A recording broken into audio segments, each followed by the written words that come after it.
Chapter 1. Waiting for the ice to thaw. 1. A dark, black, far, deep, long, heavy, bitter darkness. The oppressive, suffocating gloom seemed like the culmination of everything evil in this world, and it enveloped his entire body, refusing to let him go. His face, his torso, his limbs, every bit of skin was stained by inky darkness. He could feel it seeping into his blood like it was desperate to slake a terrible thirst. Before long, he could no longer tell where his body ended and the darkness began. And it wasn't only his external form that became uncertain. The confusion went deeper, touching upon his true nature, perhaps even touching his soul. After losing sight of the essence of what made him him and aimlessly wandering for so long, he finally had a small fragment of it at his fingertips. That was what it felt like. This fragment was vague, and the unease and hatred welling inside made him hesitant to bring it closer. Was this the version of himself that he had been searching for? Would this be the beginning of a completely different self? It was a bizarre thought, but not an impossible one. He had already experienced things just as shocking and unimaginable. How much time had he wasted simply coming to terms with what was really happening and accepting the trials set before him? How long had it taken him to actively seek out what lay beyond all that? The answers to those questions were why he was deeply uneasy. Was this the right choice? Was this the right place? Was this the person he wanted to be? The one who was trusted, forgiven, and accepted? I love you. His indescribable worries melted away as that guiding voice faded. Toward the white, bright, high, noble, beautiful, sweet light. That soul, Subaru Natsuki. 2. Subaru's consciousness slowly emerged from the abyss of a deep, gentle sleep. A faint first gasp slipped from his lips. It was terribly hoarse and lifeless, but it was unmistakably his own voice. If nothing else, he was sure that he had not been reborn as some voiceless, single-celled organism. That had to count as one step forward. The next step would be making sure he wasn't a being with some completely different set of values that... Subaru, are you awake? A sweet, silvery voice rang in his ears. Clear and gentle, soothing yet steadfast, cheerful and charming.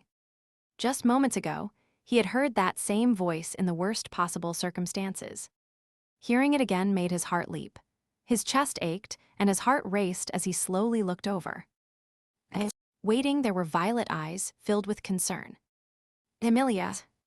Yes, are you all right, Subaru? Can you sit up? Can you talk? Lazia. As he weakly said her name, the girl with purple eyes tilted her head. Her expression relaxed into a small smile, and the long, silver hair flowing down her alabaster shoulders looked like moonbeams. This dazzling display of beauty struck Subaru right in the heart. A girl who was completely out of this world had descended before him. Ugh, ah. The moment that thought crossed his mind, blood raced to his cheeks. His face was bright red, his eyes swam, and words failed him. The pounding in his ears was so loud it almost hurt. At last, he started babbling incoherently. Iwawawawe. Iwawe. When she saw how shaken he was, Emilia furrowed her beautiful brow. Even that tiny gesture was mind-blowing. It almost felt like the greatest artist of the era was showing him a second masterpiece, and he was observing it up close, so close he could feel her breath. Despite how much his chest already hurt, his heart rate just seemed to climb higher and higher. What is this? What's happening? Is any of this real? Or is it just a crazy, convincing illusion? Like, when you see a mirage in the desert, it's always an oasis. That's just seeing what you want most in that moment, right? If that's the rule, then is this also a mirage? What an extravagant. Are you all right, Subaru? I think there might be something wrong. You did take a tumble. Hiya. See, you just made a weird sound. Subaru was a complete mess. The moment Emilia's hand touched his forehead, he jolted. Her eyes flashed, as she was now completely convinced that something was definitely wrong. The fact that he could feel her hand disproved his whole Emilia Mirage theory, which made him feel like a scholar of geocentrism. More importantly, she was real. This Emilia really did exist. And if she was real and calling him Subaru, then he was indeed Subaru Natsuki. And of course, don't ignore Betty. Emilia isn't the only one who was worried. When he heard a childish voice complaining petulantly, Subaru turned to find a little girl with her cheeks puffed out adorably. Beatrice. What a lifeless voice again, and you look almost like you can't believe adorable little Betty is here, I suppose. Her gaze softened with worry. The words coming out of her mouth were a bit harsh, but her tone was a mixture of concern and relief. Relief that Subaru had woken up, and concern about the fact that he had passed out in the first place. His heart leaped at that. And so, Taygeta. As she fixed him with a cool look, Subaru grabbed her and pulled her into a deep hug. Light, she was so light. Beatrice couldn't do anything to resist the sudden movement, and her eyes betrayed her confusion as his arms enveloped her. Sitting on the green bed woven from vines, Subaru confirmed she was real with his entire being. Beatrice, Beatrice, Beatrice. WHWHWH, what are you doing? What happened? This is too sudden. Your face soothes the soul. Seeing your cute face is like coming home. It's so good. I hope that isn't your poor attempt at a compliment. Subaru clearly meant every word.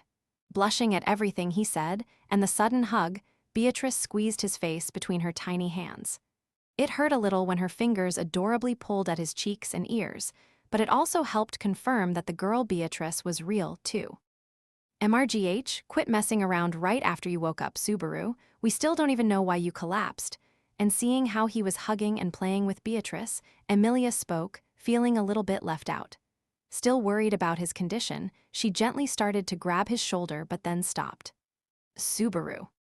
Emilia was more worried than upset, but the swirl of emotions in her voice quickly gave way to pure concern. Her eyes widened in shock as she looked at Subaru's faintly trembling shoulder. NGH. Subaru, what is it? Betty is here. It's all right. It's all right, Subaru. You don't have to cry. As she realized Subaru's voice had caught in his throat and he was sobbing, the confusion disappeared from Beatrice's face, and she gently caressed his damp cheek. He refused to let go of Beatrice's little hand. Realizing his trembling was an expression of worry and fear, Beatrice immediately comforted him, like she was saying, "Don't cry. You're not alone. It's okay.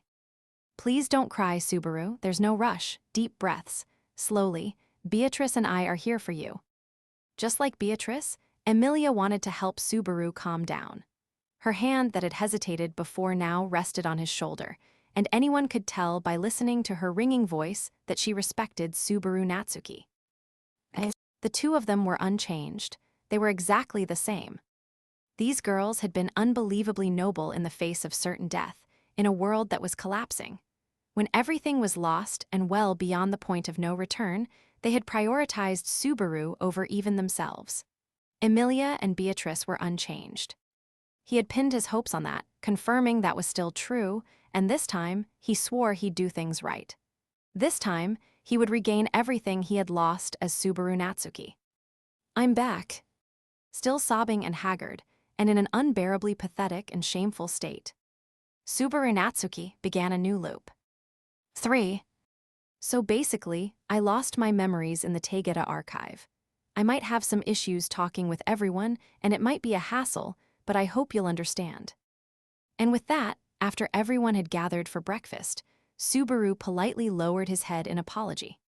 The reactions to Subaru's explosive revelation, maybe it was more accurate to call it his carpet bombing of revelations, were varied. However, confusion and mayhem were the most prominent. It looked like shock and grief would have to come later. I'm sure everyone is really worried about Subaru, but we have to keep it together, since he's the one who must be most worried. Standing next to him, Emilia had an anxious look on her face as she spoke supportively. Emilia and Beatrice had been initially shaken when they heard about his memory loss, but they still believed him. After his moment of turmoil after waking up in the green room, he immediately told them the truth, then asked for their support at this meeting. His last time through the loop had been terrifying, and now Subaru Natsuki was charging headlong onto a new path. He had resolved himself to start life again from zero in another world, or at least that was how he wanted to describe it, but the reality of the situation wasn't nearly that appealing. Making up his mind was good, but there was a distinct possibility that everything could have ended for good with his last death. He couldn't help feeling grateful and relieved that wasn't the case and that he'd been given this new opportunity to start over by returning from death. But he had no intention of just relying on that. His ability was powerful, but the trigger, death, was unbelievably agonizing. Considering that was the price for twisting fate, it seemed appropriate. Powerful abilities demanded an equal cost, and Subaru was sure his returning from death was no different. There was also the possibility that this ability only had a limited number of uses or required sacrificing something precious to try again. He would have to be wary of overusing the ability. Having thought that far, Subaru. Wait, my memory's disappearing. Isn't the price for returning by death, is it? Are you listening, Barusu? Ram's stern voice pulled him back to reality. Her pink eyes glared at Subaru as she crossed her arms. Despite what Lady Amelia said, Subaru does not appear to be particularly concerned at all. What is this farce, Barusu? This isn't a joke. I came clean about my worries and told the truth. Just imagining the kind of awful tragedy that could happen if I'm weirdly stubborn about it is enough to break my heart. Ram's eyes hardened as she responded. A slick turn of phrase, so we're just supposed to believe you after some flippant. The one who halted her frustrated retort was Beatrice, who was sitting gracefully beside Subaru. There's no reason for Subaru to think up tall tales that are in such bad taste. You should understand that too. The girl who was always Subaru's ally pointed at him while looking up at Ram. And Amelia isn't lying either. Subaru has lost his memories, and he is undoubtedly the one most troubled by it. That's why he cried like a little boy. Bringing that up is a bit embarrassing. Scratching his cheek awkwardly at that unexpected revelation, Subaru left it at that. The true reason for his tears was a complex mix of things.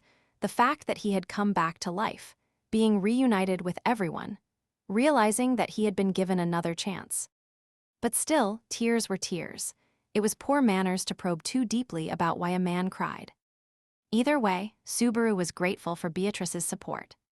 Remembering Beatrice's fleeting relief and her comment about bringing her out, he could feel an ache in his chest, like a chain was tightening around his heart. What did that Subaru Natsuki do to Beatrice? He felt guilty, relying on her trust without knowing their shared history, and he was careful to remind himself not to accept her trust as a given. Honestly, using the excuse of, "I have no reason to lie," to shut down criticism isn't ideal, but I'm gonna have to ask you to bear with me. So you say. And then let's talk more constructively.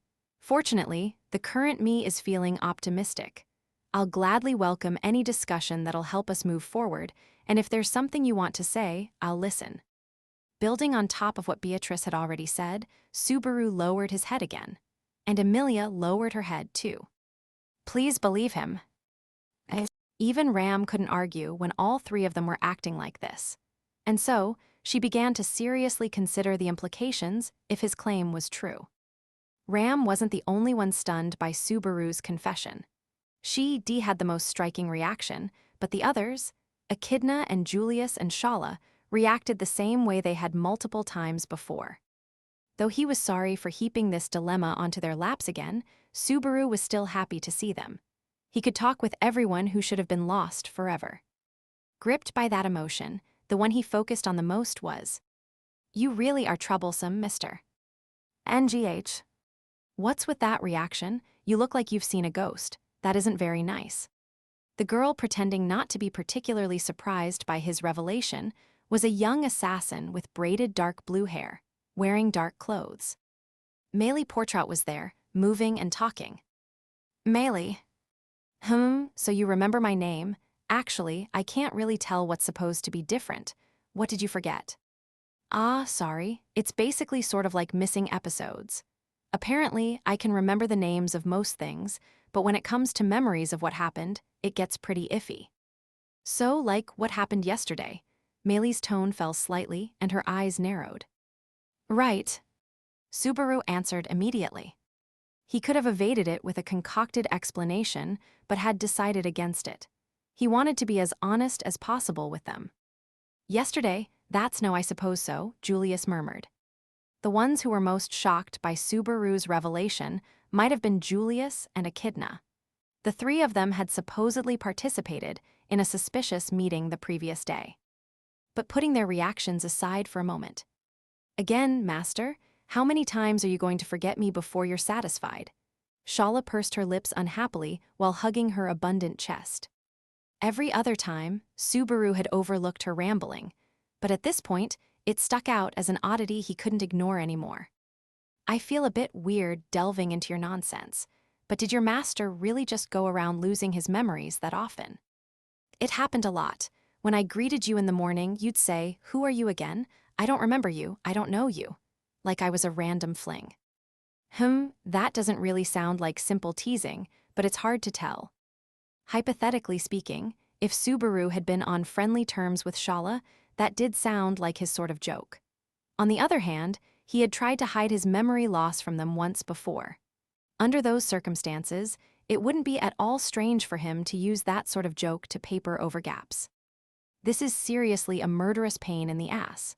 Actually, I've died 4 times now, so maybe that's not the best way to put it. Honestly, it's still difficult to accept at face value, but as long as we're staying in this tower, it's probably wise to keep in mind the possibility that a trap or something along those lines might have caused Natsuki's current condition. Echidna began to seriously grapple with the situation. The most likely place for it to have happened is where Emilia-chan found me passed out in Taygeta, Subaru agreed. Apparently, it was a kinda shady place to begin with. Chan. Subaru couldn't help but notice Emilia's lonely murmur. Dee had a similar reaction on several occasions when he talked with her in the last loop. Ultimately, he never learned what the cause was. Is it some fatal thing I'm missing? That would be terrifying. Anyway, I'm sorry for surprising everyone. Everyone probably needs some time to settle their thoughts, so why don't we break for a bit? Ram and I can go get some water in the meantime.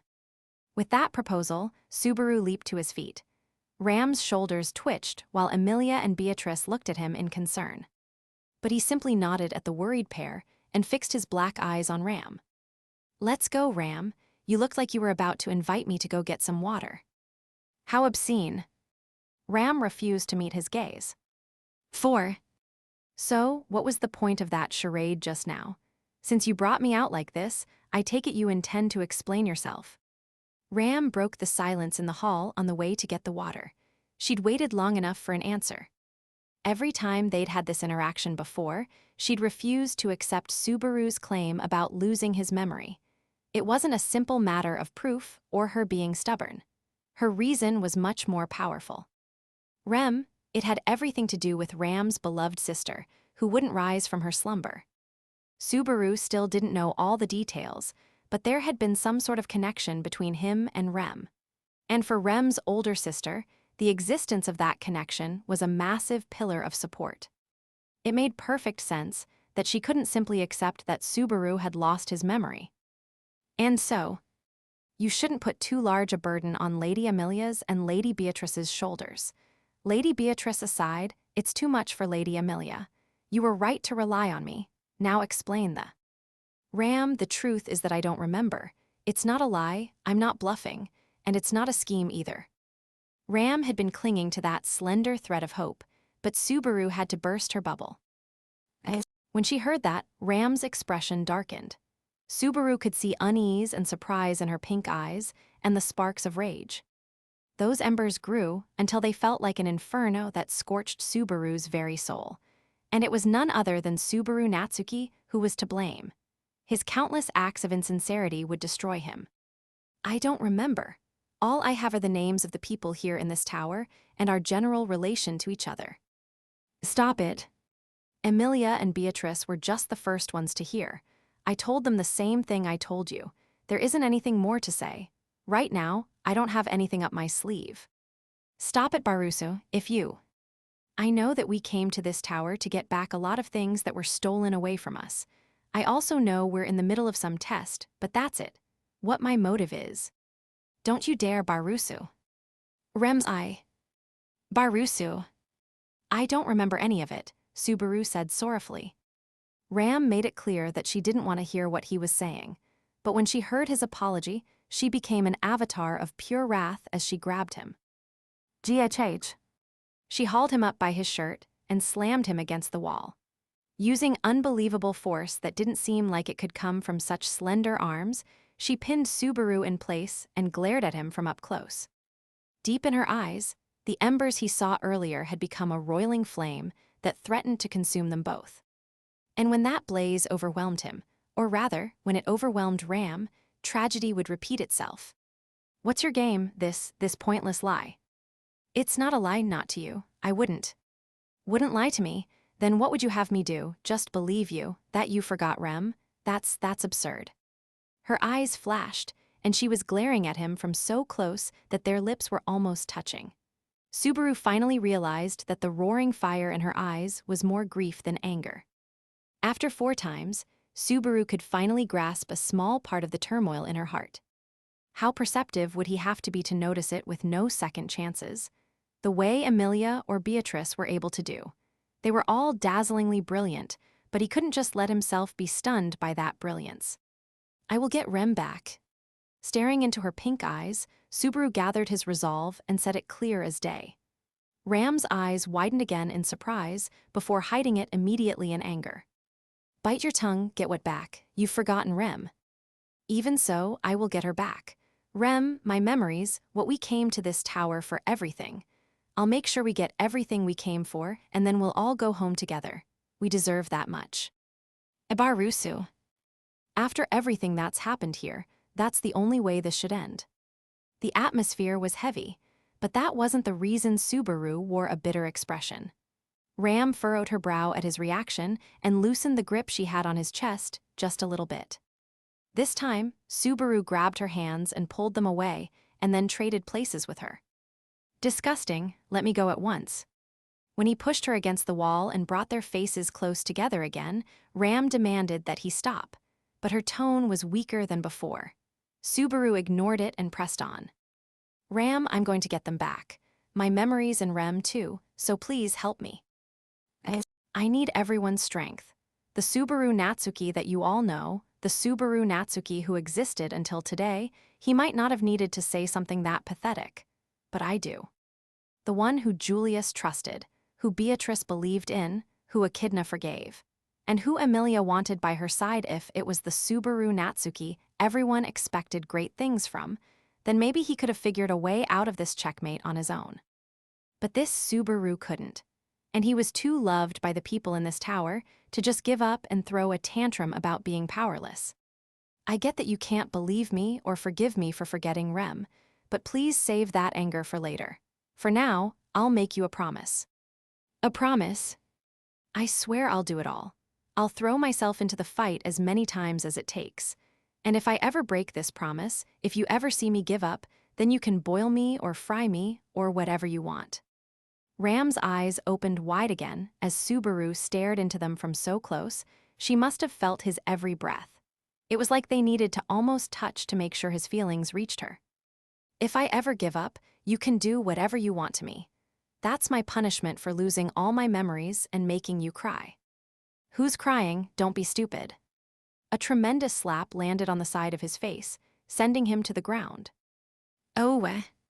Putting his hand on his red cheek, Subaru looked up at Ram in disbelief. Why you? It took a lot of courage to say all that. What courage is there in riling yourself up? And a promise from you? Don't make me laugh. There is nothing less reliable in the entire world. Emilia said that, too, but seriously, how many promises did I break before today? Have you ever kept one? It's that bad. Subaru adjusted his opinion of the other Subaru Natsuki yet again. The man's stock price made massive swings in both directions, but news about him never keeping his word led to a big slump. Subaru Natsuki really is a terrible guy. Yes, exactly. It seems there's some misunderstanding, but you have never been the sort of talented man who could take care of things alone. If anything, you are the sort of fool whose true talent lies in always trying to do things alone and making things worse. You have caused me quite a lot of trouble as well. Really, why did you bring someone like that to this tower? You always butt in on your own.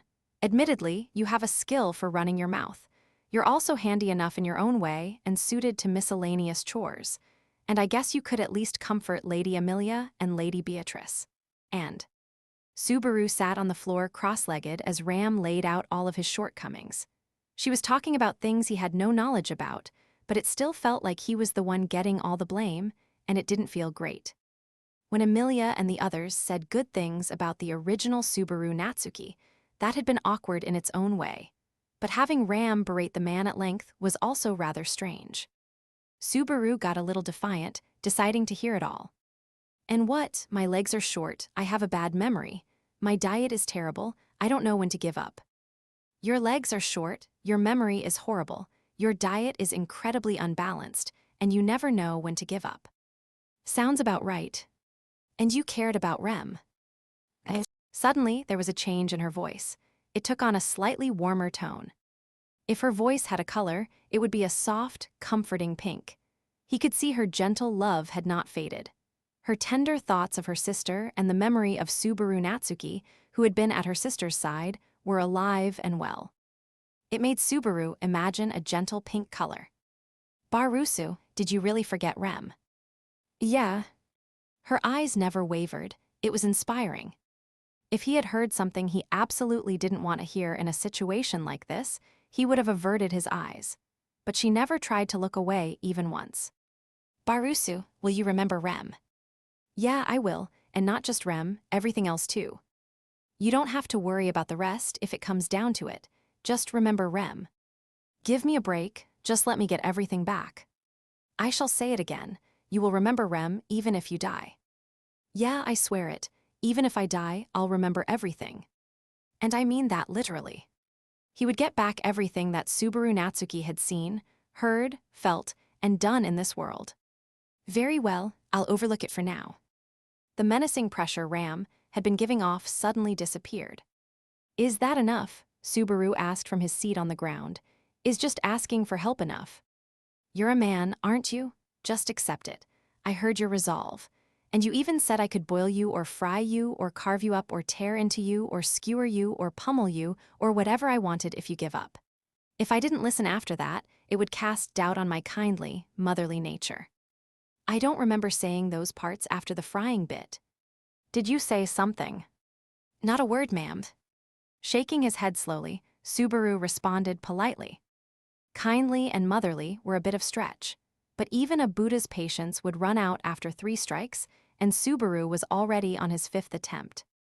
If he couldn't cling to God or Buddha, then he would have to trust in Ram's motherly affection. Stand up, Barusu. I won't allow you to give up or to fall to your knees. I'm just sitting down. Don't lump all those things together, please, upsy-daisy. Hopping to his feet, Subaru brushed off his backside and faced Ram. Leaning against the wall, she fixed her rumpled outfit and crossed her arms, looking back at him like usual, or at least what seemed to him to be her usual demeanor. Did you say the same thing to Lady Amelia and Lady Beatrice? The two of them didn't seem to think there was any chance I might give up. That's true, they've been infected by you. That's why I can't ask them, or Julius or Echidna, emotionally speaking. It probably also had something to do with the fact that he already knew how those 4 would answer, from interacting with them in the previous loop. He was confirming the remaining answers now. Also, based on what you said, it sounds like I wasn't that special a guy even before today. Your value to me changes quite significantly, depending on whether you remember Rem or not, so be careful with your tone. With that sharp jab, Ram turned and walked away from Subaru. They had stopped for a long time while getting the water, but if they returned empty-handed, that would just make Amelia and Beatrice worried. With the bucket in one hand, he hurried after Ram and joined her. Subaru Natsuki really was here, right? Subaru asked softly as he looked over at Ram. It was more like an uneasy whimper than a question seeking actual confirmation. He probably shouldn't have asked this right after swearing he wouldn't give up no matter what. It wouldn't have been strange for Ram to reprimand him for saying that before the ink had even dried on his promise. Idiot. But she did not. Without stopping mercifully, she just insulted him. You only lost sight of yourself for a brief moment. It just feels like you disappeared because you are hidden beneath a slew of things that have all piled up together. Like a flower buried in the cold snow that shows itself once the spring comes. That's all it is. Ram didn't let her emotions show, and Subaru couldn't either. Not now, just moments after acting so cool. He couldn't let her see him looking so pathetic now. In that moment, Ram making a point of not looking at him, and not saying anything else really did feel like a mother's kindness. 5. The situation had changed significantly, or at least that's what Subaru wanted to think, even if it wasn't necessarily true. This wasn't the first time he had come clean about his memory loss, and he had seen everyone accept the shock before, too, even if it was just on the surface. But just by changing his mindset and stance, he'd changed his perspective, too. Last time, he had doubted everyone and suspected everything they did or said. He probed them from all angles, totally convinced they were plotting something. But after removing that filter of doubt, what came through in all of their actions and words was pure concern for Subaru. Basically, they were taking great pains not to upset him. Their attitudes only seemed suspicious and unnatural because he was looking for something to be afraid of. Do this right, Subaru Natsuki. Spurring himself on, he looked down at his palm. Whatever caused him to lose his memory, the odds were high it was in Taygeta. Making it through the examinations was crucial, but they also needed to discover the cause of the memory loss, too. It was something that had not occurred to him before, but if someone other than Subaru also lost their memory, the situation was going to start getting stupid as everyone had to introduce themselves again. And also, they didn't really have the time to spare taking things at a leisurely pace. Last time and the time before, the tower ended up a chaotic mess. The time before, Subaru had discovered everyone's corpses one after the other, or at least the corpses of everyone other than Emilia and Beatrice. And last time, he had witnessed everyone's death, one after the other, sending his heart into ruin. That disaster wasn't far in the future. Knowing the greatest tragedy was lying in wait for them, he had a duty to prevent it. He would do everything he could in order to avoid that. And so the first thing he did was stand at the ledge near the spiral staircase. Behind him, he detected a faint breath. Someone was approaching with a moderate degree of stealth, just barely noticeable if he focused. Using his cheat-like foreknowledge, he turned around at the last moment. Whoops, watch out, don't go falling instead of me. The assailants' outthrust hands hit nothing but air, and Subaru caught them as they started to stumble forward. Their body was light, not in an ominous way, but in a way befitting their appearance. Now then, let's chat. You're gonna take some responsibility for killing me. Saying that, Subaru smiled as he revealed his stunning power of deduction to Meili, the person who had pushed him down twice before.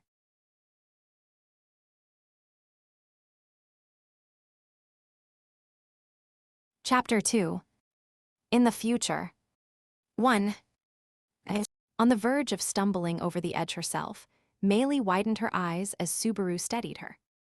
Looking into her eyes, he couldn't help having mixed feelings. Using what he'd gained from return by death, he had effectively prevented a tragedy, which was good.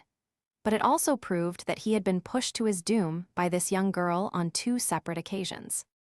The culprit who had sent him tumbling to his death was Meili Portrout, the person who the other Subaru Natsuki had promptly removed from the equation in the last loop. Take responsibility for killing you. That's a strange thing to say, mister. For a moment, her eyes darted in panic, but her expression quickly softened as she traced her finger around Subaru's arm wrapped around her torso, flashing a sweet smile.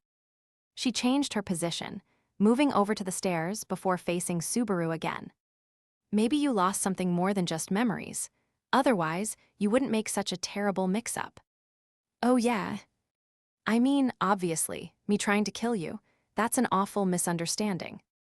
Meili flashed an innocent smile while holding her hands behind her back. Even Subaru couldn't help losing a bit of steam after seeing her feign innocence so confidently. He had not expected her to deny it once he'd caught her red-handed. But if it was her, if it was Meili, he could understand. She was stubborn, or less charitably, she acted haphazardly. In a certain sense, she behaved like a wild animal. Also, she had been a little too heavily influenced by the person she chose as a role model. I'm hurt that you'd suspect me. If I was going to kill you, it would have been a lot easier out there in the desert than in here, right? Ah, you don't remember, so maybe you didn't know that. That's right, it is a weird story. If you were really trying to kill us before, you must have had plenty of opportunities. But you didn't. Right, so.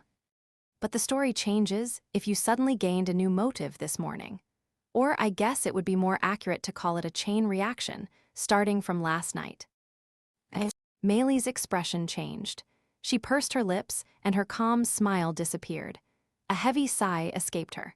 And then she shrugged in a terribly world-weary way that was at odds with her youthful appearance. Am I being set up? In what way? You were testing me, weren't you?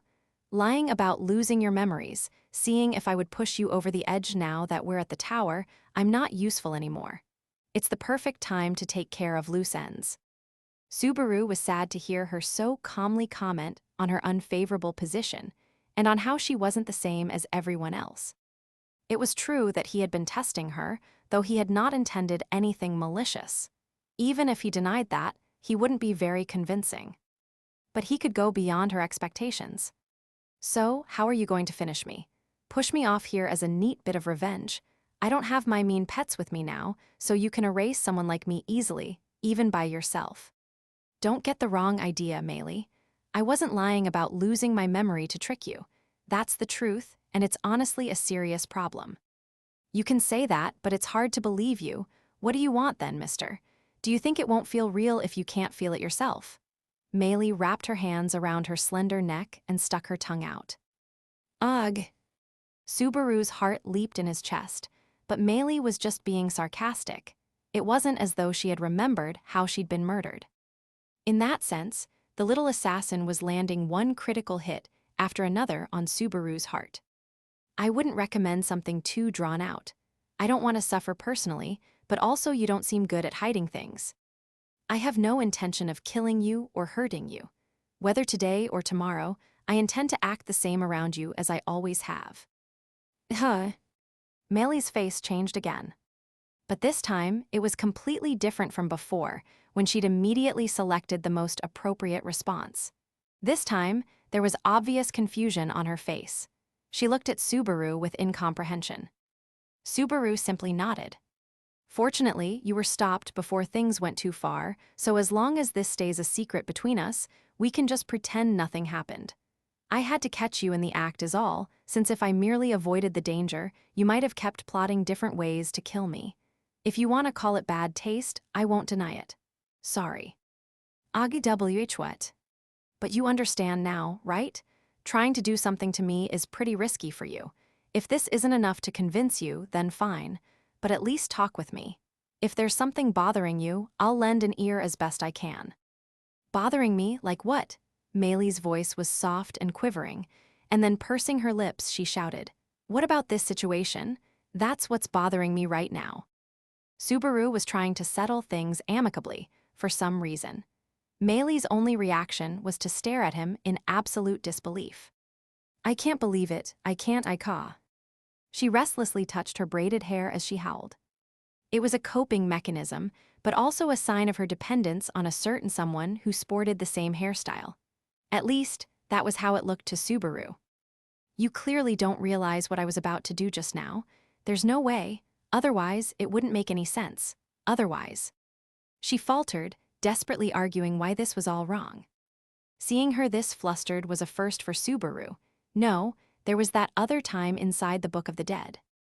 Last night, when she ran into Subaru in Taygeta, after she was upset, after her conversation with the other Subaru Natsuki, she decided to kill him after he lost his memory. But that sort of impromptu murder was a double-edged sword. Since he had died, Subaru had no way of knowing what sort of alibi she had planned to use once he was found dead. There was always the chance of it being ruled an accident, but that was a difficult needle to thread. Given what he knew about Emilia and Beatrice, as well as about Ram and the others, he couldn't imagine them not insisting on getting to the bottom of his death. And if that happened, there was no way for Maylee to avoid being caught. Ram, Julius, and Echidna were far smarter than Subaru.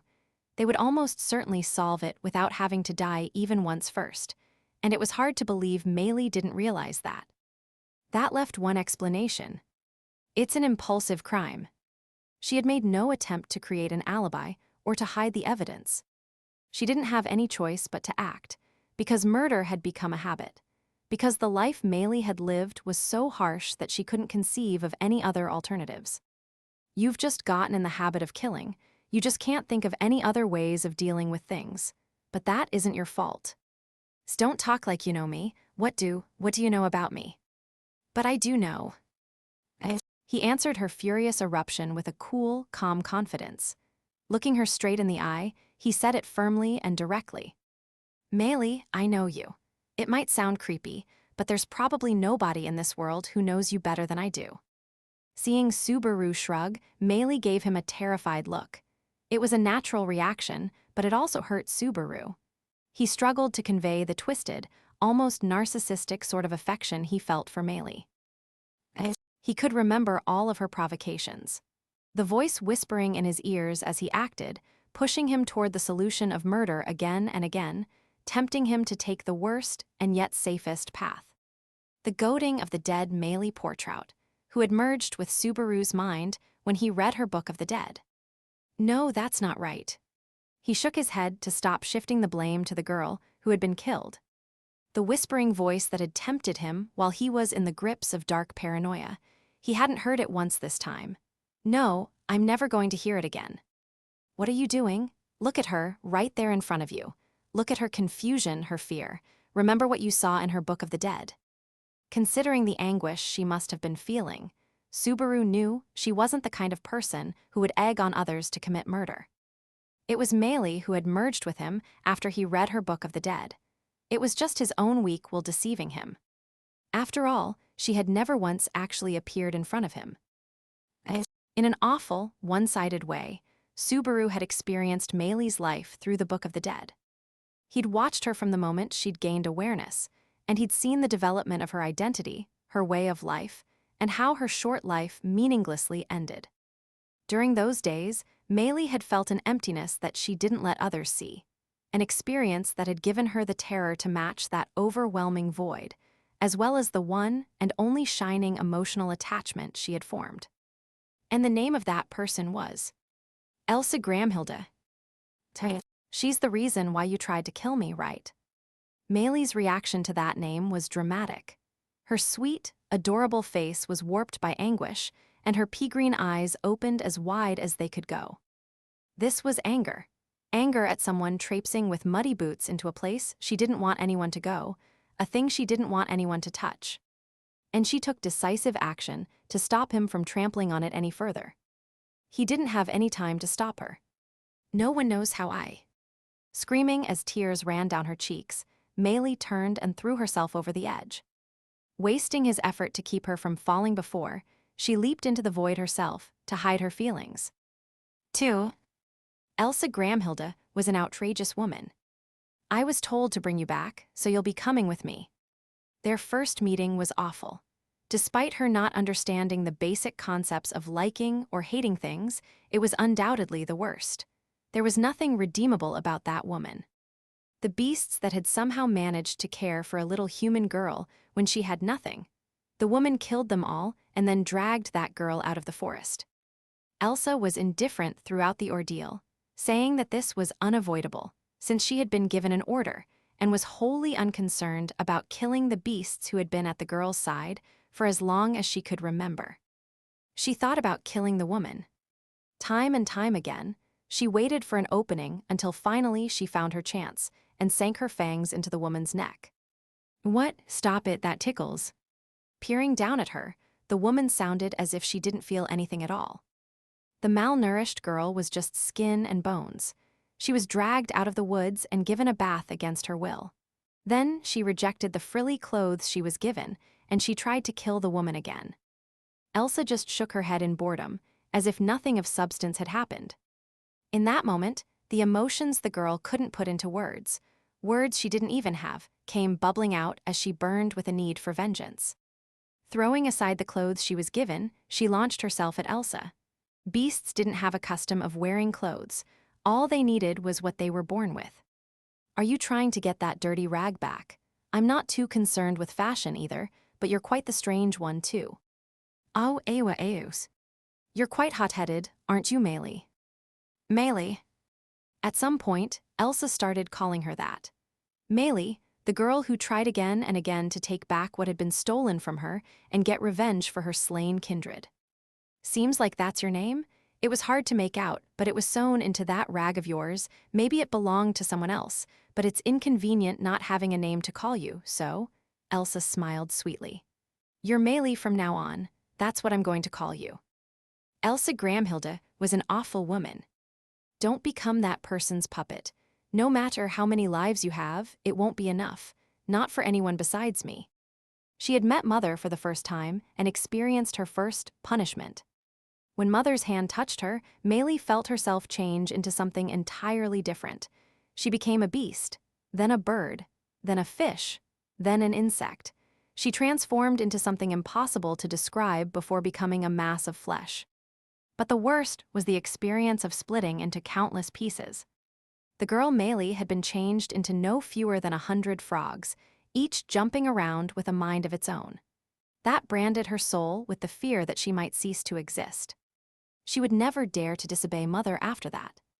Her spirit was broken, and she would be nothing less than absolutely obedient if it meant she could avoid ever experiencing that again. You're shivering, are you cold?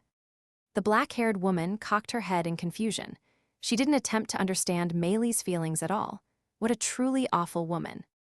Meili trembled as the fear consumed her, while Elsa sat next to her and wrapped an arm around her without another word. She wasn't shivering from the cold, but she couldn't explain herself with words. All she was left with was frustration and anxiety. That's why. Could you not? That tickles. Meili bit Elsa in the neck. Elsa Gramhilde was a disgusting woman. Meili, it's getting annoying, so could you braid my hair? At some point, the young Elsa had matured into a full-fledged woman, and the beast Meili had become a proper girl. Through all those years, she had remained with Elsa. She knew how to talk now. She modeled her speech after Elsa's. She started wearing clothes. She dressed just like Elsa. She also started doing jobs. She learned how by watching Elsa. And she kept all that a secret from Elsa. Meili, are you listening? I'm asking for help with my hair. Yes, I heard you. You really are sloppy, Elsa. Sitting together on a soft sofa, she snorted as Elsa leaned her head against her shoulder. Undoing her long black hair, Elsa seemed more carefree than usual. That careless attitude got on her nerves. That's ticklish. Just like so many times before, she bit into Elsa's throat. She could bite harder enough to break the skin and make it hurt. Meili wasn't a weak, frail beast anymore. She ate plenty, learned to talk, gained a name, and had gotten to know Elsa. So, Grrn. You're a strange girl. Glancing over at Meili biting into her neck, Elsa softened her expression and let Meili have her revenge. Elsa was an outrageous woman, and an awful woman, and also a disgusting woman. She became so big, Meili didn't want her to disappear. She was an outrageous, awful, disgusting part of Meili's life. Her presence was so large that calling her a part of Meili's life didn't do it justice. If that was going to be revealed and violated, if Elsa Gramhilde was going to be killed, then Meili Portrout would. 3. It would have been a lot better if you had just let me end it. Sorry about that, but the Natsuki family style is to barge right into other people's hearts, though we do make sure to take our shoes off before stepping into their homes. Kanishi Natsuki was open and honest, without any trace of bashfulness. Nahoko Natsuki always moved at her own pace, firing off strings of strange comments wherever she went, but she never let anything important slip past her. As a member of the Natsuki family, Subaru Natsuki boldly charged into the young assassin's heart. Meili was limp. Subaru's arm was wrapped around her waist as he clenched his jaw and adjusted his left hand's grip on the whip currently tied to the stairs. When Subaru said Elsa's name, Meili had suddenly jumped, trying to kill herself. He didn't have time to stop her. But he had prepared in advance for this possibility. I told you, no one in this world understands you better than I do. That's gross. Don't say that, Subaru said with an awkward smile. That was just a turn of phrase to get you to listen to me. But even if she hated him, even if she rejected him, he couldn't change the simple truth of it. He understood her feelings painfully well. The thing that drove her to the impulsive violence deeply rooted in the bottom of her heart was the murderer who Subaru Natsuki didn't know, and yet who felt impossibly close. Thinking about her brought relief and yearning, grief and fury, and emptiness. What Meili felt about her was both complicated and incredibly simple. Meili idolized Elsa, loved her, and looked up to her. And when she lost her, Meili felt a murderous urge emerge from the grief, the pain, the hatred, and the disappointment. Joining them on this journey while hiding any trace of her desire for vengeance wasn't the sort of performance Meili was capable of. In fact, she was almost impossibly awkward. Even though no one would have blamed her for calling Subaru and the others her hated enemies, she didn't know why she would do such a thing. That's why there was no need for her to put on any act. She genuinely didn't realize it herself. She didn't realize she had lost something precious. She was a sad girl, so clueless that she didn't understand how deep the wound to her heart was. Meili Portrout was a killer created by her surroundings. You wanted revenge. I don't know. Even if you did, Elsa. Wouldn't want that, I know. Meili shook her head. Subaru understood what she was feeling, and she knew that his words were on the mark. In this moment, they were on equal ground. Why did you try to save me? I tried to, you already knew even before I jumped, right? That's weird. You're weird. Yeah, I can't disagree there, but I hardly know anything in this world, and if you disappeared, it would get just that much more lonely. Maybe that's why. Meili was lifeless, like she had fully accepted death, but she bit her lip. Subaru's answer couldn't have been what she wanted to hear, but he couldn't give her what she wanted. It was a story and motive that he didn't know. What she really wanted was to talk with someone she could never meet again. You won't be able to hear her voice anymore. Even if you found her name in the books of the dead, it won't tell you anything about the future. The girl who had no idea how to deal with her emotions had become impossibly lost, and the only way she knew how to solve problems was by killing. It was tragic from beginning to end. Subaru hated the world for not giving her any other choice. Even Elsa's way of living, which Meili yearned for so badly, couldn't help her. Elsa might have been a light for Meili, but the path she illuminated was too thorny for a normal person to walk. I'm sure you don't know what to do with all the emotions you may or may not be feeling, and you probably won't be able to reach an answer right away. So, just leave it all to me. I won't do anything bad. At the very least, I'll do my best not to let things go too badly, as long as that's what you want. I don't believe you. You'll say anything if it's convenient. Meili stared at the ground, refusing to agree even after hearing Subaru's speech. Of course she did. This was the path she had followed all her life, and he was asking her to find another way to live that didn't exist in her dictionary. And on top of that, the one asking was Subaru Natsuki, who was talking as if he knew everything, without any explanation of how he could possibly begin to understand. And the worst part was that he was the sort of person who would lure her out here, knowing that he might get pushed to his death. The entire scenario was dubious enough that even Subaru had a hard time believing it himself. So he had expected her to refuse and had prepared a plan B. Okay, I get why you can't take me at my word. It seems like I was a serial promise breaker before today, so here's what we'll do. What? Instead of a promise between you and me, we'll make it a promise between you and us. Meili furrowed her brow, clearly not following, but the answer soon became clear. It's all right. I heard it all, so I'll be the witness. Meili twitched and slowly looked up. As she did, a face came into view, Emilia's. She was holding on to the whip that was caught on the stairs.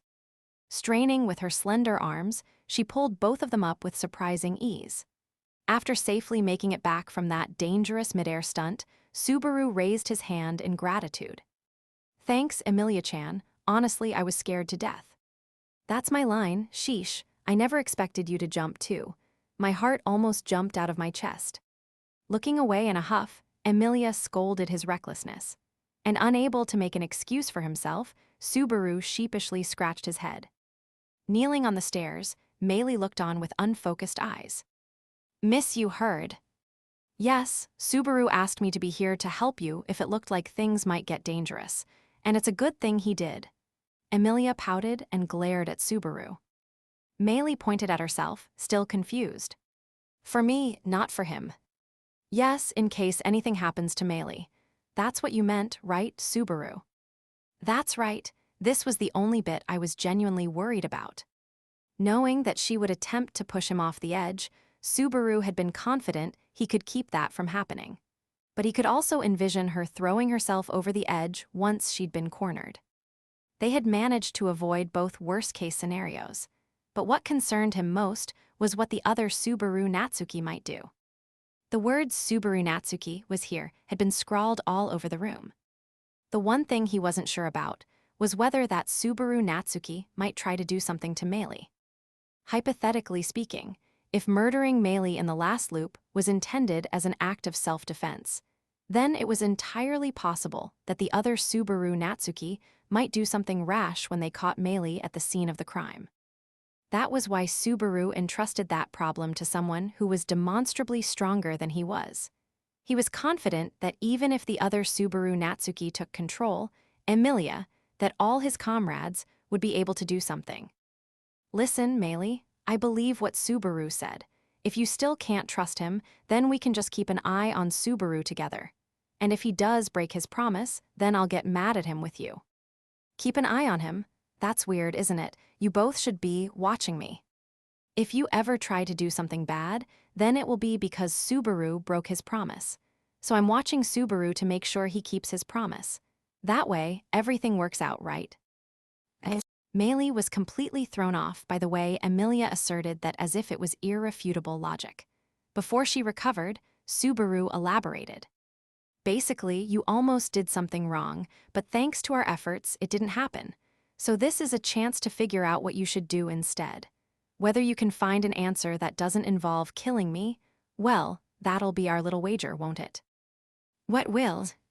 Whether you'll still feel like you have to kill me or not once you've sorted out your feelings.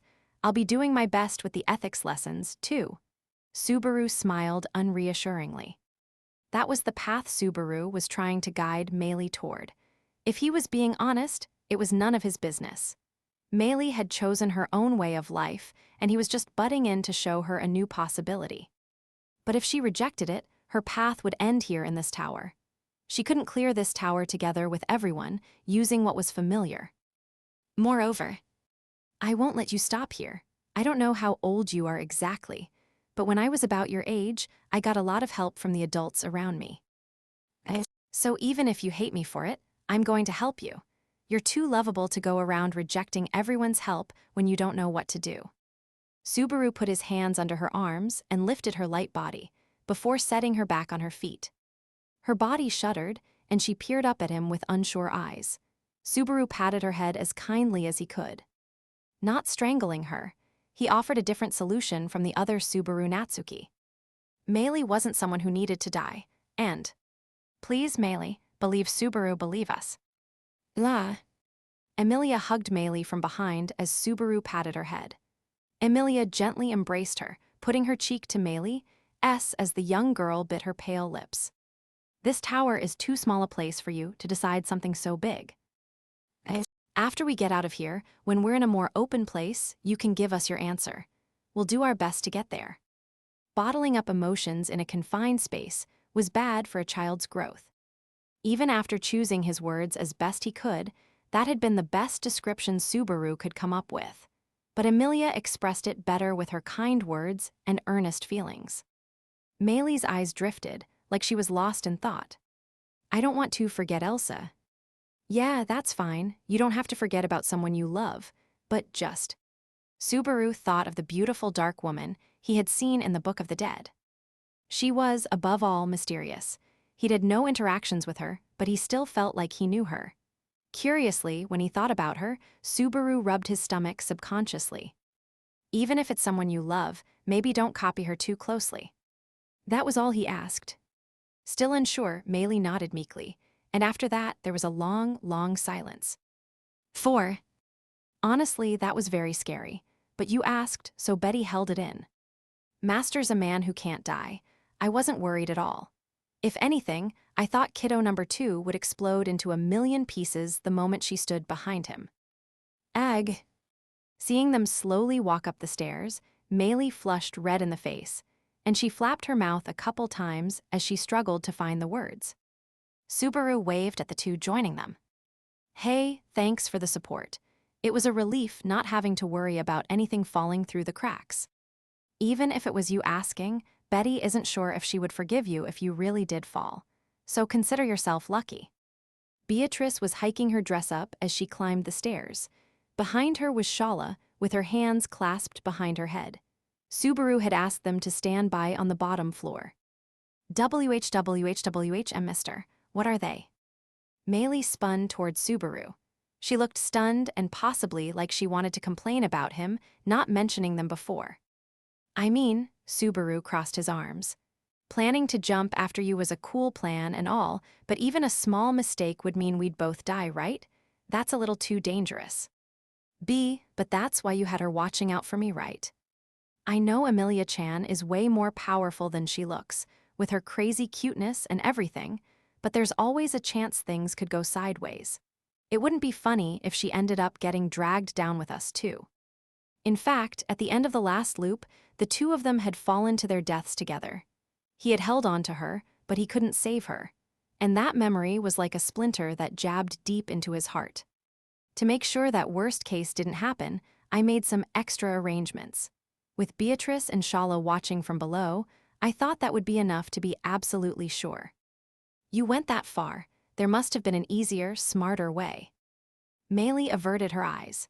Her shame at having some of her secret revealed was fading, but in its place was an overwhelming sense of embarrassment. Yeah, true, Subaru scratched his cheek.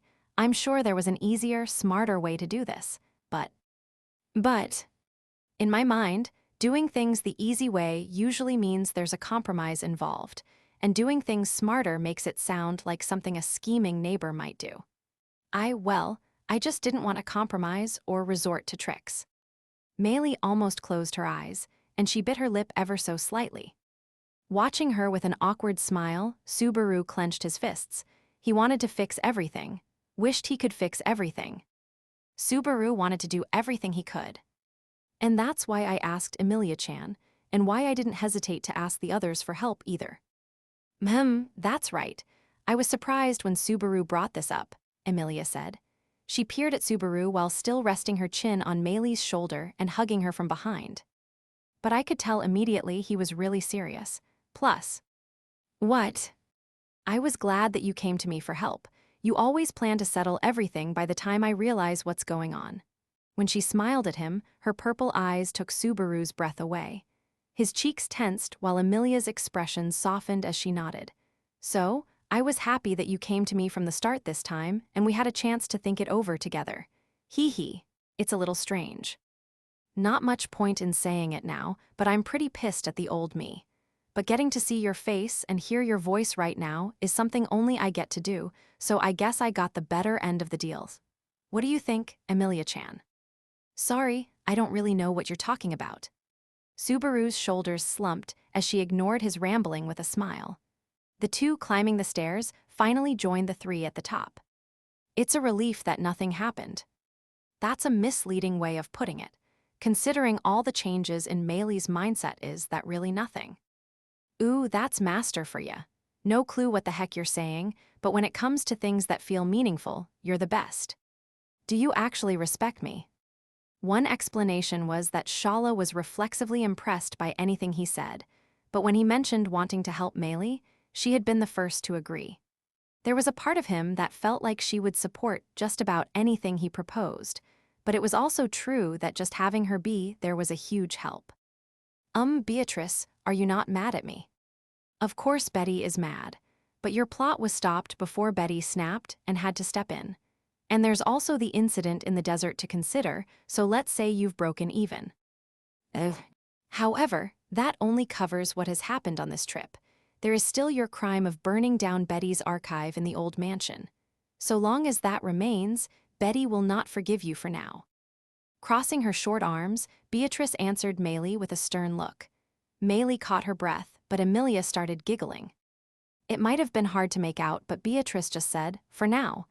If you're a good girl, she'll forgive you. She's really nice." "Emilia, don't say things like that."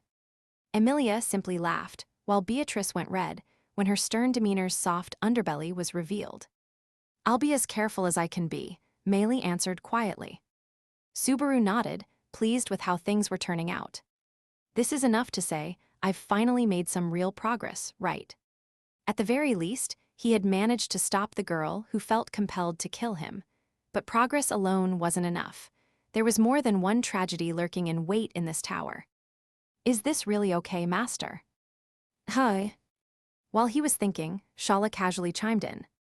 Her eyes narrowed as she stood next to him, watching Emilia, Beatrice, and Maylie's exchange. "She tried to kill you. Are you really going to let her off scot-free?" "That's a heavy question, but yeah, I'm fine with it. If you're talking punishment, Maylie already had one. But why should she have to be punished? No one ever taught her any better. That's what I'm going to teach her now." "You said it already, but what if she tries to kill you again?" "That would mean I'm a pretty awful teacher, but I'm not going to be doing it alone either." That was his answer. Even in ideal circumstances, it would be hard for him to instill a new set of values in a girl who'd been raised to be an assassin from a young age, especially all by himself. If he was being honest, Subaru doubted he could carry such a heavy burden. But he wasn't alone. He had relied on the others to stop Maylie's assault, and he would have Emilia and Beatrice with him in the future, too. "Of course, I'm going to count on your help, too, Shala. When it comes to changing hearts and minds, that's a marathon, not a sprint." "Me too," Shala pointed at herself in surprise. "Yeah, obviously. Well, with you, you're probably more of an example of what not to do, but I'm not gonna leave you out of the group. You've got a motherly figure, so it'd be good if you could work on getting through to Maylie's stubborn heart," Subaru said with a casual shrug. He was left wondering what was so surprising about that. But since Shala overreacted all the time, he just wrote it off as another one of her episodes and didn't think too hard about it. Shala squeezed her face in her hands. "Me too, me and Master ahihihihihihi." What's up with you?" "Nothing, I decided. I'm gonna raise kiddo number 2 into a proper person, just like you told me to, Master." Her face suddenly brightened, and Shala rushed over to the three of them. Lifting Maylie's little body up, she hugged the girl tightly to her voluptuous bosom. What is it? Don't surprise me like that." It's fine. Just rely on me all you want, kiddo number 2. My chest belongs to Master, but for now, I'll share it with you too."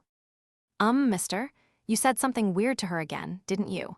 Maylie raised her voice accusatorily as Shala did whatever she pleased. "Just think of it as the punishment for making everyone worry and indulge her." "Sheesh, you're all so hopeless. Fine, I'll allow it, but don't tell anyone else about what happened here." Maylie's cheeks puffed out as she was enveloped by Shala's breasts. However, Subaru scratched his head awkwardly at her answer. Her brow furrowed at that, and Emilia spoke up for him. Maylie, it's really hard to say this, but I have a bad feeling about this." Whether her premonition was on the mark was easy to tell from her reaction to what Emilia was about to say. Subaru also asked Ram and the others who aren't here to help you. The way Maylie's face puckered up was almost impressive. 5. Looks like you took care of everything. Not bad, I'll even compliment the effort." Ram was standing there with her hands on her hips when Subaru and the others came back to the room they used for meals and meetings, which was referred to as the common room for the time being. That was probably high praise, coming from Ram. Subaru had talked a big game about helping Maylie, so it was a relief to have something to show for it. This probably goes without saying, but she was waiting there for you to come back the whole time. That should in fact have gone without saying. Control yourself, Echidna. Ram's eyebrows arched sharply as she said that. Acting like that the moment you find out it's me controlling this body, that's nice. Echidna smiled and then looked past Subaru. So, why is she sulking? Maylie groaned behind Shala's back before looking away in a huff. She was definitely pouting. That isn't because she's mad her plan failed, right? No, you've got it wrong. She's just embarrassed that everyone figured out what she was feeling. It's childish and adorable. Considering what she was trying to do, I don't think that's the right way to put it. But I guess memories or no memories, your essence is the same, eh? You really are something, Natsuki. I'm honored if you enjoyed the show. Subaru winked at Echidna. Ha, Ram snorted derisively. Subaru looked around the common room and then cocked his head. Ha, Julius isn't here. Where'd he go? Toilet or something?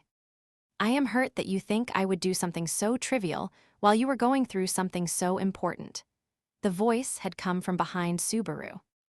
I didn't say it had to be little. Could have been the big one, too, Subaru said with a nasty smirk as he turned around. Julius had returned from outside the common room. Did you have stomach issues, Julius? Emilia asked with real concern. I would suggest not taking his words too seriously, Lady Emilia. He is indeed your knight and someone you should be able to trust more than anyone, but at times, his remarks can also be rather intolerable.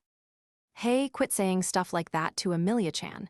Besides, you're the one who wasn't here. You can't complain. Huh. He stared at Subaru with his yellow eyes for a moment before his expression relaxed. Rather than a real laugh, Julius basically just breathed a little harder than usual. It was pompous and suited him perfectly, but it also strangely didn't feel quite right to Subaru. If you will allow me an excuse, then I would say I simply stepped out on watch. If Miss Meili's ability is to be considered, the greatest threat would be the demon beasts outside the tower. However, Julius glanced at the young girl. Meili pouted uncomfortably, and seeing that, Julius smiled wryly. It's safe to assume she will not be a problem, yes. Yeah, it's fine. She's not going to try killing me again at the drop of a hat. The question of whether she'll never do it again will come down to how well we give her a good example to follow. So no pathetic performances. I see, so it's a matter of putting on a show. In that case, please leave it to me. Quickly guessing the result of the talk with Meili, Julius quietly nodded. The way Julius put it didn't exactly sound great, but when it came to setting an example for others, Julius was probably the best person for the job. The current Subaru couldn't claim to know Julius well, but judging from his refined manners, it was clear that wasn't just the man's natural temperament. Rather, his bearing was something he'd had ingrained through hard work and diligence. I've got high expectations, Mr. Knight. You and I are the only ones who can be father figures to her right now. Humph, in that case I shall do my best. As they shared a bit of banter, Subaru carefully gauged the reactions, testing whether he had found the right level of intimacy. This was their 5th meeting since he had lost his memory. Subaru had not enjoyed many peaceful moments during that time, but originally, the time Subaru Natsuki spent with all of them had seemingly been tranquil and happy. In a deliberate attempt to not depart too much from that, and to keep everyone from feeling too down, Subaru was trying to follow the original Subaru Natsuki's trail as closely as possible. He wanted to return Subaru Natsuki back to them. Subaru, are you okay? Can you talk more now? Emilia peered into his eyes, looking worried. Well, Subaru stumbled back in surprise at the sudden proximity. Ah, Emilia gasped softly. It feels like, since you woke up since you said you lost your memories, haven't you been getting surprised by me a lot? Am I that strange? Is there something on my face? No, not at all. Just cute eyes and a cute nose and cute lips and cute ears. Cute haha, thank you, but then why? I think it's because your cuteness isn't just the sum of the parts. It's exponential. And your voice too, and your hair. Yeah, this isn't helpful. You're like an angel. It's too dazzling, I can't look too closely. Subaru covered his face and peeked out at her from between his fingers. Beatrice immediately reacted to that. Arg, could you say that in a more Subaru sort of way? What? What you said before about Emilia being an angel. Say that in a more Subaru way. What kind of punishment is this? No, it's embarrassing. You're adorable like an angel too, Beatrice. Don't pout. It's true that Betty is an adorable angel, but that's not it. Beatrice's shoulders slumped in disappointment. Patting her head, Subaru and everyone else gathered to start their meeting. He had been through this discussion in the common room several times now, but it was a problem that none of them had been productive. He really wanted to make some progress for once. I'm happy to announce that Meili is on our roster again. Now that she's a full team member and because it'd be good for her social studies, I'd like to get out of this sandy tower fast. Thoughts? It strains credulity to believe you've lost your memories when you say things like that, but in this grave situation, Barusu's memory loss is a lesser problem, though still a problem. Ram started the discussion. Memories aren't something that normally disappear without warning, so we need to do something to get them back, Emilia said. About that, can we put that aside for now? When Subaru put the brakes on that idea, everyone around the circle looked surprised. I feel bad for forgetting wherever I set my memories down, and I'm seriously happy that you all want to help me, but no one really thinks my memory loss is entirely unrelated to this tower's traps, right? You can't be so sure of that, Master. You lost your memory hitting your head on a toilet before, after all. No comments from the peanut gallery. I can't ignore that comment but save it for later. Subaru got annoyed at the wildly unexpected interruption. Anyway, what I want to say is, there's gotta be a connection between me losing my memories and the tower. In other words, Echidna said, continuing his line of thought, if we fulfill the conditions to clear the tower, we will naturally find out why you lost your memory, or maybe even find out how to fix it. Is that what you mean? Yeah, exactly, that's it, Subaru nodded. Julius put his hand to his chin. I see. If it was a trap of the tower that robbed you of your memory, then advancing through the tower will bring us closer to the answer. Or we will discover the reason you lost your memory might have been from coming too close to the answer. It's certainly possible. There's the solution to Taygeta, too. Maybe Natsuki getting too far ahead of us because of knowledge only he had is what caused him to lose his memory. Wait. You're definitely overestimating me there. I'm just a shut-in. My special skills are being able to neatly make my bed and maybe a bit of sewing. Ah, look, Subaru, you made this. Do you remember? Cute, isn't it? It's Puck, Emilia chimed in. That's definitely a cute cat, but I don't really recognize it. The conversation rapidly took several hard turns, but after hearing Subaru's response, Emilia disappointedly caressed the embroidered pattern on her outfit. Is that her cat? It didn't seem to have been brought on this trip, so Subaru wanted to hurry up and settle things here so Emilia could see her cat again. There was also the possibility Barusu might have discovered something he shouldn't have, and as a result of his rashness, his memory was stolen. That is certainly a believable story. It feels like there's a barb in the way you phrase that, but Betty is broadly in agreement. Also, regarding Subaru's idea of prioritizing the clearing of this tower, it's not ideal, but there is a logic to it, I suppose. Beatrice was unhappy that recovering Subaru's memory wasn't a top priority. He appreciated that, but he had a major reason why he couldn't just put himself first. They wouldn't make it in time to prevent the tragedy that would happen if they took too long trying to cure his amnesia. I know, all of us need to prepare for that disaster. Of course, it's not like I want to stay like this forever. But I think, effectively speaking, the sooner we clear this tower, the sooner everything else is likely to be resolved too. I want to do what needs to be done. He was doing his best to keep the downsides of not having the old Subaru Natsuki here from showing. In exchange, he asked all of them for their help. Everyone was silent for a moment, but then, "You really are stupid." Ram shook her head with a sigh, and then looked around at everyone with her pink eyes. Even without his memory, that unfortunate head of his remains. So even if he got his memory back, the value of his contribution would only be marginally different from what it is now, in which case, it would be a waste to prioritize his memory. We should advance through the tower and hope that it returns along the way. There's gotta be a better way to put that, Subaru moaned. There is. You lost your memories while trying to clear the tower, didn't you? Then pick them up again along the way, too. Don't make it my problem. Subaru had promised her. He'd remember and he'd get everything back.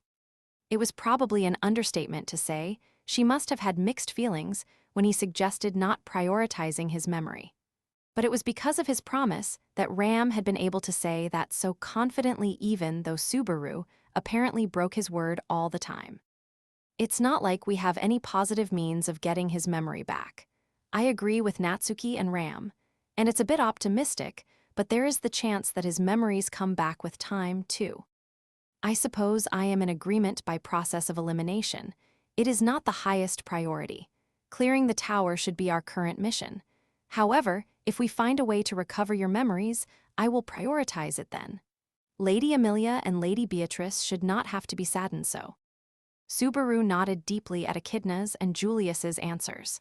When he looked over at Amelia and Beatrice, they hesitated a moment, but... It hurts, but I'll be patient, but... Let me worry most about you sometimes. Ugh, sorry. Realizing he had effectively asked them to stop worrying about him until later, he lowered his head apologetically to Amelia. Beatrice sighed, watching them. Amelia said what Betty wanted to say. That should have been most effective, so make sure you reflect on it. Yeah, understood. With permission from everyone, they firmed up the plan to focus on the tower's puzzles again. And with that, Subaru raised the first proposal. Can we try looking for Reed's book in Taygeta? 6. Let's try to find Reed's book in Taygeta. That was Subaru's suggestion for the immediate problem in front of them, how to clear the second floor. His book, but we don't have an inkling how. Haha, good one, Amelia-chan. Subaru. Amelia's cute cheeks flushed in anger at Subaru's reaction. While still reveling in how adorable she could be, Subaru looked at the rest of the group. I think Reed's Book of the Dead is probably going to be the fastest guide for how to clear the second floor. What do you think? I asked this before, but how? Amelia cocked her head. I'm not against searching for a book, but we don't know how to search for it. And is Reed Estria's book really in that archive? Julius finished the thought. Having drawn everyone's gaze, Julius turned his eyes, framed by long eyelashes, upward, as if looking through to the second floor beyond the ceiling. It's difficult to believe, but Reed Estria, the great hero whose name was engraved in history, is waiting on the second floor for us to take on the challenge he has termed an examination. Reed Estria is a man who lived 400 years ago, and yet there is no doubt that the person waiting above is that very same person, but now there is reason to question his death. Seeing how lively he is makes you question whether he actually died, right? I hadn't really thought about that, but it's a good question.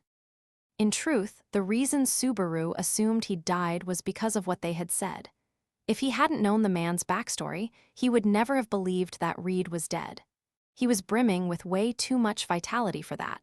No dead guy was that energetic. I think it's safe to ignore that line of thought. I can't imagine anyone could live for hundreds of years, so he should just be dead. Right, Beatrice? You cannot be so sure, I suppose. Despite appearances, Betty is 400 years old. And I'm around 100, I think, Amelia said, chiming in. Same here. Considering when I came into being, I'm probably around 400 years old. Though I haven't been awake that long, Echidna offered. Me too, master. I've been waiting in vain for 400 years. I was so lonely. I demand 400 years worth of hugs. That's an awful lot of super long-lived characters. And you too, Amelia-chan. He had been looking for confirmation, but what he got instead was an unexpected series of contradictions. He had not expected half the party to be centenarians. He had to mentally reset the group's average age by more than a few decades. But in a way, it also made sense.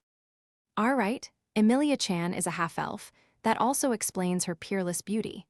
Half-elves being long-lived and beautiful is a standard trope. Why yeah? Are you not scared of half-elves without your memory? I guess if we're talking scary, then you are scary cute. Looks like that could kill for real. If I saw you with my guard down while waking up, I might go blind forever. Even now, my eyes are watering. MRGH's dummy.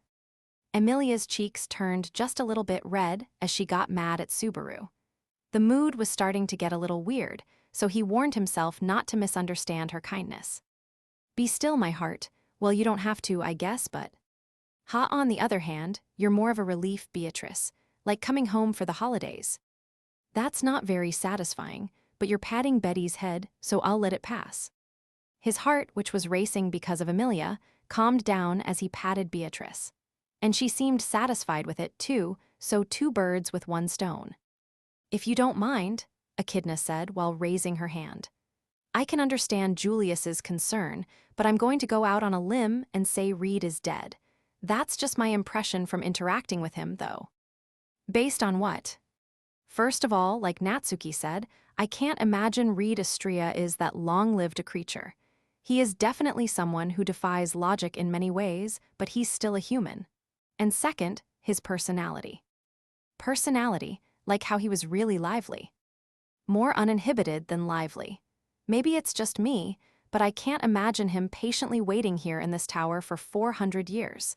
I have to assume he'd be gone in 3 days, Echidna said with a shrug. Subaru and Emilia both understood what she meant. Judging by everyone's reaction, that was a persuasive observation. Again, that's just my impression of the man. Is that convincing enough for you, Julius? I cannot help but agree. In truth, considering the way he behaves, he is not the sort of person who would be satisfied remaining in any one place for long. If there were a reason why he must remain here nonetheless, then it would be that the current him is bound to the tower's examination, would be my guess. He's bound to the tower, huh? Subaru remembered the final scenes of the last loop as he listened to Echidna and Julius explain their theories. Reed Astrea walking freely around the tower during the chaos, doing as he pleased. That didn't feel like someone whose freedom was restricted. In fact, if it were not for his one lingering regret, he would definitely have just cheerfully walked away from the tower. The reason he didn't is, what is it, something about me? No. Humph, I believe I still have eyes, ears, a nose, and a mouth on my face, but is there something abnormal? Julius asked. Yeah, unlike Emilia-chan, you aren't cute, so you don't make the cut. But anyway, Subaru turned the conversation back to Reed's book. So, if we're all on the same page about him being a lively dead guy, then let's get back to the topic. Taygeta is filled with books of the dead, right? At present, that is our understanding, Ram answered. Those who read them experience the memories of the dead person. That much was confirmed by you and Julius. Unfortunately, you seem to have forgotten it, though. I said I'm sorry already, so don't keep holding a grudge over it. Anyway, that's the focus here. Snapping his fingers, he pointed at Ram. Apparently not liking the gesture, Ram grabbed his fingers and twisted, giving him a sharp taste of pain. Meanwhile, Beatrice softly raised her voice. Ah, so that's what you mean. You understand what he wants to say, Beatrice? Emilia asked. Betty does. Ah, so that's it. In other words, Subaru wants to use Reed's Book of the Dead to reveal the best way to defeat him. That's right, Subaru nodded while shaking his aching fingers. Oh, Emilia's purple eyes widened. They could use the Book of the Dead to figure out how to fight the legend. Put simply, each person's Book of the Dead contained their memories of their life, but it could also be thought of as a strategy guide explaining in detail how they died. And as a veteran of death who had already been through it 4 times, Subaru knew firsthand it wasn't easy to avoid the cause of your death. So, if we read his Book of the Dead, we can find out exactly how he died. It's a great tool for solving his puzzle. In a roundabout sense, that might even be why the Books of the Dead are here. I hadn't considered that. Echidna's eyes widened. But now that you mention it, that is true. A dead person was intentionally set as the examiner, after all.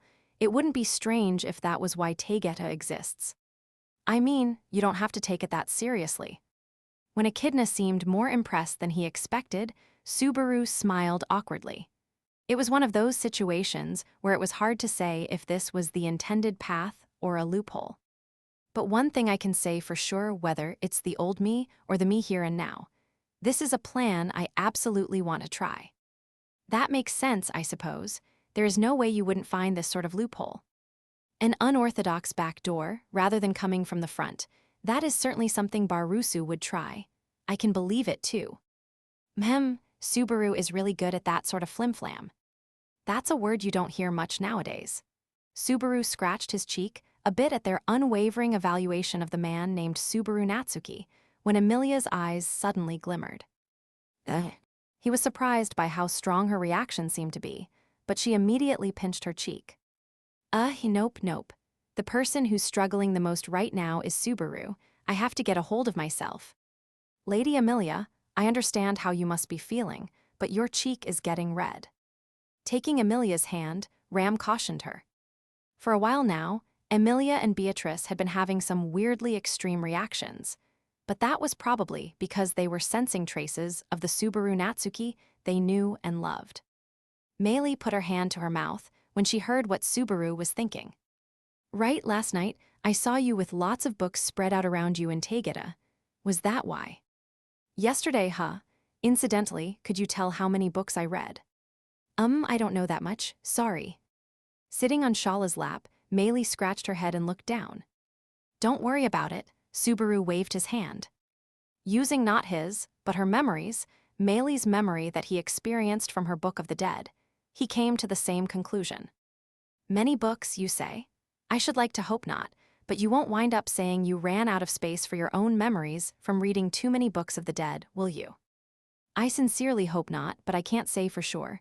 You know, since I forgot. Julius shook his head wearily as Subaru proudly pointed to himself. He had gotten pretty used to being generally defiant, but he also didn't actually doubt that his memory loss was connected to the books. That is why, if they did find Reed's Book of the Dead, he believed it should be him, and not anyone else, who read it. He had lost his memory already, so it wouldn't be too crushing if he lost it again, though I have too many important memories I can't afford to lose now. Everything that had happened in the last loop, and everything that had happened before that loop, too. And the things he had decided in his heart during this loop. His promise to Ram, and his vow to Meili. He had only repeated a day or so 4 times, and he was already carrying armfuls of memories he wouldn't allow himself to forget. That was why memories were precious. They aren't something you can afford to forget. Anyway, if Reed's as big a legend as you all say, then that's perfect. Someone who's that big a hero would have stories of his great feats and failures passed down through the generations. So his defeat is just the price of his fame. That's a new kind of weakness, isn't it? I understand Barusu's aim, and I accept it. That doesn't mean I do not have any concerns, though, Ram said. It's worth trying, at least, Echidna agreed. However, even knowing that, I can't help but feel reluctant to take on that massive archive. That's true. Subaru totally understood their concerns. If Taygeta really did cover every dead person in this world, it wouldn't be hyperbolic to say there were as many books as there were stars in the sky. Singling out the one book they wanted was like looking for a needle in the desert. But there was also a ray of hope, and the source of that hope was none other than Subaru's memory loss. If my guess is right, and reading books of the dead is what caused me to lose my memory, then that would mean I read someone's Book of the Dead. Yes, it would. With the books there, if the name isn't someone you know, then for whatever reason, the information won't come into your head. Barusu struck gold on a second book in that enormous library, or possibly even more than that. That sort of luck is impossible. Yeah, I don't think I'm that lucky either. Considering everything he had been through, his spring of luck must have finally run dry. Or maybe he had used it all up with meeting them in this world. Either way, it wasn't luck, which would mean maybe I devised some kind of system. If we could figure that out, it would speed up searching for any books we want. What then, given your current condition, even if we found a Book of the Dead with a name we know? Echidna admonished. I know, Reed is the priority here, and everything else comes second, but there are other books we would want to see if we knew how to find them. Subaru glanced at Meili. When she heard that, her lips trembled slightly. Mister, are you? I told you, I'm going to do everything in my power to raise you right. I'm not one to talk, but you're really bad about asking for what you want. Meili poked her fingers together and blushed. Unfortunately for her, she couldn't really hide things from Subaru. The whole reason she had seen Subaru in Taygeta last night was because she had been looking for a Book of the Dead there herself. Finding the book she wants is just a little side quest. You're really mean Petra must be blind. I keep hearing that name, but you're really letting her have it. He couldn't say whether it was just awkward embarrassment on Meili's part or genuine insults, but either way, it was a cute, childish sort of resistance. Interpreting Meili's lack of objection as tacit agreement, he added a new goal to the Taygeta quest list, and I want to be clear here. I think we should go up to the Taygeta archive. Reading Reed's Book of the Dead is the best thing we can do. It's ironic that Natsuki losing his memory would provide a basis for action. I can't really see what sort of plan this actually entails, but only a fool makes excuses before trying. Yes, Subaru's right. If that's what we need to get through this tower, then let's do it. Echidna and Amelia both stood. Drawn by them, Beatrice and Ram, Maylie and Shala also rose. Subaru clapped his knees and stood and looked at Julius, who was slow to move. What is it? Do you have an objection? No, we do not have any other solution. I acknowledge your proposal makes sense. But you still have reservations. This is merely my own problem. Pay it no heed. Slowly shaking his head, Julius stood. Being told not to worry made it impossible for Subaru to actually not worry about it, so he felt more than a little concerned, but I'll save it for later. Also, Book of the Dead aside, how famous is Reed anyway? He seems like a wild dude. For having lost your memories, it seems a lot has remained. I guess he left a strong impression. Reed Istria is one of the 3 great heroes who defeated the witch. Sage Shala, Holy Dragon Volcanica, and Sword Saint Reed. Not me, Masters the Sage. By your logic, I'm a few hundred years old too. I spent way too long between leaving the convenience store and waking up this morning. Taking Shala's words with a pinch, or perhaps a mountain of salt, Subaru delved a bit more into the legend of Reed. Amelia and the others glanced at Julius. Noticing their intent, he touched his bangs. There is not enough time to go through all the legends that Reed Istria left in various lands. The most famous are the battle where he slayed 100 dragons and his record of 6,000 victories and no defeats in the arena on Gladiator Island. There are also odder ones, such as how he is said to have defeated a being called a demon god in a drinking competition. They all sound really absurd, but having seen him, it feels like they are not exaggerations. Indeed, knowing his strength as I do, he is undoubtedly no. To the best of my knowledge, most of his stories tell of his unreasonable achievements. I do not recall any records of his personality or of any normal, human sorts of failures or defeats. Brushing his hair aside, Julius concluded his impressive display of knowledge. Subaru shuddered just a little bit at the fact that even the records said the man had never lost. It would make sense if the stories of his defeats simply hadn't survived into the modern day, but what if he really never lost? Subaru trembled at the thought of an entire life without ever experiencing defeat, and at the fact that it seemed entirely possible if it was Reed. And with that, we made it. As the conversation dropped, they reached the room containing the stairway to Taygeta. Up those stairs, an archive filled with books of the dead awaited them, but Ram, could I leave everyone else to you for a moment? I want to talk with Julius for a moment. With Julius? Ram furrowed her brow at Subaru's request. Julius was surprised as well, but for the moment, he didn't say anything. Ram's pink eyes narrowed, peering into Subaru's black eyes. After a brief moment, she sighed. Do not take too long.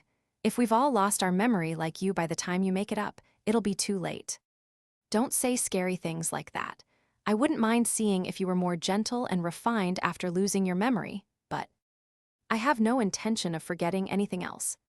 Yeah, if you find a weird book, don't get too close to it. Ram shrugged and led the rest of the group up the stairs. He was reasonably confident that he could leave things in her capable hands. In that sense, he trusted Ram the most out of everyone in the party. Natsuki. The women followed Ram's lead up the stairs to the next floor. Echidna, at the tail, called out to Subaru after putting her foot on the first step. Her blue-green eyes wavered slightly. Be gentle. With that, she slowly started up the stairs, too. Watching her leave, Subaru scratched his head. She probably figured out why I kept Julius back. When the two of them were alone at the bottom of the stairs, Julius broke the silence. So, what did you wish to discuss? If you have gone so far to distance Lady Amelia and the others, it must be quite pressing. Yeah, I guess so, Subaru answered evasively. That is a rather inarticulate response. What I want to say is difficult to put in words, that's all. Subaru made a mess of his black hair as Julius stood in front of him, back to the stairs.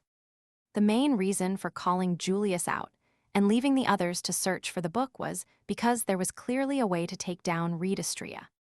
During the end of the last loop, when it turned into a free-for-all in the tower, Reed's one lingering regret was wanting a fight with Julius. But Subaru couldn't understand the reason. From what he had heard, Julius had fought Reed once before and been almost immediately defeated. I can get a loser fixating on the person who beat them, but the opposite is. Subaru. What do you think of Reed? Do you like him? Is there a meaning in that question? No, just a jab to lighten the mood. My real question is a little different. Put it this way. Subaru closed one eye. Do you think you can win against Reed? Julius's yellow eyes widened. Seeing the unmistakable agitation in his gaze, Subaru took a short breath. On the one hand, this reaction was expected, but on the other, it also made him want to go give me a break. Setting aside whether you recognize it yourself or not, it's understandable that you might feel scared in a situation like this. Once you get a habit of losing, it's hard to break it. Subaru, what are you? Sorry, if I'm being honest, I think it would be best to take as long as possible to get you back on your feet again. I do, but we don't have the time. You understand, right? Julius's expression stiffened, and he caught his breath. We don't have the time has a different meaning for me than for him. But even so, we should feel this same sort of impatience. Or rather, Subaru had been forced to understand it. It was something that the old Subaru Natsuki couldn't have said out of concern for a man who was hurt and had not noticed his own unease. This Subaru Natsuki would do what the other Subaru Natsuki could not. I'll be blunt, Julius, because right now I'm invincible. Invincible, that's a rather bold statement. Nothing is holding me back, so I can make a big leap. I can't keep watching you shrinking back when you look at me, when you look at Echidna, when you talk about Reed. I'm the type who can't let things go either, so I'm not one to talk, but ignoring all that for the moment, I'll be blunt. I'm listening. Taking a deep breath, Julius adjusted his posture and looked right at Subaru. Meeting his gaze head-on, Subaru continued. That is one thing, and this is another. Subaru spread his hands to the left and right. What? Julius looked taken aback by his brazen statement. I get why you feel awkward when you look at me. The me up to today probably did something to you. Whatever he did hasn't disappeared from the world, but it has disappeared from my head. Yes, that much is true. However, Hear me out. Because of that, you and me, we're going to have to build our relationship up from the beginning again. At least you and the current me have to do that. Forget past me for now. Julius couldn't recover from the wave of turmoil that had swallowed him up, and that blunt reasoning wasn't doing it for him. It was a terribly forced logic. Subaru was decidedly not conveying all of what he wanted to say. In truth, he was using the old Subaru Natsuki's achievements and taking advantage of the influence they gave him over Amelia, Beatrice, Julius, and the rest of the party. Right now, he was asking for permission to use the good part of that influence and ignore the bad part. Because you're the strongest person in our party, so you're the one who's going to have to duke it out with Reed. Even if we do find the strategy guide, we're going to have to count on you for the actual fighting. Of course, part of it was that Reed had some sort of fixation with Julius and wanted to go at it with him. But even without that, Subaru had no intention of yielding on this point. Considering how Amelia had already made it through, there was no one else who could do it other than Julius. I can understand being scared. I can understand being bewildered. And I'm really sorry for whatever the past me did. But with all that in mind, I need you to focus up and fight. I have already lost to him twice. I know, but win the next match. That was one more loss than Subaru had known about, but it didn't matter anymore. It was just one more thing in the pile. The calculation gets messed up if you don't win. I thought of a lot of different matchups in my head, but us guys have to do whatever we can before asking the girls to fight. That would be a disgrace for a night. Subaru clenched his fist and held it out. A disgrace. The current me is a disgrace of a night, Julius murmured softly, lowering his gaze. Subaru had hit him with a stunning, bewildering, hurtful, gut-punching logic that grabbed Julius by the chest and shook him, leaving him adrift. And at the end of it all, Julius's mask of elegance cracked. As Ms. Ram said, it is difficult to believe that you have really lost your memories. Or are you just pretending to have lost your memory in order to encourage me after I lost my nerve? At the cost of darkening Amelia Chan's smile, dumbass, I wouldn't do something that roundabout. Besides, even if I didn't do that, you wouldn't run away. You'd fight for everyone. That is contradictory. You were just trying to steal my timid heart. No, it's not that. What you're missing isn't courage. You've got the courage right there. Subaru took a step forward, pressing his fist against Julius's chest. What's missing is determination, the will not to lose. Julius took a sharp breath. Subaru wasn't lying. He had seen it in the last loop. Julius had held on to his sword, even in that desperate situation with demon beasts and Reed all around him, entrusting things to Subaru without averting his eyes to the despair in front of him. There was no other way to interpret that line except as him saying, "Leave this place to me." He had said it in the direst of moments. "Leave Raid Astrea to me." And that was the last of him Subaru saw. So, I didn't see the end, and I don't remember what happened before today, so I haven't once seen you lose to Reed. Julius Juculius had not lost. This night, this man had never once lost in front of this Subaru Natsuki. So no matter what anyone else might say, Subaru Natsuki wouldn't entrust this fight to anyone else. He would continue to expect Julius Juculius to defeat Reed Astrea. I'm leaving Reed Astrea to you. You defeat the most dangerous enemy. In exchange, in my own way, I'll do my best to take care of everything else. I can't hear you, Julius. Answer your pal's expectations. Subaru's fist hit Julius's chest again. The last time was for entrusting his expectations. This time it was for hammering home a powerful hope. Julius touched his chest and let out a long, deep sigh. How can you have such high expectations of me if you've forgotten everything before today? It's your image, the impression you give off, the way you look and talk and carry yourself, the things you have and your clothes, the way you eat and walk, just the overall effect of everything. Unable to talk about what had happened during the last loop, Subaru clutched his own chest and struggled to answer. By chance, Subaru and Julius both held a hand to their chests as they faced each other. Julius kept his hand on his chest while straightening his back and slowly bending at the waist. It was a beautiful, natural bow, like a knight in a story. Impression, huh? Why, yeah, the way you look, everything about you makes me feel that way. I see, my appearance made you think that. Julius's tone shifted as his head remained bowed. Thus far, his tone had sounded like he had been forced to face something tender to the touch, but now just a faint trace of vitality returned. Some flexibility and warmth had taken root. That was the impression Subaru had as Julius raised his head and looked forward. And, forgotten by the world, unable to confirm the existence of my own master, and then forgotten even by you, the only one who remembered me, I have been unsure of where I stand. However, even in this state, I have not lost everything that I strove for. That's what you are saying. I didn't come close to being that classy, but that's the gist of it. Julius had taken Subaru's clumsy, not fully coherent words and given them a polished, intelligent form. Subaru had thought he wouldn't be able to convey 100% of what he wanted to say, but it felt like Julius had managed to come surprisingly close. It's a bit abstract and kind of heavy on gut instinct, but it felt like the problem was a mental one, so I guess it worked. Why are you timid now? Weren't you supposed to be invincible? I mean, even after you grab the star, you'll still die if you fall in a hole. Julius furrowed his brow at that indecipherable explanation, but he didn't probe it further.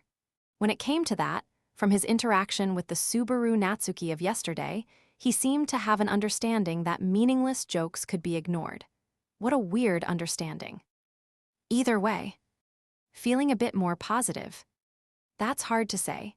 In essence, your words didn't offer any solid advice and were mostly an appeal to emotion, and it's not as though anything has changed dramatically. However, Julius's eyes narrowed as he looked at Subaru, and then his lips relaxed into a slight smile. That is one thing, and this is another. And he ended the conversation with a turn of phrase that was rather unlike him. 7. Honestly, he didn't have any confidence that he had managed to comfort Julius. I can't help thinking there were better words, a better way to give him a push. Something better than "that's one thing, and this is another." A more polished explanation or a way to overwrite the absurdity of the current situation. But it was very much something you'd say, for better and for worse. Really? Then how close was it to what the old me would have said? The answer is kind of a big deal for my current identity. When it comes to establishing one's own sense of self, I was quite shaken not too long ago as well. As someone with some experience in a similar sort of predicament, allow me to offer a bit of advice. That is one thing, and this is another. Oh, come on. Snapping at Julius, who was quick to put those words to use, Subaru headed up the stairs to rejoin Emilia and the others in Taygeta. He had said it to Julius too, but they were on the clock. They needed to lay down the foundations for victory before disaster struck the Pleiades watchtower. And when it came to the essentials, finding Reed's Book of the Dead would be a struggle for sure, since they were looking for a single book in an ocean of. Ah, Subaru, look, we found Reed's book. Really? Having reached the third floor ready to dive into a massive task, he felt his resolve completely fall apart the moment he heard Emilia's glowing report. She was pointing to the thick book Ram had cradled in her arms. If that really was the book they were after, it was truly impressive they managed to find it in this overflowing archive. And while I was counseling Julius, what are you speedrunners? I don't know what that is, but it's amazing. Tell her what a good job she did. Emilia proudly thrust out her chest while also indicating it wasn't her achievement. Subaru wondered who he should be complimenting, but the answer was clear soon enough. Emilia gently pushed forward the dark blue-haired girl clinging to her hips. Maylee found it, isn't that sterling? That's a phrase you don't hear too much nowadays, but setting that aside, you found it, Maylee. That's definitely a huge achievement, you did great. Subaru praised the unexpectedly meritorious searcher. However, she pouted and looked away from them. It's nothing special. I just happened to spot the book, is all. I don't think it's anything to get excited about when I just found it a little fast. Don't be silly, you should be proud. You did great, Maylee. Good job canceling out the blunder you made trying to push me off the stairs. You're calling us even after just that. Maylee's eyes peeled back in shock as Subaru roughly tousled her hair. She didn't appreciate how he was messing up her hair and shouted in protest, but his expression softened. Still, though, you can say what you want, but you must have done your best. There's no way you would find the book we're after that easily if you were. Mister, don't say pointless things like that. Maylee's face turned red.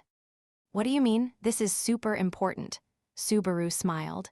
It's proof that you're one of us, but if you're saying that you found it at random. Unfortunately, we haven't figured out any pattern to how the books are arranged in the Taygeta archive, Echidna chimed in. If their stumbling across this book was pure chance, then Subaru's side quest would have to remain pending. For now, we'll just have to keep advancing the main quest. You don't have to worry that much. Guessing what Subaru was thinking, Maylee gave a casual shrug. That was something he hadn't seen in a while. It felt like she was starting to return to normal. I won't make any promises, since I know they're not worth much, but I will make your wish come true. You really can't keep your word, mister. I'll be waiting without getting my hopes up. A promise without saying as much. Seeing Maylee smile, Subaru switched back to the main subject. Got it, then it's safe to assume no one has looked at Reed's book yet, right? The book Ram was holding had a bunch of letters on the spine that Subaru couldn't read. But that didn't change the fact that it was the prime suspect in the case of his missing memories. On that point, Ram was seemingly in agreement about approaching it with caution as she touched the spine. Considering your current state, it would be a problem to get ahead of ourselves and have another person lose their memory, so I haven't let anyone read it. I should point out, we still haven't confirmed that the book is what caused me to lose my memories. Even if he didn't find it convincing himself, Subaru still puckered his lips a little at having his statement laughed off like that. Anyway, Beatrice turned her distinctive patterned eyes to the book Ram was holding. We managed to find what we were looking for. Next is deciding how to use it, I suppose. Tension filled the air, quickly replacing the joy of finding the book. If they messed up, they could lose their memories.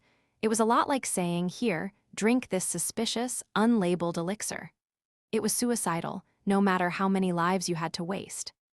Let's talk about what we can speculate about the potential dangers. Is there really anything you can figure out, Echidna?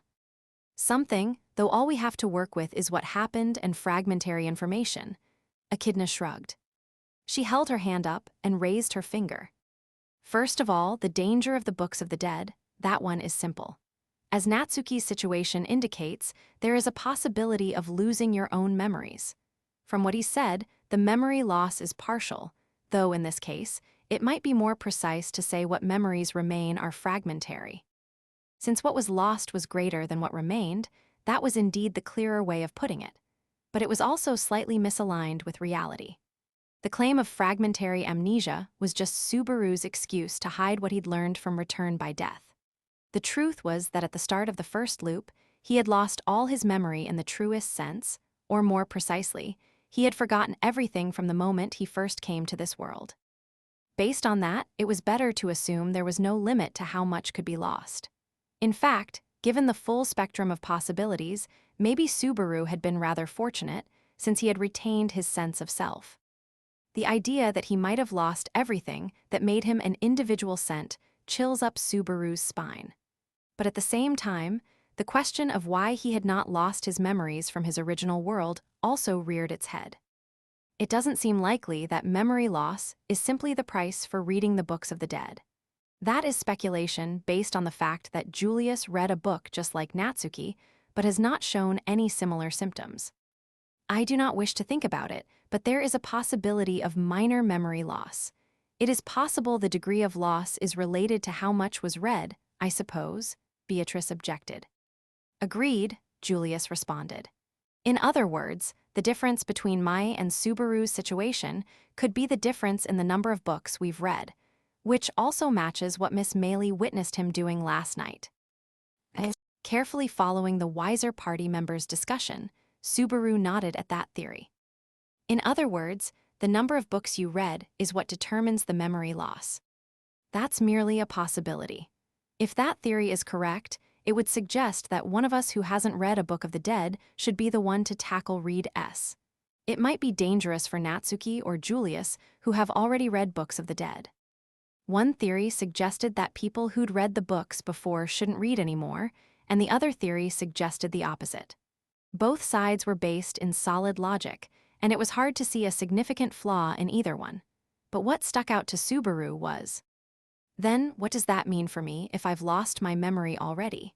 If the memory loss is tied to an overload of information from Books of the Dead, then did I get reset, or not? That's a grave question. If you lose your memories again, we'll have to explain everything to you again. The thought alone is horrifying, Ram said. Seriously, that's what you're worried about. It's horrifying to me too, but come on. I'm really worried about that too. I don't want Subaru to forget so many things again.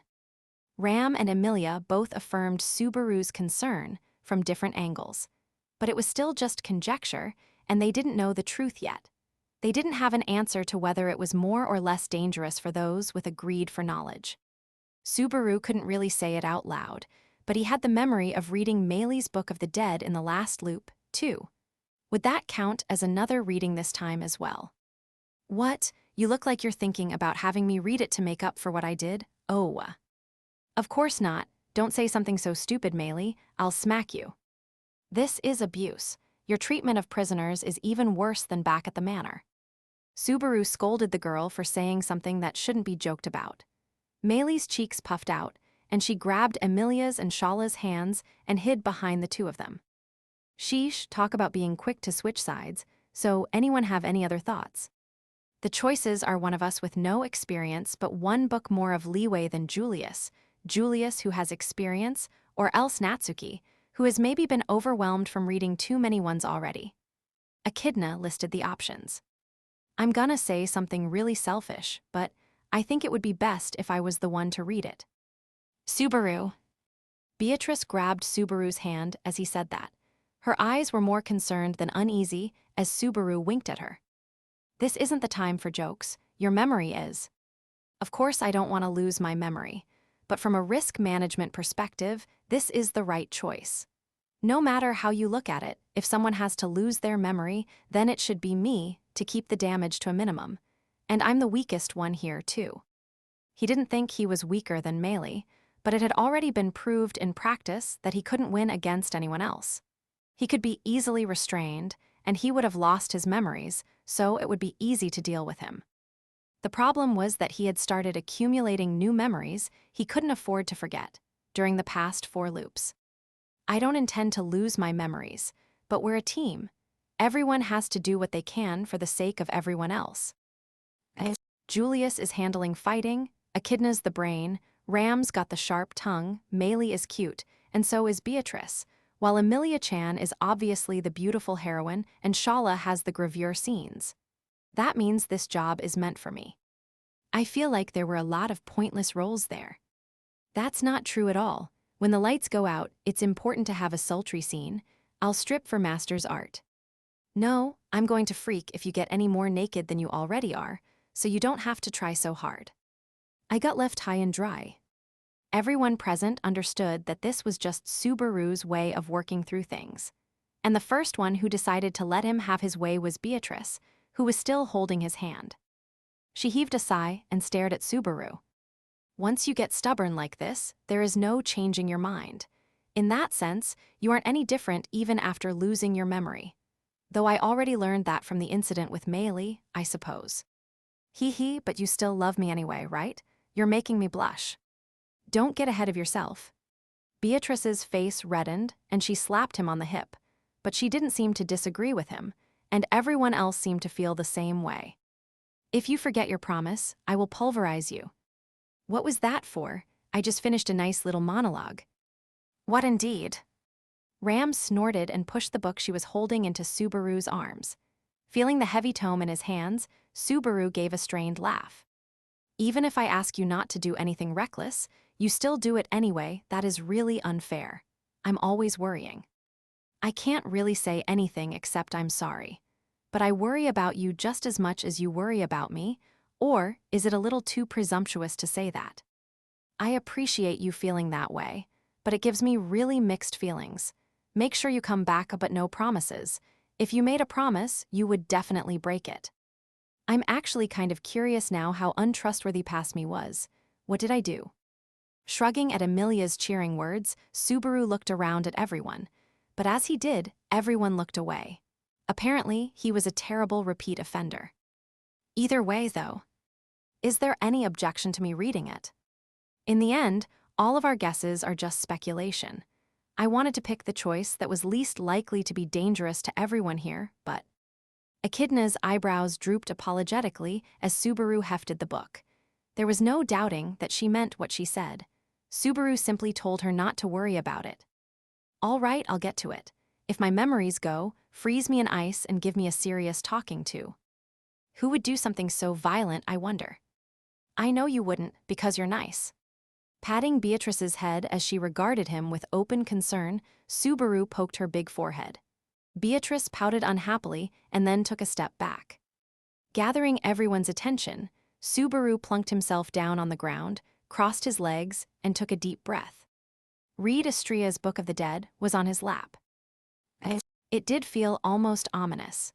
This was similar to when he read Melee's Book of the Dead, but the pressure coming from this book was even greater. The feeling really does change, depending on whose book you pick up, huh? What sort of life am I going to experience? And can my memory handle it? Putting his hand on the cover, Subaru glanced up at the people watching him. Beatrice, Melee, Ram, Echidna, Julius, and Shala were all watching. And... Subaru. All right, I'll be back. I might be out a while, so you can have dinner without me. Dummy. With Emilia's smile seeing him off, he opened the book. In an instant, the characters written on the page floated up, and it felt almost like the information was passing through his eyes and slamming into his brain. And in the span of an instant, he was pulled into the book. His consciousness cut away from the archive to darkness. 8. The feeling he'd had when he read Melee's Book of the Dead was fairly vague. The scenes he saw and the life she had lived were vivid, but his memory as the person watching those scenes felt very much like he was becoming the same person as the person whose name graced the book. He thought from their perspective and experienced their emotions. Long story short, the journey through the contents of the Book of the Dead was like merging with the subject. In that instant, tracing those contents, Subaru Natsuki was Meili Portrout. And that was part of the reason why she sat at the edge of his consciousness, the odd fragment of consciousness that assumed the shadow of Meili. If that was the effect of the Book of the Dead, then what Subaru was seeing in this moment was Reed Estria's life, and should have been his first-person view of the world, as difficult to understand and comprehend as his thoughts were. What did he think? What did he like? What did he dislike? What did he love? What did he hate? What did he achieve? He should have become one with Reed Estria's mind and been shown his life. And so Subaru immediately noticed something unusual. The place he found himself in was clearly not Reed's past. He was standing in a bright white place. The surroundings were a vast, endless white void. He had no idea where he might be. He could see his arms, his legs. Bending his neck, he could see his torso and waist, too. Meaning he had a body. From that alone, things were already different from what had happened when he read Meili's book. The experiences were not matching up, and he realized that he had been dropped into a new, unknown situation. From what he could see, his clothes were exactly what he had been wearing in the archive. Was that because his mind registered that as his present form, or because of some other intent, like the will of the book's spirit taking direct action, recreating him in this form? I don't want to think I was physically absorbed into the book when I started reading, but... Oh, you came again, mister. Subaru jumped, hearing a voice besides his own. It came from behind, so he reflexively jumped forward, rolling once before spinning around. The eyes of the person behind him shot open at his sudden movement. You're... Subaru couldn't hide the surprise and confusion in his voice. It was someone completely unexpected, entirely beyond what he had imagined, an encounter with someone he didn't recognize at all. A girl he had never seen before was standing there in front of him. Beautiful pale blonde hair, almost like gossamer threads, that was unbelievably long. It spread across the white floor, gathering in a pool of gold at her feet. Big, round, blue eyes and limbs the color of delicate bone china. She was wearing a plain white dress, and everything about her gave off the feeling of translucence. A girl he had never seen before, that was how it should be. But his eyes narrowed upon seeing her. He rubbed his eyes furiously with the back of his hands, as if trying to clean fogged glasses, but she didn't look any different. Even when he checked again, he didn't know her. He felt faintly as if his memory was aching, though. Have you calmed down some, mister? Where is this? No, wait, who are you? Which should I start with? Greedy, aren't you, mister? But we don't dislike the way you come right out and say what you want to ask. We love greedy people. Her lips cracked into a sneering grin that bewildered Subaru. There was no other way to describe that smile. She looked maybe 13 or 14, if that. With her neat appearance, a regular smile would have suited her nicely. But in Subaru's eyes, her expression was sinister. His instincts seemed to be telling him that she had trampled on countless lives. As Subaru shuddered, the girl spoke. This is the lonely, white end of the line for souls. The cradle, Odo Ragna, the corridors of memory. Corridors of memory. Yup, and... Subaru's eyes widened at that unfamiliar term, and satisfied with his reaction, the girl spoke. The girl who was a walking bundle of malice spoke with a sneer. And we are Louis Arneb, the witch cult sin archbishop of gluttony. It will just be for a short while again, but it's nice to meet you, mister.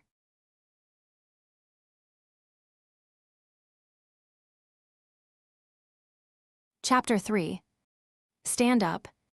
1. The corridors of memory, and Louis Arneb, that was what the blonde girl said. Subaru fell silent. A white void that flew in the face of every expectation, and a completely unexpected encounter. To top it all off, the girl had a knowing look about her face, and she appeared willing to discuss several things, but... Witch cult, gluttony, sin archbishop, what is all that mumbo-jumbo supposed to be? Uh-huh. Louis covered her face and broke into a laugh as Subaru crossed his arms and cocked his head. On that point alone, it almost felt like a painting, a girl standing against an illusory blank canvas, but Subaru's instincts were screaming out in alarm. He was born and raised in peaceful, modern-day Japan, so the girl's existence had to be something very different for his survival instincts to react like this. The only problem was that the title she had given meant nothing to him. The witch cult, put simply, is like a gathering of outcasts hated by this world. Oh. Even you've heard about the witch of jealousy before, right? The witch cult is deeply connected with that great person. Well, you can think of them like her worshippers. So then that archbishop bit is. Sin and archbishop seemed like words that were very much at odds, but they seemed to click together in his mind. The first thought he had was, you can tell right away that's a villain's title. No way, shut up, nah, nope, never, not on your life. Shaking her head, Louis hugged her slender body. However, there was no sign of the creepy smile leaving her face, and she didn't really seem to be denying it either. I can't read what she's really after, or no, it's more that I can't really pin her down. Don't bully a poor, innocent girl like that, mister. We can be hurt, too, you know. Our heart is more tender and fragile than the average person's. Color me unconvinced. And is that royal we supposed to be some kind of unique character trait? Or are you just trying to sound cool, like some one-kid army? Try to keep it straight. Don't worry about that. There are just a few too many egos, it's a little vague which one gets to be in charge. We're pretty fed up with it, though. Louis looked down slightly. But it is what it is. They're gifts from dear brother and brother dearest. We'd be a failure of a little sister not to accept them. Siblings have to help each other out. A cute sister who cares about her big brothers. As an only child, I'm a little jealous. Really? But you might have a younger brother or sister by now. Whoa, that's a scary thought. I'd rather not imagine that. His parents got along well and were happily married, so something like that might not be a joke. Considering the two of them, with me gone, they might start on another kid. Nah, there's no way. If Subaru disappeared, his parents would keep searching until they found him. So he prayed instead for this summoning to another world thing to be a rebirth. If his parents were going to have to experience the pain of forever searching for their lost son, then he would rather have died before being reborn in a new world. That would be far better. Picking up her hair that spilled across the floor in both hands, Louis looked up at Subaru. I understand, mister. Yeah, as if.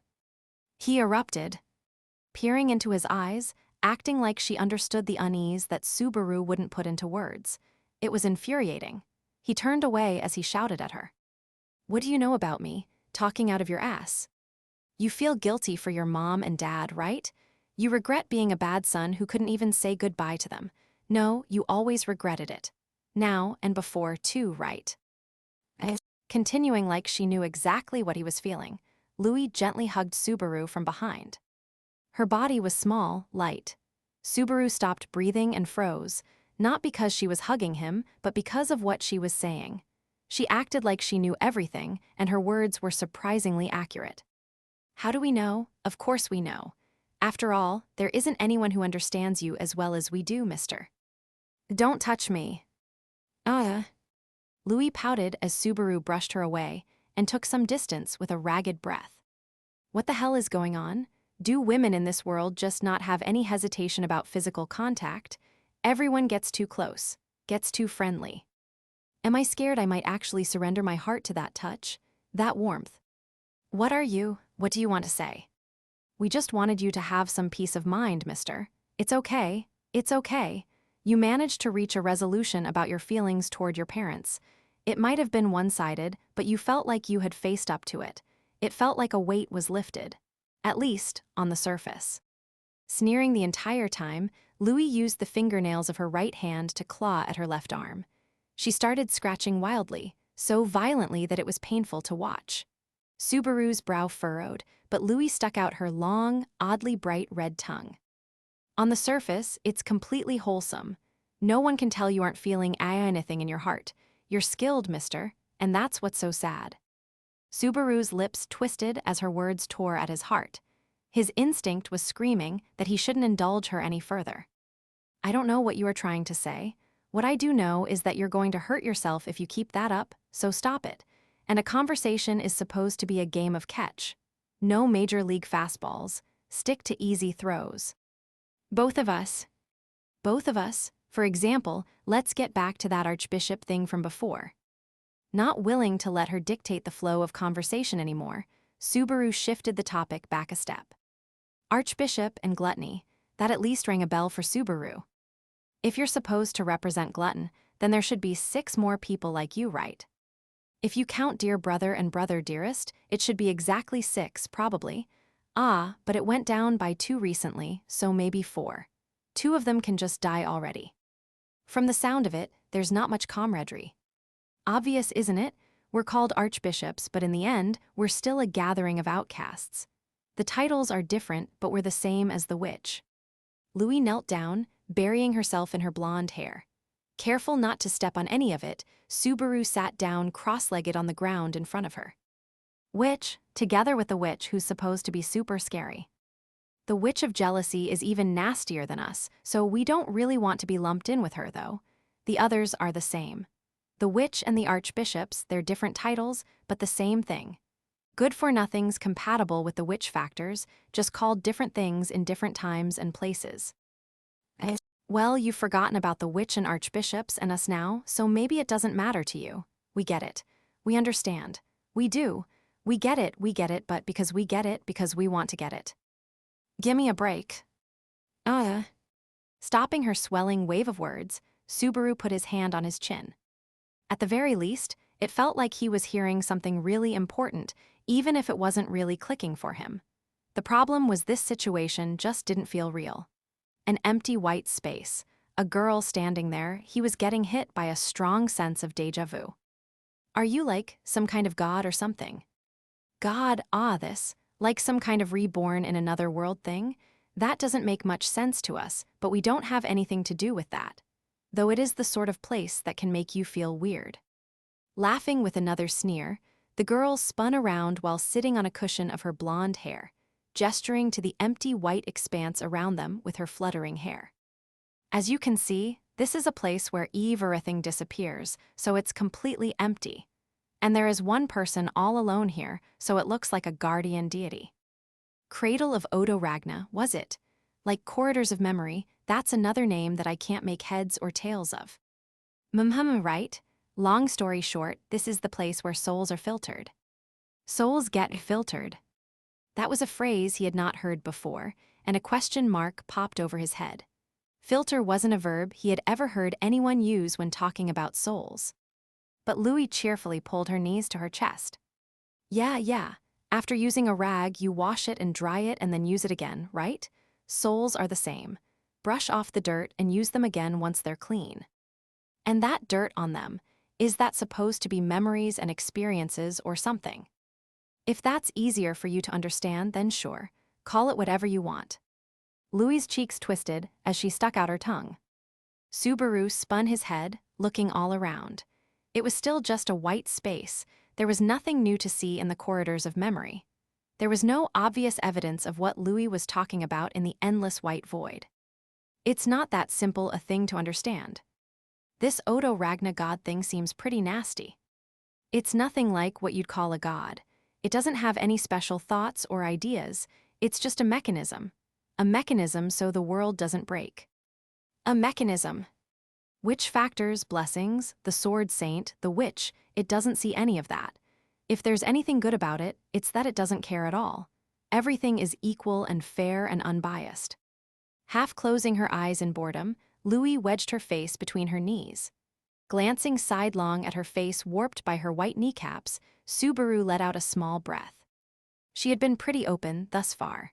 It was likely that she had not told any real sort of lie, which is all the more reason why he sighed. Exhaled, inhaled, exhaled one more time and then looked at her, and asked the question. Are you the one who stole my memories from before today? That's right. The criminal answered the question, disappointingly easily. 2. Subaru shut his eyes when the response came so readily. He had not really expected her to deny it. Even with this short back and forth, he had a feeling that she wasn't the type to be roundabout.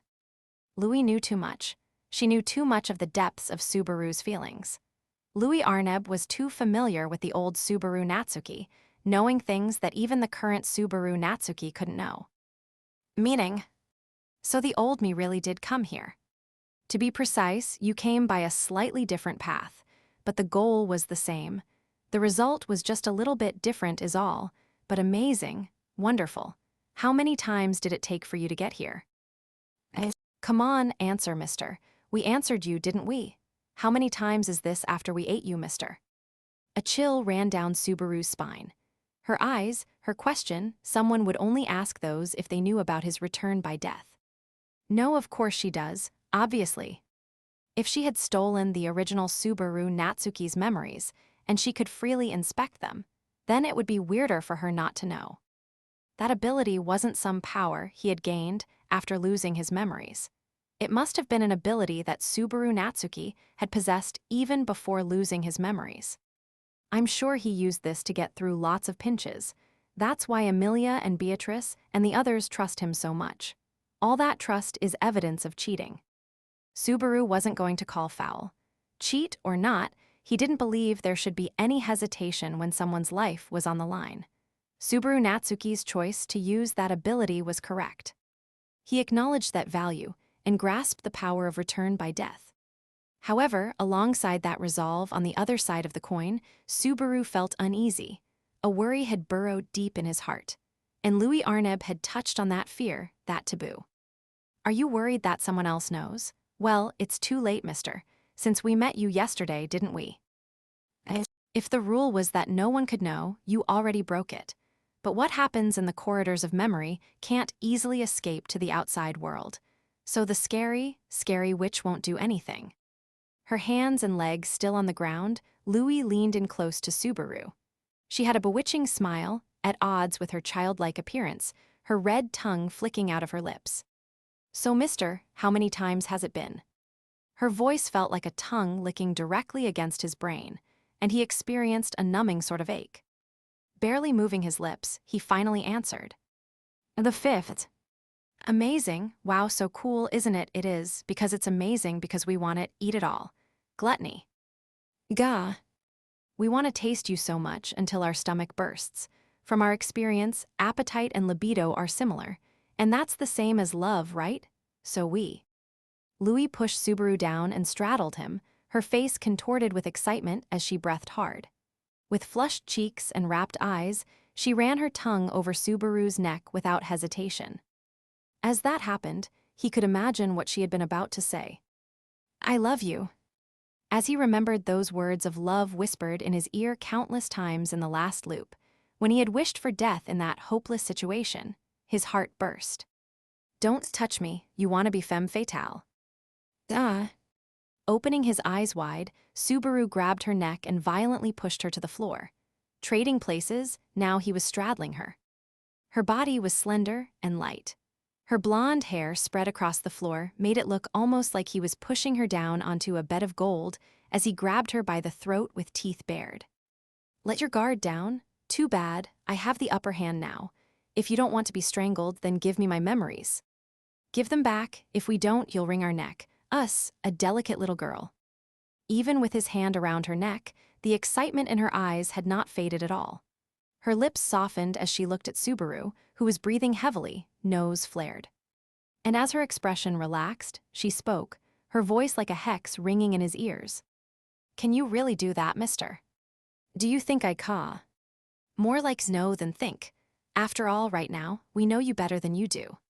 Louis poked both of her cheeks with a finger and cocked her head provocatively. Gulping, Subaru looked down at his right hand around her neck. I just have to squeeze a little to show I'm serious. If I prove I'm serious, she'll change her tune. Think of Amelia, Beatrice, Ram, Maylie, Julius, Echidna, Shala, Patlash, everyone, and... Your grip loosened, mister.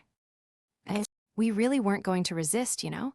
After all, here, we're just the delicate little girl we look like. Unlike our brothers, we can't do anything without taking the form of someone we ate.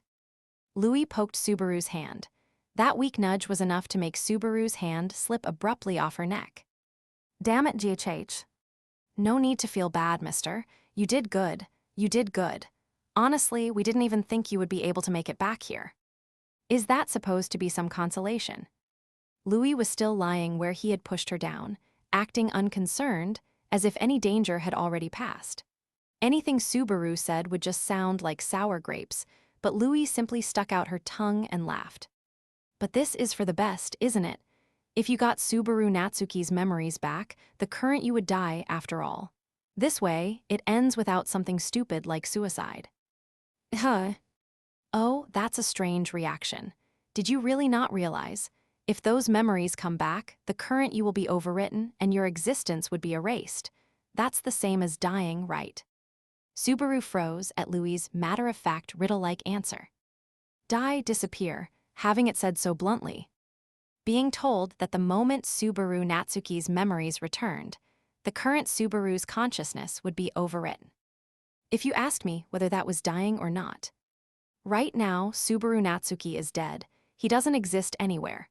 But if he comes back, then this time, you will die, mister. You won't exist anywhere. Is there much value in getting Subaru Natsuki back? You can do the same things, can't you, mister? You like the people around you just like him now, don't you? And they will like you just the same, too. What's so bad about that? What's so bad? When put like that, there was nothing bad about it at all. That Subaru Natsuki and this Subaru Natsuki, neither of them was bad. Subaru was a person with lots of flaws, just crap tons of them, enough to make him hate himself. If anyone asked who he hated most in the world, he wouldn't hesitate to say himself. That was how pathetic, how lacking Subaru Natsuki was. But when it came to this one problem, he had not done anything wrong. If there was anything wrong, it was that there could be only one winner in this cruel game of musical chairs. Emilia-chan and the others, I wanted to give Subaru Natsuki back to them. That was why he had intended to steal his resolve to get those memories back, to not hesitate if he was ever given the chance. But he had averted his eyes from the fact that his existence would completely disappear. He had hoped for some sort of miracle, a convenient blending of their two memories, that the current Subaru would remain somewhere inside Subaru Natsuki. That had been his vague hope, but it's hard to say what'll happen. We've never seen anyone who got their memory back, so we don't know. Louis grinned at Subaru's obvious inner turmoil, her eyes making her look just like a cat toying with a mouse. The criminal who stole those memories was insolently claiming she had no idea what came after. And it was almost surely the truth.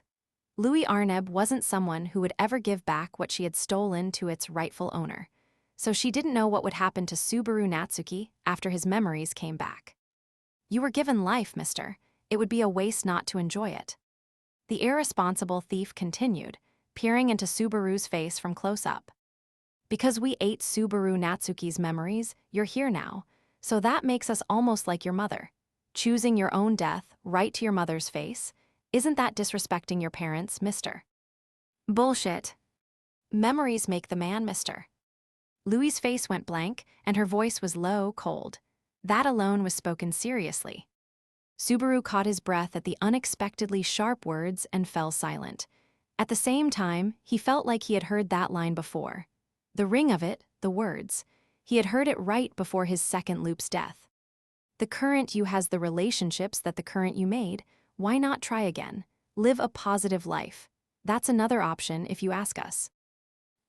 Also, maybe we shouldn't say it, but Subaru Natsuki doesn't seem like the greatest guy. Closing an eye, she made a face like she was speaking a difficult truth while pummeling Subaru's emotions. Still lying on the ground beneath Subaru, she clasped her hands in front of her chest and looked into his black eyes with a dreamy, maiden-like gaze. Poor Emilia, born just like the witch of old, a pitiful girl avoided by everyone. Ah, but I'm so kind for being willing to be with her. Why? Weak and fragile Beatrice. Living alone without anyone to rely on, what a lonely girl. I have to take her by the hand and lead her down the dark and dangerous road. To Subaru's shock, she spoke the names of the girls who had prayed for his safety and watched him go, and then she started reciting terribly twisted thoughts.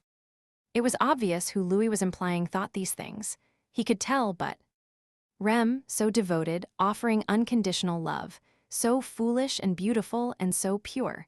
An incomplete child who feels alive when she becomes desperate for the sake of someone other than herself. That is why I have to guide her. What are you getting at? Just sharing what Subaru Natsuki thought. What he wanted was a feeling of superiority. He was never thinking about someone else.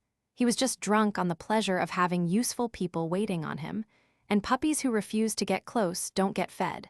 Those people got pushed away. Do you really want to give yourself up for the sake of that Subaru Natsuki? She asked it again. Gluttony was demanding a confession from Subaru Natsuki. She wanted to hear what Subaru really felt. Do you want to die or not? And if you do want to die, would you really die for someone like that? Would Subaru Natsuki really choose death for the sake of some other Subaru Natsuki? So what do you want, mister? Louis's slender arm grabbed Subaru's and put his hand on her neck. She even guided his fingers around her neck. All he had to do was squeeze, and her slender neck would snap. She had just concluded he couldn't do it, but that would be the same as killing Subaru Natsuki. At the very least, that was what she was saying. So, well, what is it? Which one? What'll it be? What do you want? How do you want it? What can you do? What happens next? What's okay? We'll forgive you whatever you pick. Louis's voice hammered his ears mockingly, sneeringly like a curse. Louis Arneb, the Archbishop of Gluttony, the slender girl, the loathsome being, the parent who created him, put the question to the Subaru Natsuki before her. What would he do about Subaru Natsuki? So, what do you want, mister? 3. The cruel choice ate away at Subaru Natsuki. He could feel something in his heart burning to a cinder. His humanity, his trust in himself, his feelings about Subaru Natsuki as a separate person, something was being scorched away. With his hand on the neck of the girl he had pushed down, with her sneering up at him, Subaru Natsuki was placed at a crossroads. His own fate and the fate of Subaru Natsuki hung in the balance. I can't hear my heart. My breathing is ragged, but my lungs aren't working. Even though he was in such a desperate situation, there wasn't a bead of sweat on his brow. That was surely because his physical manifestation there wasn't real. My body was transported when I read the book. Just my mind was pulled in. But all this is trying to avoid the reality in front of me, isn't it? Subaru's heart was trying to achieve a fleeting peace by letting his thoughts wander into the distance. But time, space, and the girl in front of him wouldn't let him escape. So what will you do, mister? The girl he was pinning down looked up at Subaru, who was still frozen in indecision. She peered into his black eyes with a sadistic sneer, and her tongue flicked back and forth as if she was going to lick them. Pinning a delicate little girl down, your hand around her frail neck. Doesn't it give you a thrill? Or is it just something a guy with your sort of nature has plenty of experience with? You're trembling. How adorable. Will that let you make your important choice? Tilting her head, Louis kissed Subaru's wrist. That repulsive act, the intensity in her flirtatious gaze, and her callous words reminded Subaru of a scene. It was a tragic scene he had experienced once before. But that time, the perspective had been flipped. He had seen it from the perspective of the girl in front of him, not from his own eyes. The scene of Subaru pushing him down, being strangled while seeing that vicious look on his face. Subaru Natsuki had strangled Meili. The instant he realized how similar the situation was, Subaru's body, his face, everything tensed. Oh, so you do remember something like this? Don't. We're not joking. If anything, you're the one who isn't being serious. You should seriously, earnestly love yourself.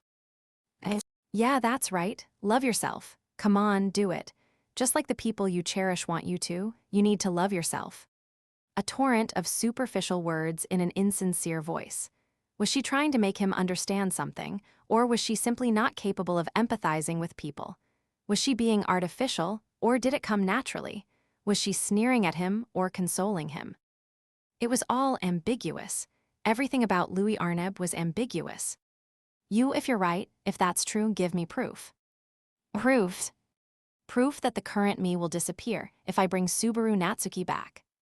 There isn't any, none, zip, Zero, nada, nothing, not a single thing, nothing at all. Does that make you feel better? You're going around in circles, mister. We can't talk about things we don't know. We don't know if our brothers would die if what they ate was returned. And honestly, we've never returned something we ate, so we don't know. We ate it after all. Louis opened her mouth wide, revealing a red tongue and seriously sharp canines, letting Subaru see all the way to the back of her throat, as if to say, look, there's nothing there. Her red tongue dancing all the while she referred to stealing people's memories and devouring them as eating. So what will you do, mister? GH. Dying was scary, terrifying.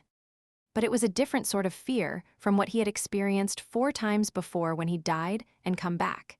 The issue weighing on his soul now was the potential loss of self. His existence hung in the balance.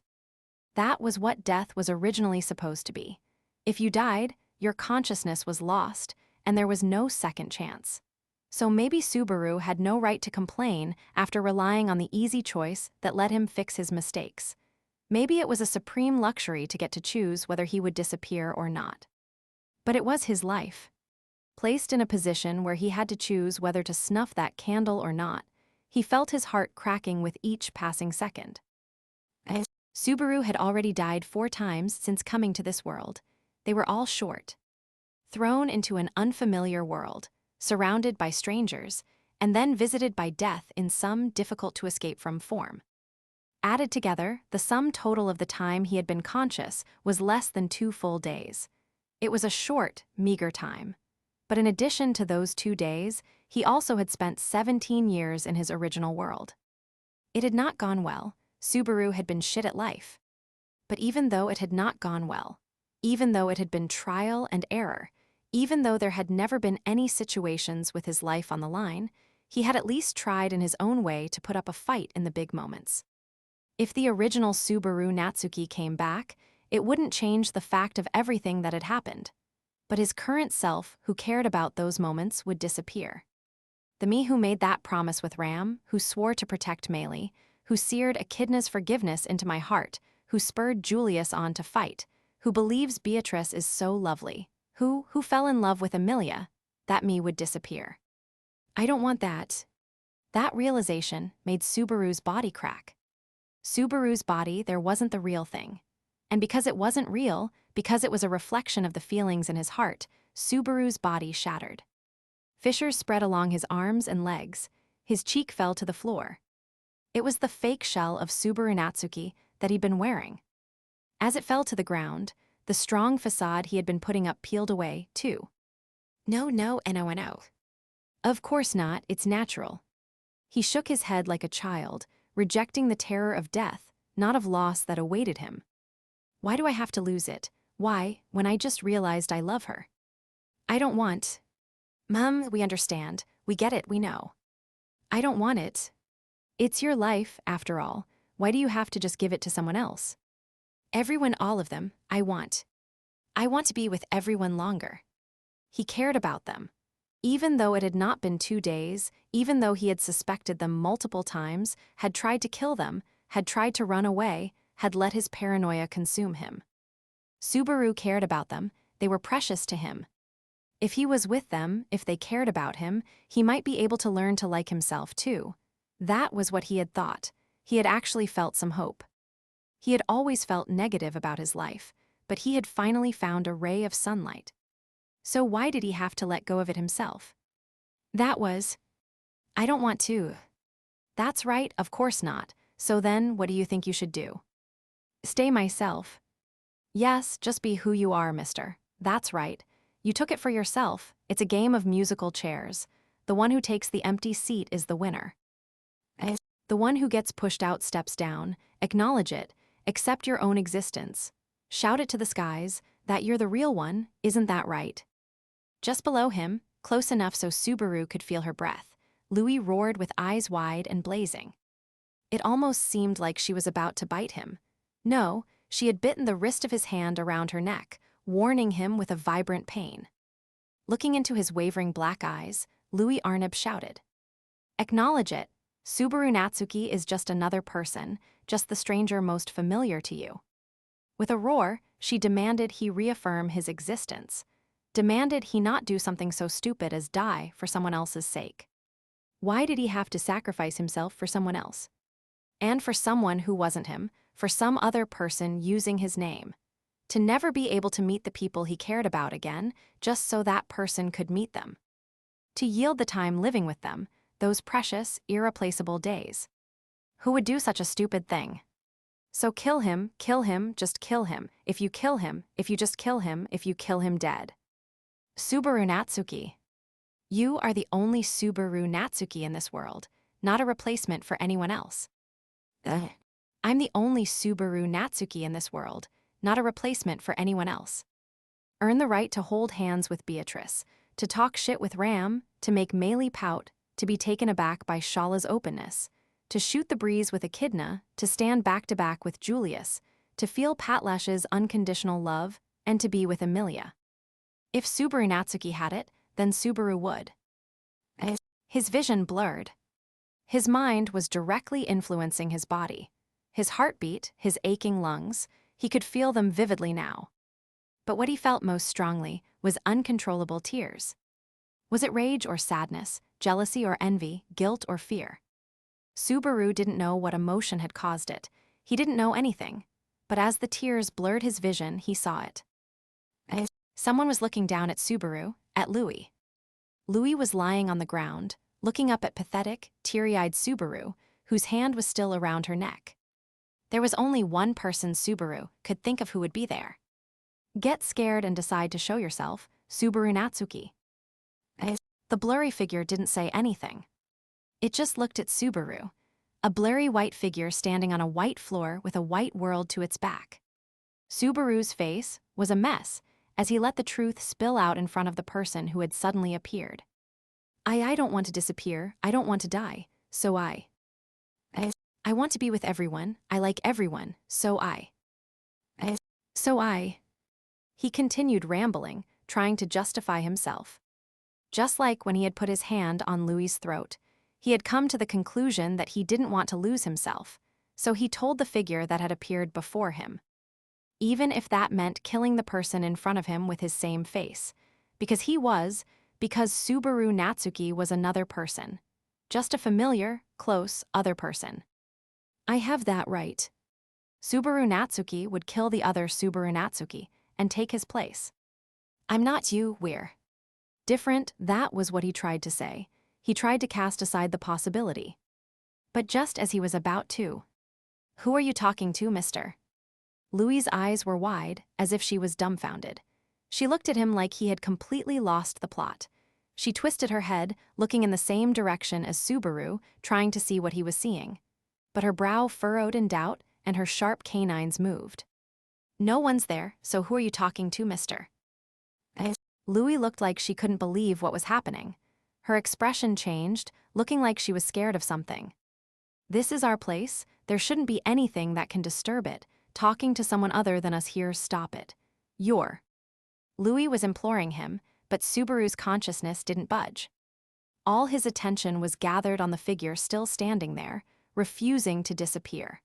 The wavering outline of the person in his bleary vision got just a tiny bit clearer. A figure he didn't recognize. As the outline gradually grew clearer, it looked to Subaru like they were smiling. Shaking his head, blinking forcefully, he tried to see the smile more clearly. Why are you trying to choose just one? A voice he had never heard. The voice of someone who should not be there. A blue-haired girl he had never seen smile before was standing there smiling. As Subaru fell silent, the girl, still smiling. Stand up. That was the first thing out of her mouth. She shouted at Subaru Natsuki in the world's strictest voice. 4. Stand up. The voice hammered the shattered Subaru Natsuki. Those words pummeled and battered him. The merciless, unflinching shout cracked Subaru Natsuki, accelerating the shattering. It clawed at his bare heart without hesitation. Stand up. The blue-haired girl raised her voice at Subaru. Glaring at him, she roared. Then she roared again. At Subaru Natsuki, who was still kneeling there, pinning the girl down, as cracks formed on his stunned face. Stand up. The same bellow. Over and over again, it cruelly, unreservedly hammered Subaru's heart. Why do I have to suffer this? It hurts, it's painful, it's miserable, it's sad. My heart feels like it's going to break. Having to suffer this sort of painful decision. You don't often get hit with one after the other with no time to prepare like this. At least, I managed to stop regretting being in this awful place. I already gave my answer. Isn't that enough? Stand up. The girl in front of him refused to accept his complaints, his stubborn conclusion, his heart cowering in fear of loss, his shrinking back. She forcefully, steadfastly rejected it all. I made a decision, you could just accept that, at least act like you're a little troubled. Isn't it fine? I've worried enough. So why are? Stand up. Even as his heart broke, she refused to accept Subaru's decision. Stand up. Still. Why is her voice, why is she, even though it hurts so much? Stand up. Who is she? She's somewhere in my memory. He had never talked to her before. She wasn't even in the current Subaru's memory. He didn't know who she was, only what she looked like. That wasn't enough of a connection to make him stay his hand. And yet, why is my heart so hot? Why is there so much heat welling in my chest? Stand up, Subaru Natsuki, stand up, my hero. His heart quivered as the tearful voice of a girl he couldn't remember yelled at him to be a hero. Subaru's heart wavered even as he wanted to laugh at such a stupid story. The cracks and fault lines accelerated. It was Subaru Natsuki breaking free from the shell of Subaru Natsuki. But what emerged was only slightly different from what had been there before. No, if anything is different, then it'll be starting now. Swallowing his fearful heart, as the voice telling him to stand wished, he stood. If you can stand, then go and save everything. Everything as in what? What's everything? It was too vague. What was everything? Everything is everything. Every single thing, every single person, yourself, and even the stranger most familiar to you too. What is this? Who can do that? Does she really think I can do that? I don't have what it takes. I can't even save myself. For the sake of the people he cared about, for the sake of the people who cared about him, for the people he wanted to hold dear, for the sake of his memories with them that he didn't want to lose. I was about to let go of something just now. Do you really think I can? You can, after all. What? Because of what? Give me strength, give me an answer. If you can, then. Please, blue-haired girl, tell. You're my hero. Something fell with a thud in his chest. A dark, stagnant thing, as if it was purified by her voice that sounded almost like a confession of love. No, it wasn't like a confession of love. That's exactly what it was. He had one more reason why he didn't want to give this place back to Subaru Natsuki. But that wasn't the only thing that increased.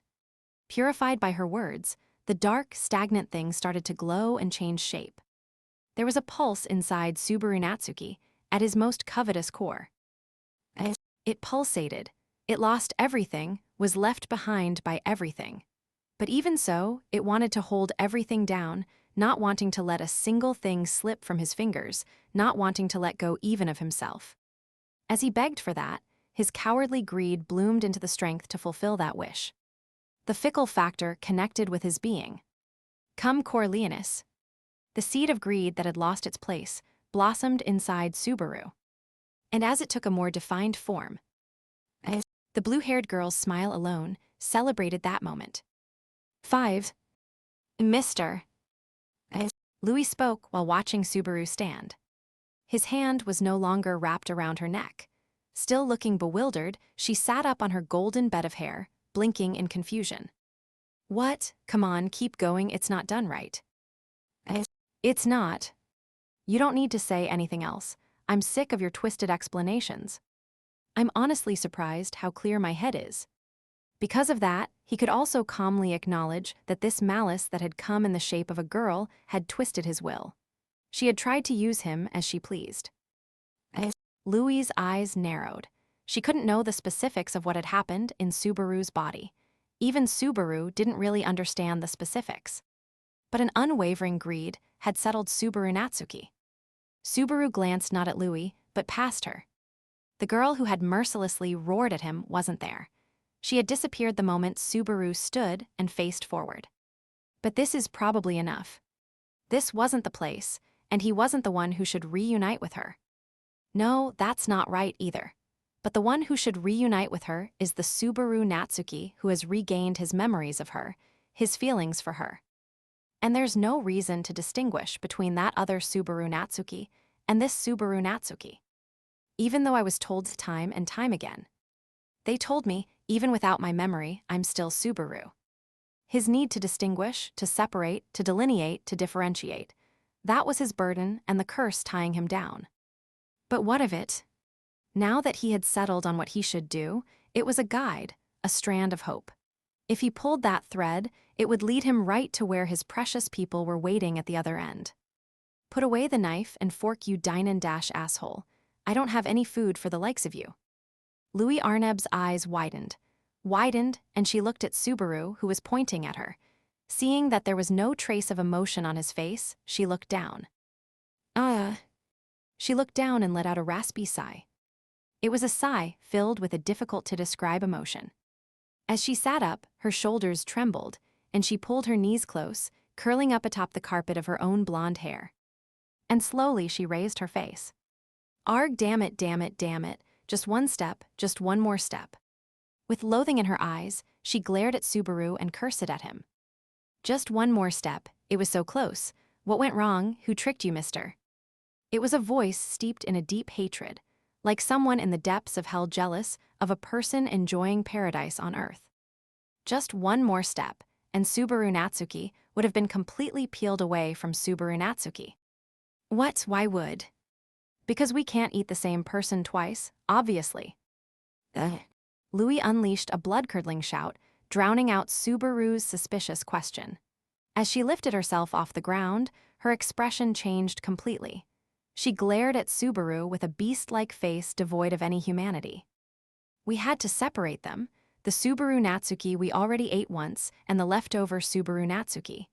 Even though we made all sorts of plans, it's all wasted. Go ahead and laugh. It's not funny. None of this is the least bit funny. Really, really. But you hate us too, don't you? Isn't it fun seeing the people you hate sad? It feels good, doesn't it? We were so bored of eating, but you could have satisfied us. You were the only one who could satisfy our gorging. As Louis shouted with bloodshot eyes, Subaru murmured the last word. Unless I misheard it, she said she was gluttony, so where did gorging come from? As Subaru was confused, Louis looked up at the white sky and shouted. Gourmet lie and garbage Roy don't understand anything. One after the other, endlessly eating without thinking for my sake. For me locked up in here, who can't choose anything. Don't make me laugh, stupid brothers. Hugging her hair, Louis started flailing wildly in a spittle-fleck tantrum. Subaru couldn't understand the meaning of everything she was shouting. The lie and Roy part, those were probably names, but what he could tell from the reference to multiple gluttonies and memories was, you and your buddies take people's names and memories, is that it? You steal all those things and eat them all. Right. Subaru, who'd had his memories eaten and lost who he was. Julius, whose name had been eaten, and who'd experienced the grief of being forgotten by everyone around him. And Rem, who had been both consumed and forgotten by the world, and put into a deep, unending slumber. All of them were the work of gluttony, of Louis and the others, whose names she. Why the hell are you doing that? What are you after? Happiness. Subaru caught his breath at that immediate response. Not even glancing at him, Louis clacked her teeth together as an unstable edge crept into her voice. What other goal is there? Happiness is the point of living, isn't it? Or did you think outcasts like us were warped about that too? Wrong. That's wrong. Of course it's wrong. Too wrong, completely wrong. We're telling you it's wrong.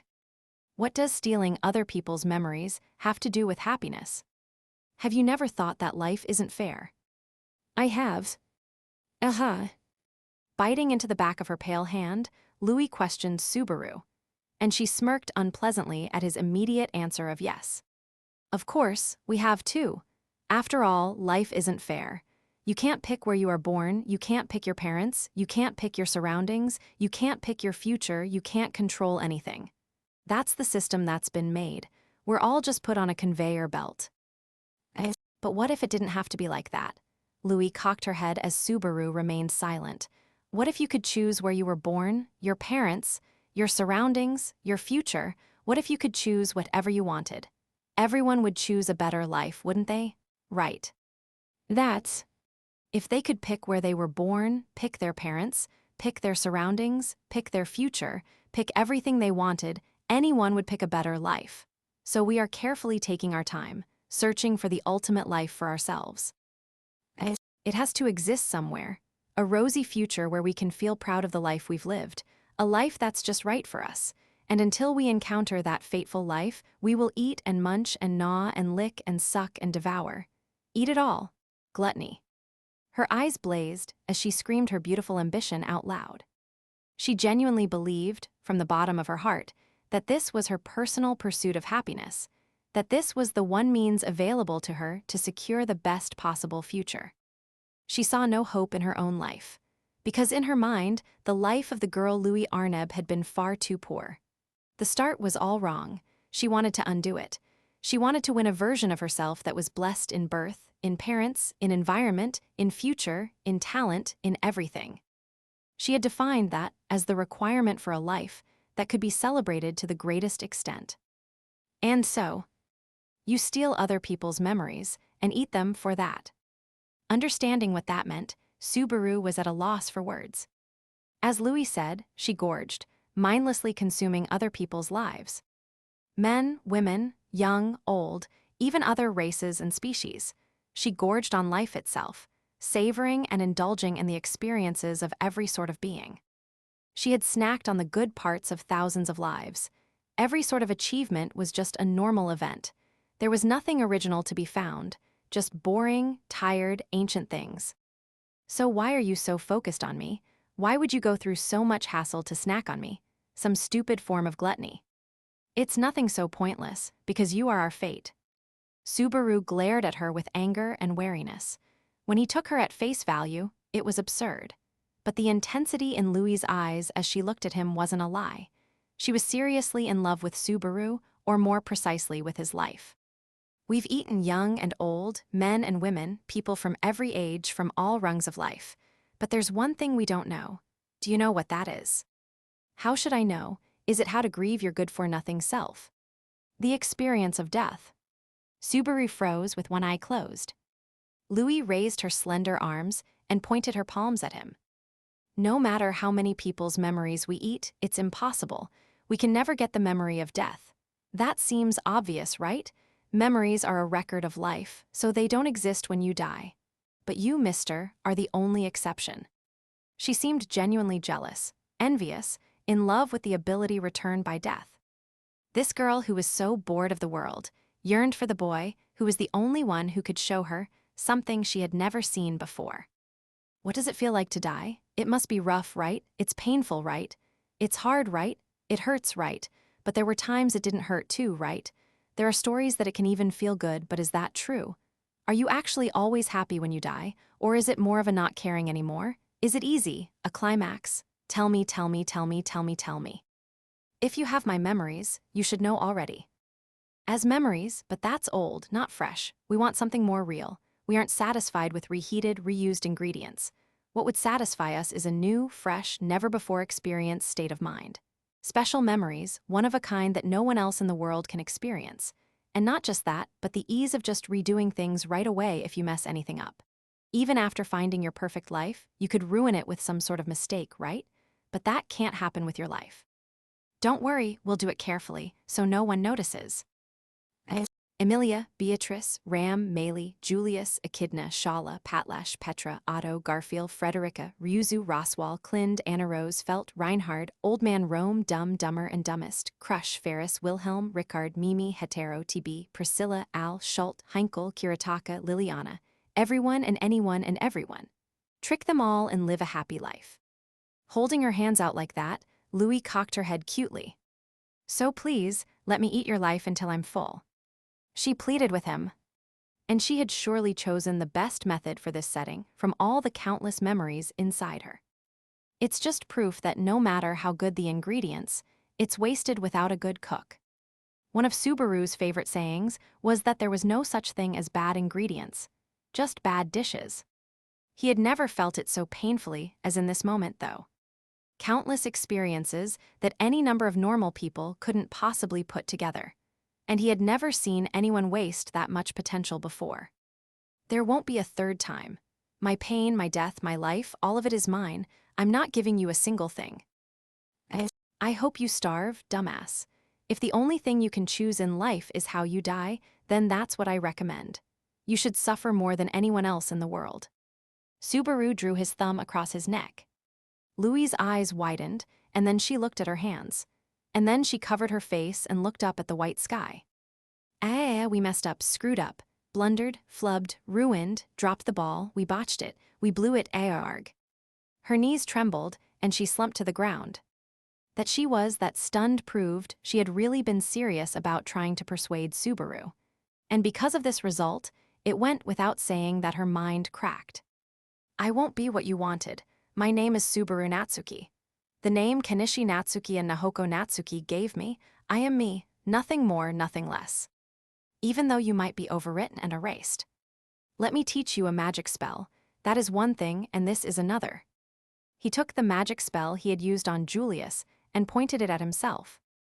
The current Subaru might disappear if he managed to bring the original Subaru Natsuki back. But he might not. There could be a way not to get erased.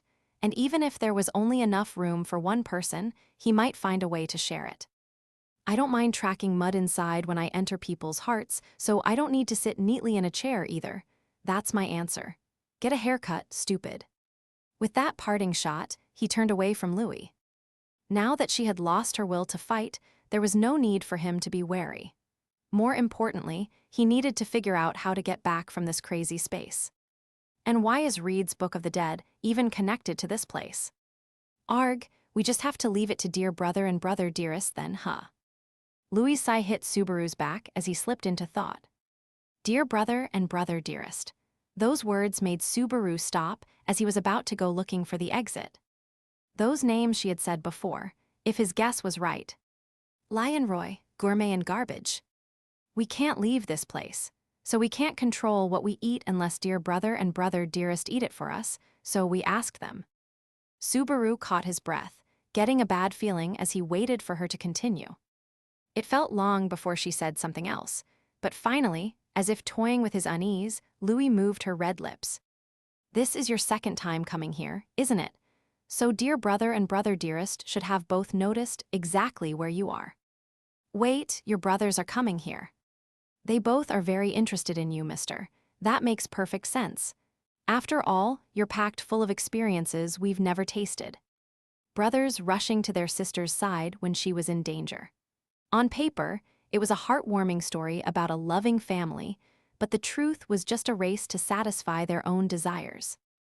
Either way, that made it even more important for Subaru to find a way out of this space. But as that thought crossed his mind and he reached his hand forward, the world around him cracked. Why is this an exit? In front of his eyes, he could see a gap in space through the cracks. It was connected to a path that shouldn't have been there. A path born of his determination to return. Before I go back, you can't, it's impossible for you. We wish you could have, though. He couldn't say anything as Louie grabbed her slender neck.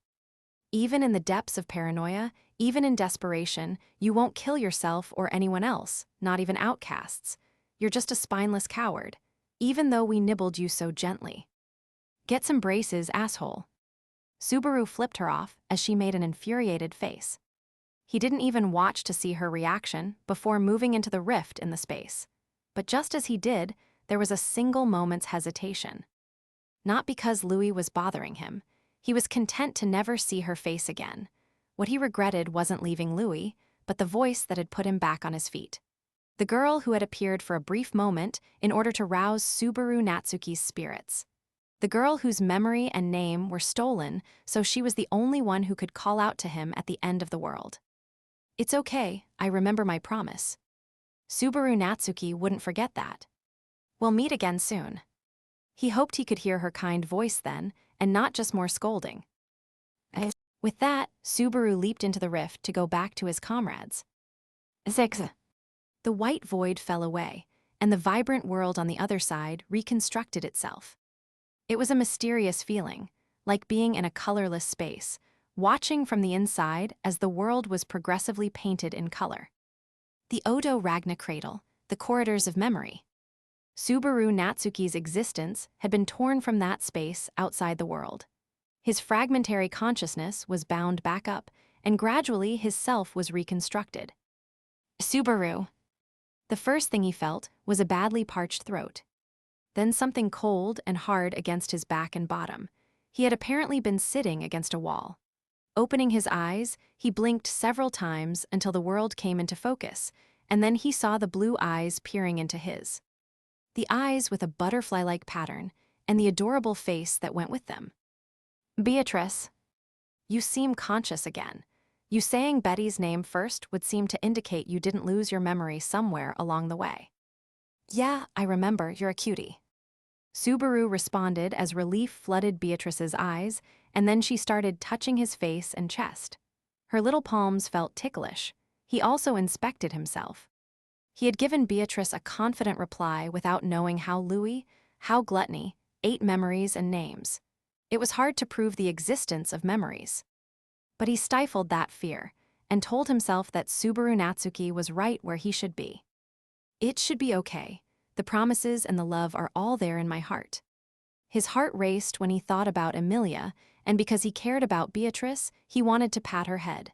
And he prayed from the bottom of his heart for his comrade's safety. That was the proof that he was Subaru. How long was I out? It doesn't feel like it's only been a moment. Using Beatrice's warmth to steady and center himself, he realized he was in a different position from when he had gotten pulled into the corridors of memory. He should have been in front of the shelf, but he had been pushed off to the wall, and more than anything. Emilia-chan and Ram, and Julius and Shala aren't here. Subaru furrowed his brow. Looks like you woke up Natsuki. Echidna touched her light purple hair as she walked over to him. Meili was beside her, looking bored. Noticing he was awake, she pursed her lips. Finally, you're such a sleepyhead. I was so tired of waiting. Sleepyhead? That's a cute turn of phrase. As it happens, I finally made it back from an unexpected life-or-death struggle. Show a little sympathy. An unexpected life-or-death struggle? I would love to know more about that, but while you were sleeping, things started moving here too. That's why Julius and the others aren't here. Beatrice, Echidna, and Meili were with Subaru in Taygeta. From the look on Echidna's face, it was clear she was concerned about the safety of everyone else who wasn't present. You were asleep for almost an hour, I suppose. The other books only took a few seconds, so we were worried that something might have happened to you. An hour, that seems to match up with what it felt like to me.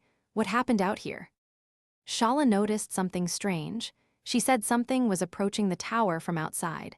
She raced away before we could stop her. Something approaching. Prioritizing explaining the situation over double-checking Subaru's condition, Echidna pointed toward the stairs down to the next floor. The cool night chased after her, and then Silverhair and the maid went to check on the sleeping girl, Meili added. So that's why the four of them aren't here, but it was the right choice to go to Rem.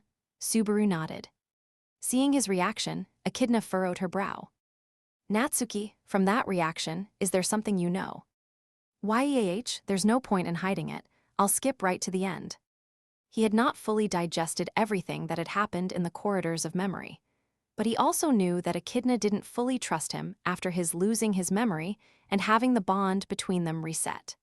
That unnecessary suspicion would only be a barrier to them banding together to overcome the unprecedented disaster coming for them. So, well, here it is, no holding back. The plan to read Reed's book and make a strategy using his past failed. I couldn't see his past, and this isn't the time for that anymore. You couldn't see his past. What happened then? Something got in the way, the Archbishop of Gluttony. Everyone's expression tensed in shock.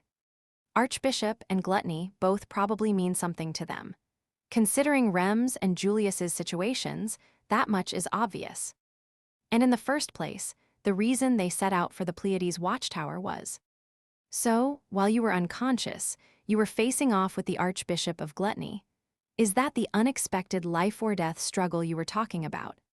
That's right.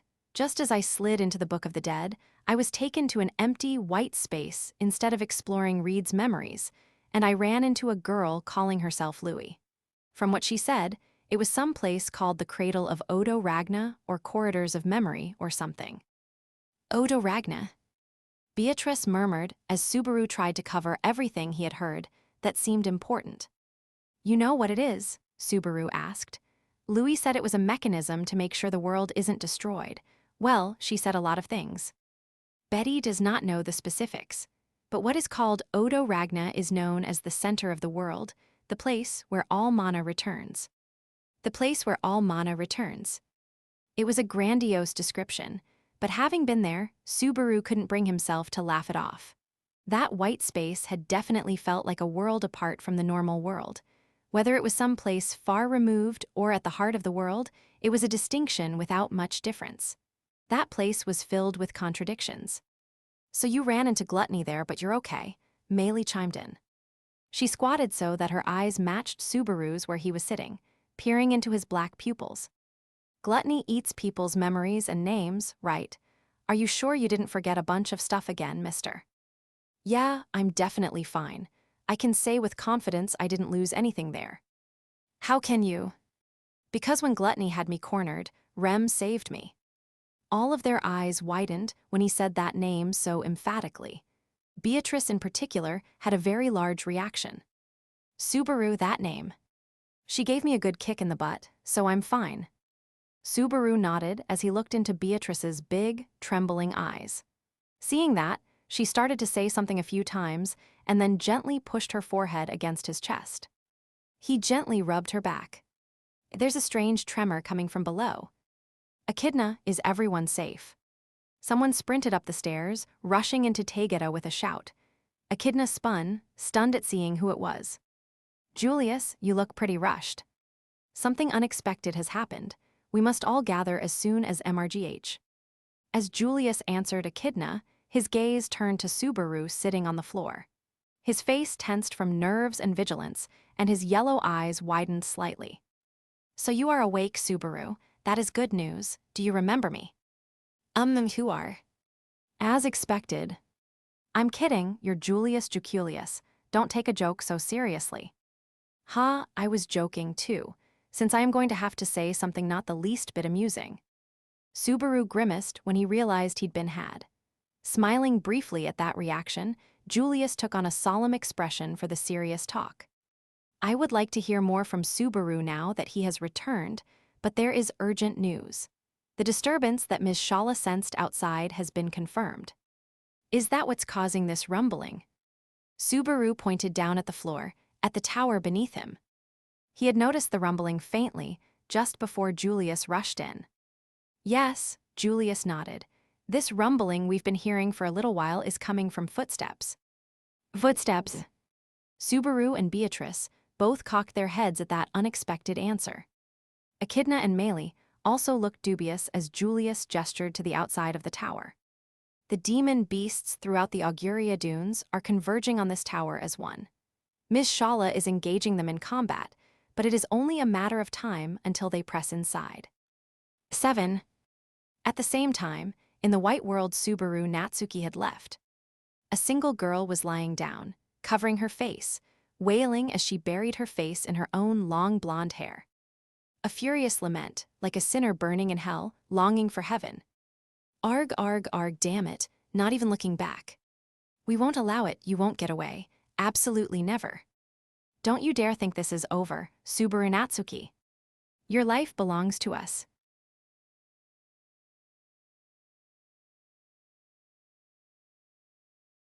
Chapter 4. 5 Obstacles. 1. Demon beasts were converging on the watchtower. Everyone tensed, and a grave look crossed all of their faces when they heard Julius's report.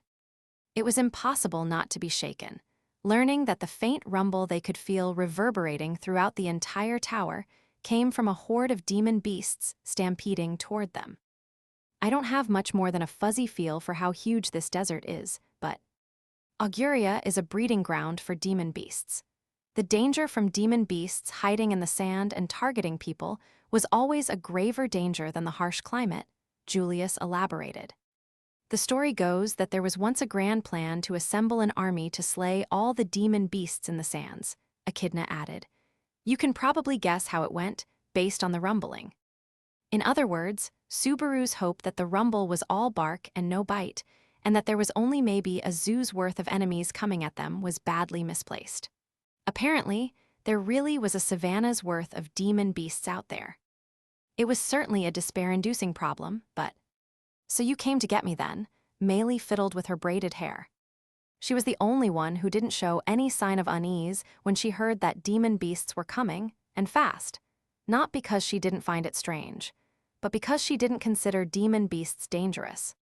Though it is shameful, that is correct. I would ask you to lend us your strength. Julius nodded with a strained expression. Use Maylie, with her ability to give orders to demon beasts, to deal with the stampede of demon beasts charging at them. It was the right answer, and one that wasn't an option last time. Subaru, what is it? You have an odd look on your face. Unfortunately, I was born with this face. It's just your naturally scary eyes, I suppose. Beatrice noticed Subaru's bitter look and was looking up at him with concern. He took a deep breath. Did you notice something, Subaru? Spare me the rapid-fire questions, though it's my fault for making that all-knowing sort of look. So in addition to apologizing, I have something else to add. An exclusive scoop I picked up from the Book of the Dead. Julius waited with bated breath, and the other's eyes widened. Honestly, he could guess the reaction to what he was about to say, but he couldn't explain the situation without it. The reason for the sudden change, for all the demon beasts rushing at the tower. It's gluttony. The Archbishop of Gluttony is sending all the demon beasts at the tower. Why? That's probably my fault. In Reed's Book of the Dead, I met one part of gluttony, or more precisely, I met her again. Apparently, I met her last night too. That is why you lost your memories. Subaru nodded at Julius. It was weird to say that it was just as he'd hoped, but Julius was good at picking up on things. He quickly connected Gluttony's name and ability and reached the conclusion Subaru had wanted him to find. It seems like they've known where we are since last night, so a half-day's travel with pets in tow. Considering normal movement speed, it is difficult to imagine reaching this tower in only half a day, particularly accounting for any obstructions from demon beasts along the way. However, if, unlike our rough trip, Gluttony has some way of controlling the demon beasts, then it would purely be a question of how fast they can move. Subaru frowned and crossed his arms at Echidna's comment. What do you mean by that? Even if it takes time traveling along the ground, it's a different story through the air. Through the air? Subaru's black eyes widened at that unexpected angle. Right, I was just assuming flying wasn't an option, but it's normal to fly if you have magic. That's not true at all. Flying through the air is a composite technique. Ordinarily, it isn't done because it is dangerous. Only a fool or a genius would use it, or else a foolish genius, I suppose. Marquis Mathers is famous for arriving at the castle through the air. And he is a foolish genius. Subaru looked at Beatrice as she sulked adorably. I guess she's not a fan of this unknown Marquis. But he cocked his head a bit in learning that flying, by using magic, wasn't normal. If it's not magic, then a giant bird, a dragon. What about riding on a flying dragon? The technique of controlling flying dragons is a secret passed down in the Valachian Empire to the south. The Empire has jealously guarded the technique, but considering Gluttony's methods, it would be a relatively simple matter to steal that. They could just ask someone who knows, take a big bite out of their memories. The thought made Subaru realize just how powerful their enemy was when it came to the information war. Just eat someone's memories, and they would instantly learn whatever they knew. Eating their name would erase that first act and even that person from everyone else's mind. Memories make the man. What an elegant way of putting it. Subaru believed a person's worth and their being were engraved in memories and history. He felt it all the more strongly now, which made him despise Gluttony's cowardly power from the bottom of his heart. Gluttony's ability to steal people's memories was a malicious blight that profaned everything it touched. Claiming it was for their own well-being, using it in the pursuit of happiness, what a stupid idea. They were warping fate in a way that went against the natural order. Is that something someone who returns from the dead should say, Mr. Subaru bit the inside of his cheek to block out the unpleasant face that flashed through the back of his mind. I'm not going to put myself up on a pedestal. I'm not going to get sucked into her tempo. I don't want to let her take anything more. I'd love to make her howl, but her brothers come first.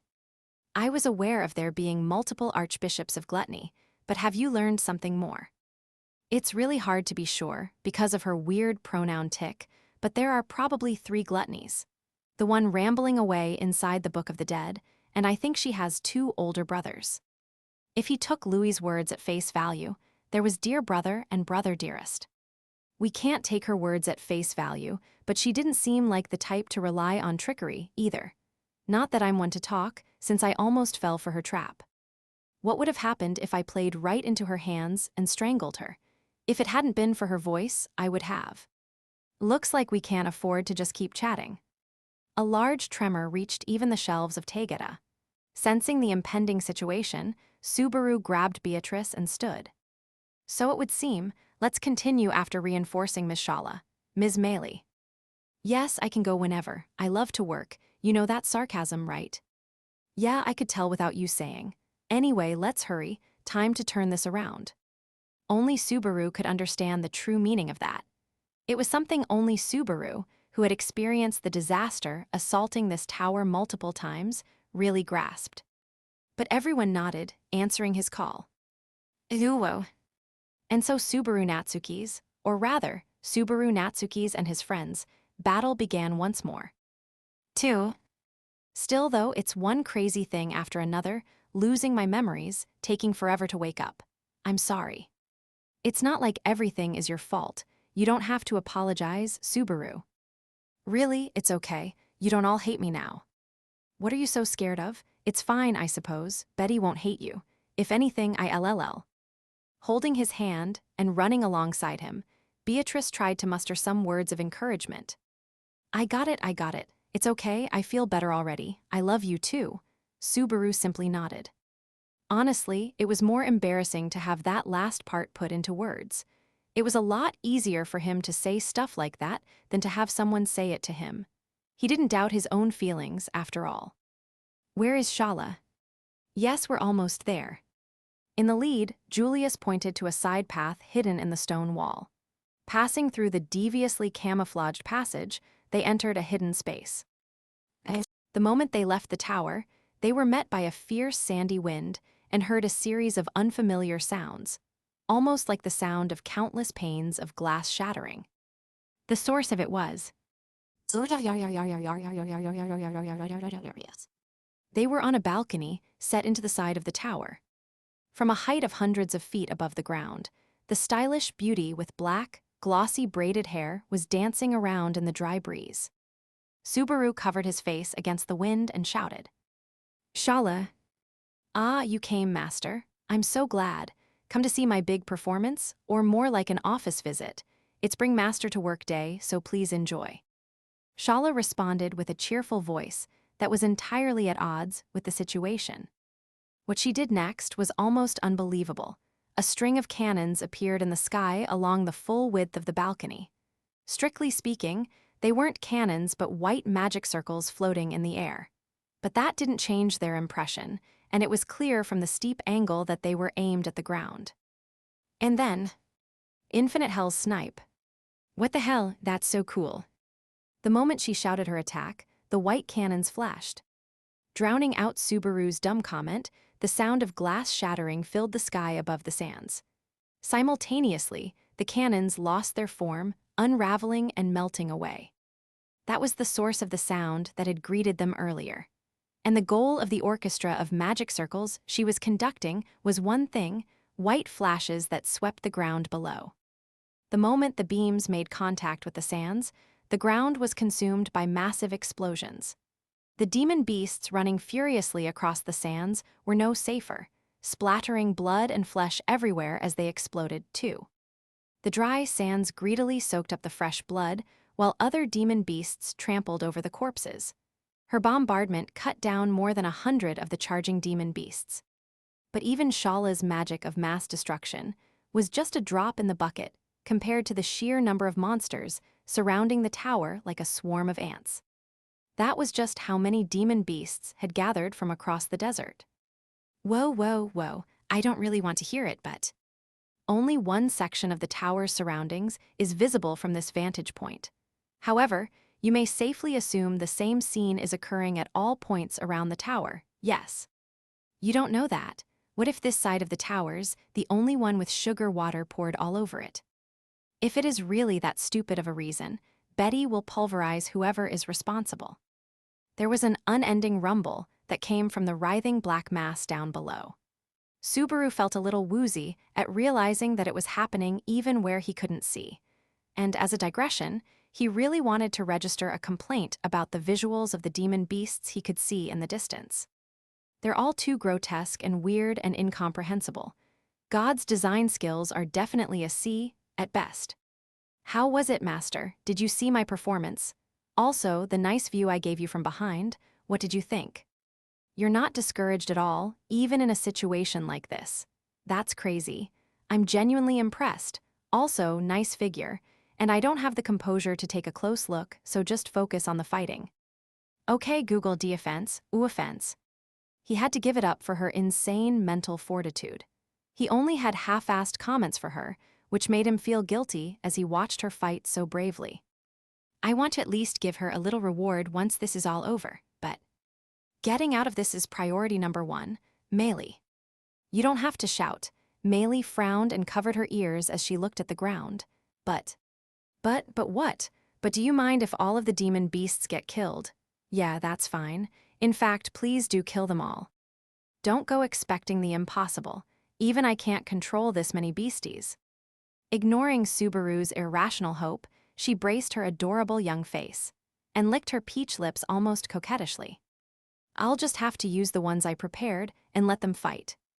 SSSSHH. Meili pointed her hand at the ground as an enormous spout of sand shot upward.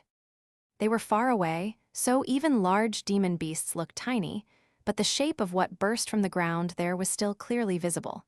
It was gigantic. A massive worm, probably 50 to 100 feet long, was crushing nearby demon beasts with its massive body. That's, Subaru gasped. I tamed it in advance on the off chance something like this happened. It was supposed to be for sneaking away, but I messed up that. Meili stuck out her tongue. As it happened, Subaru's surprise wasn't so much from the worm, but from the fact that he recognized it. It was the demon beast he had encountered when he tried to flee from the tower. Thinking back on it, he had run into trouble when it leaped out of the ground, too. The image of it being blown away by a white light afterward was also in the corner of his mind. So that worm was Meili, and the light was Shala. He was a little slow to pick up on it, between the shock and awe, but as Meili acted tough, Subaru reached out a hand and roughly tousled her hair while she couldn't defend herself. Stop it. I don't know if it's your nature or just a habit, but you don't have to put up an act. I don't believe you were planning to leave us behind and run. MRGH, how can you say that? Because I was you and you were me. Everyone's different and everyone's special. Hi. Meili looked completely lost, and Subaru had no intention of explaining. At a fundamental level, Subaru could see through her deceit. Because he had seen her memories as if they were his own, he was the person who knew her best in this world. Still resting his hand on her head, Subaru scrutinized the situation they were in this time. He finally learned why the demon beasts had been pouring into the tower in the last loop.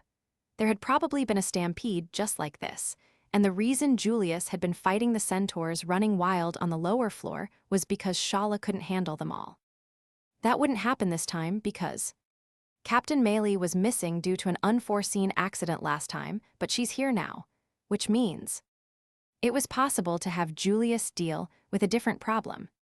Realizing that, Subaru understood that they would need to put the right people in the right places if they had any hope of dealing with all the problems cropping up right now. The stampede of demon beasts blotting out the desert. The archbishops of gluttony coming to attack the tower. The giant, ferocious scorpion wandering around the tower like it owned the place. The enormous dark shadow swallowing the tower and the desert around it. and Redistria, who would start roaming freely around the tower. On our side, we've got me and Beatrice, Emilia Chan and Ram, Meili and Shala, and Echidna and Julius. Subaru started going through their active roster. Are you going to include the 2 land dragons and the healing spirit in the green room? Echidna asked. Nodding, Subaru mentally added Patlesh and the big ground dragon down below to the list as well. She's right, this is no time to be picky. I need to play every card we have and kick this crafty brain into high gear to figure out how we can win. I'd like to start with getting a handle on where everyone currently is. Wait, Emilia Chan and Ram just went to the green room to check on Rem and Patlesh, right? Subaru's voice went hoarse when he realized they still hadn't shown up. The green room was on the 4th floor, the same floor that they were on. It was possible they didn't know where this place was and were just wandering the tower, but in this situation, if they merely didn't know our location, Ms. Ram would find a way. Or else Lady Emilia would break down the wall herself. Ram aside, I wonder a little bit about what kind of person you think Emilia Chan is. There's no way those cute little arms can break through a wall. And even if she could, she doesn't have that sort of personality, right? Your loss of confidence at the end speaks volumes, but Betty has a bad feeling too. Shala, Meili, can we leave this place to you? With Julius and Beatrice agreeing with his concerns, Subaru shouted to Shala and Meili. Shala gave a thumbs up while setting up more magic artillery, while Meili brushed her braided hair aside and puffed her chest out. Leave this place to me and go on ahead. I'll take care of this much somehow. I won't go easy on you if you don't find them safe and sound. Shala dropped the number 1 line everyone wanted to say at least once, and Meili was more than reassuring, so Subaru and the others raced off to find their missing friends. Ducking under the wall, they burst back into the passage. Meili and Shala are holding the line for us, but is there any chance of the demon beasts getting into the tower? It's not impossible. The underground labyrinth we fell into, I guess you don't remember. It's possible to get into the tower from there, but thanks to Meili. You think the worm rampaging might have collapsed the underground passages. Given the number of branching paths, I don't think they can handle that sort of stress. Subaru clenched his fist to celebrate a small victory. Meili's assistance was curbing the stampede in more than one way. If they could keep the monsters from getting in from above and below, that meant their defense was rock solid. Now that the swarm of demon beasts had been handled, there were only 4 more major problems. Barusu. Ram. As they were running toward the green room, a voice called out from down the hall. As they looked up, a black shadow rushed furiously toward the 4 of them, Patlesh. Ram was holding on to the intelligent land dragon's back, while carrying the sleeping Rem tightly in her arms. Ram and Patlesh and Rem, are you guys all right? Yes, somehow. We had a terrible time while you were napping. How could you sleep through everything? Stand up at once. I'm sorry, I don't need to hear it from both of you. And look, I'm standing up. Actually, I'm running. Ram dismounted, leaving Rem in the saddle while giving Subaru a verbal lashing. Coincidentally, it was so similar to how Rem had torn into him in the dream, he couldn't help the sentimental thought that they really were alike in more ways than just appearance. Your odd attitude is bothering me, but this isn't the time. Yeah, there's a lot I want to tell you too. Wasn't? Subaru started to ask about Emilia, but Ram sharply interrupted him. Down the passage, we encountered an opponent calling himself the Archbishop of Gluttony. Daunted by the force of her words, Subaru, Beatrice, and Julius all fell silent. By process of elimination, Echidna was the one to respond, as she was the least shaken. The Archbishop of Gluttony, down this way. Yes, that's right, and that Archbishop is fighting with someone. Someone. Her explanation was sounding stranger and stranger. Ram's voice was as full of confidence and vigor as ever, but the vagueness gave him a bad feeling. Yes, Ram nodded. Some unknown silver-haired girl is fighting the Archbishop of Gluttony. She told us to run. 3. An unknown silver-haired girl. Hi. Subaru's mind halted for a moment at Ram's unexpected phrasing. If it had just been a silver-haired girl, it would have been an unhelpfully indirect phrasing, but it wouldn't have made Subaru feel quite so odd. But adding that extra unknown changed the meaning dramatically. An unknown silver-haired girl, Subaru murmured. Yes, Ram nodded. Someone I've not seen once in this tower. At the very least, she didn't seem to be an enemy. In light of the situation, I retreated for now. However, even with help, it's a different story with an opponent like Gluttony. Julius picked up for her, his expression grave at having heard the word gluttony. Touching the knight's sword at his hip, he pursed his lips.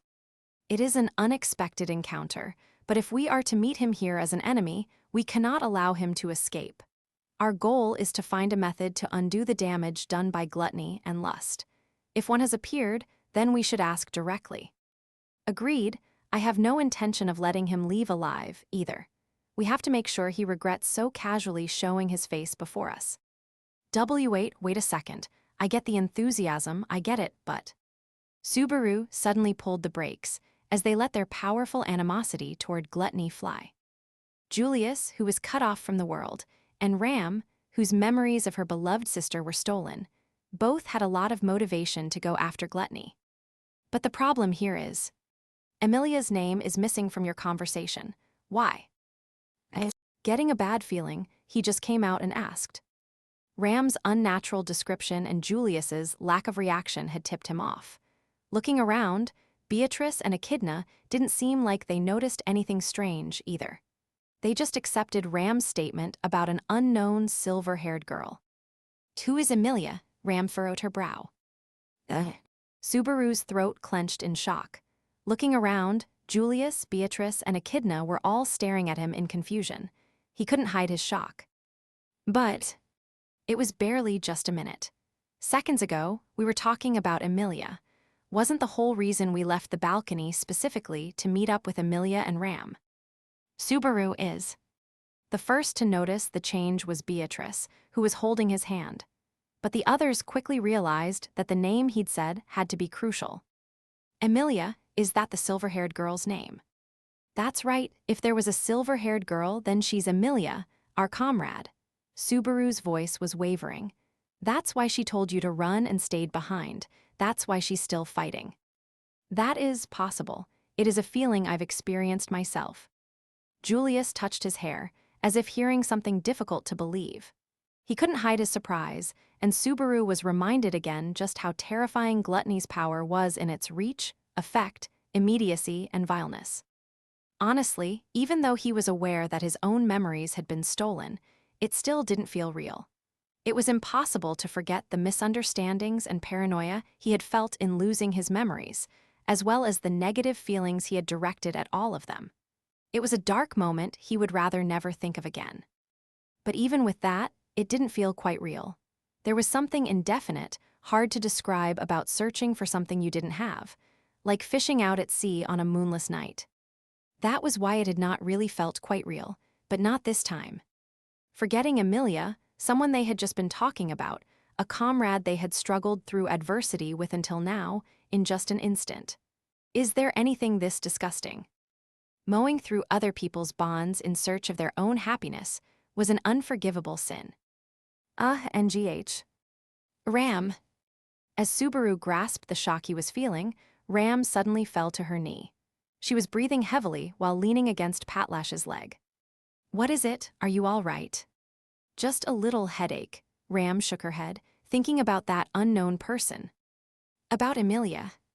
Subaru furrowed his brow as Ram looked like she was in pain. If gluttony had stolen Emilia's name, Ram should have seen it happen. Maybe that's the cause. Subaru, Beatrice touched his shoulder and slowly shook her head. It would be better to not force her to remember more. She's missing too much. Missing too much? The incompleteness of gluttony's authority is showing. There are too many pieces of memory involving the person stolen that can't be patched. Discrepancies are forming. Subaru was at a loss for words, but he quickly realized what Beatrice was getting at. Ram was Emilia's caretaker. She had been a close servant, essentially. What they felt toward each other might have been difficult to understand, but their relationship had an unmistakable warmth to it. After losing all that, there was a void inside Ram where Emilia had been. The fruitless effort of searching for that something crucial to the structure of life was eating away at her. Echidna stood next to Ram, whose face was still twisted in pain. "I'll stay with her." Subaru was surprised, but she just shrugged. "We don't have time to debate things. All the more so with Gluttony here and one of our comrades fighting them, even after her name was stolen. We can't stop now. Please take care of Ms. Ram, Echidna. Take Patlesh and get far away from the battle." "Yeah, leave it to me. I know this is a critical moment for you, Julius, but don't get too heated." "I understand. My fighting spirit is chilled to the core, just like my blade." Julius immediately accepted Echidna's suggestion and turned his gallant face forward. The desire to fight seeping out of him was so powerful that Subaru hesitated to say anything. "Ram, it's vexing, but I would just be a burden right now. Leave me, but don't kill Gluttony. I want to make him regret ever being born." "The enthusiasm's reassuring, but take it easy for now. We'll be back." "Yes, go take care of it." Subaru nodded at Echidna, rubbed Patlash's neck, and looked at the sleeping princess on her back. As always, her eyes were closed in a never-ending dream, and she was breathing so softly, it was almost imperceptible. "That's enough for now. I've already heard the words I needed to hear from her. Just you wait, Gluttony. I'm sick of letting you eat everything." Honestly, the more he thought about it, the more questions he had. Why did Gluttony's power not seem to affect Subaru? Emilia's name had been stolen, and she had disappeared from everyone else's memories, but her name, appearance, and voice were still clear as ever in his mind. And the faint feelings he felt toward her were still lingering in his breast, too. Is it because I'm from a different world? Maybe the rules of this world didn't apply to him. If memories in this world were a record of life that was removed from a dead person's soul in the corridors of memory, then Gluttony's power to snatch them away didn't influence Subaru, because he was an irregular existence who hailed from a different world. In which case, what about the old Subaru Natsuki's memories? Supposing he's dead, are they etched into the corridors of memory? Or else, is the reason I can come back because they can't be stored there? It was a chilling theory. If that was the answer to the mechanism behind return by death, then he would be trapped in the cycle of this world forever. Bluntly, no matter how many decades he spent here, he wouldn't even be allowed to die of old age. Standing beyond the rules of the world, Subaru could try to live his life to the fullest, but was Subaru Natsuki without a world for his? Icebrand Arts. A sharp, clear voice rang out, tearing through his thoughts. Looking up, he saw the passage to the green room up ahead frozen white, and felt a tremendous chill wind pass over his skin. And the source of that wind was a snow fairy, spinning as if dancing through diamond dust. No, that was no fairy. It was Emilia, twirling as her silver hair fluttered behind her. Zuriha ya. Holding twin blades of ice in her hands, Emilia unleashed a torrent of attacks. Her grunts sounded almost comical, but there was nothing cute about how fast her blades sliced through the air. Her attacks were precise, flying toward her opponent with the singular intent of bringing him down. That's... As Emilia spun with ice swords in hand, the passage froze over, creating a scene that felt like it was a world away from the tower in the middle of a desert. The ice magic she used even affected her surroundings, and it seemed to be abnormally powerful, even for this world, judging by how Beatrice and Julius caught their breaths in seeing it. But even more than that, not bad, not bad, not bad at all because it's not bad and you're not bad. That's why it's worth our while to eat you. The sneering creature easily parried and deflected her ice slashes before making a dramatic announcement. It was a boy with long, disheveled, dark brown hair and a mad smile on his lips. He seemed to be in his mid-teens and looked shabby, even filthy. He certainly didn't look healthy, but more important was the loathsome gleam in his eyes. It was a glimpse of the despair and desire he felt toward life that made him scorn everyone. That was why he didn't feel anything when he consumed people. It was obvious at a glance. It almost went without saying. Subaru found it hard to accept the fact that there could be anyone other than Louis Arneb with eyes like that. The Archbishop of Gluttony. Aha, a guest, or maybe it's the main dish. We've been wanting to meet you too, mister. It seems you took good care of our sister. Hearing Subaru's howl, Gluttony deepened his evil smirk as he parried another of Emilia's slashes. Seeing that reaction, Emilia noticed they were there. Ah, everyone. You probably don't know who I am, but he's the enemy, a bad person. Leave this to me even if you probably don't know who I am.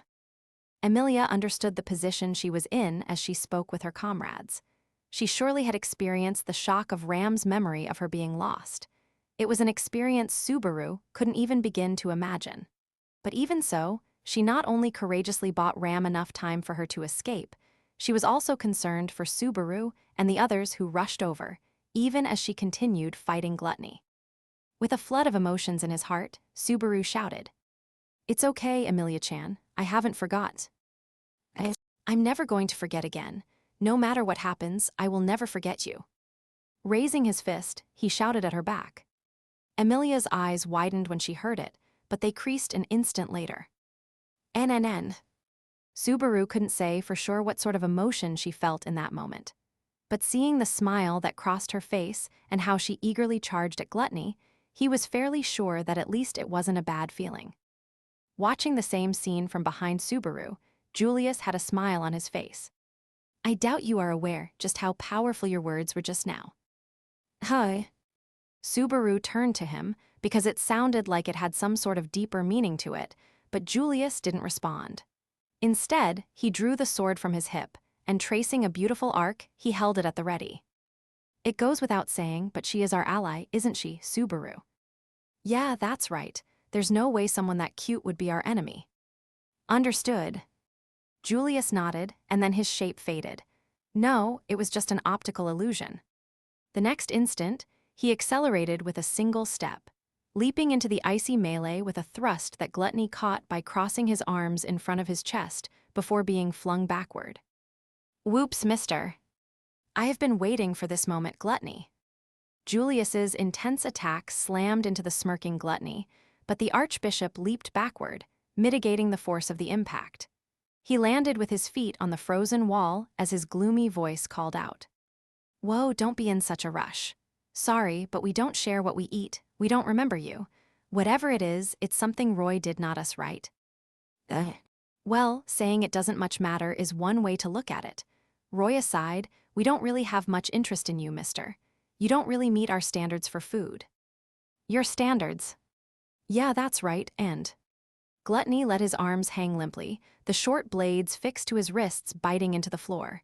He stared at Julius, talking about an awfully ominous-sounding standard.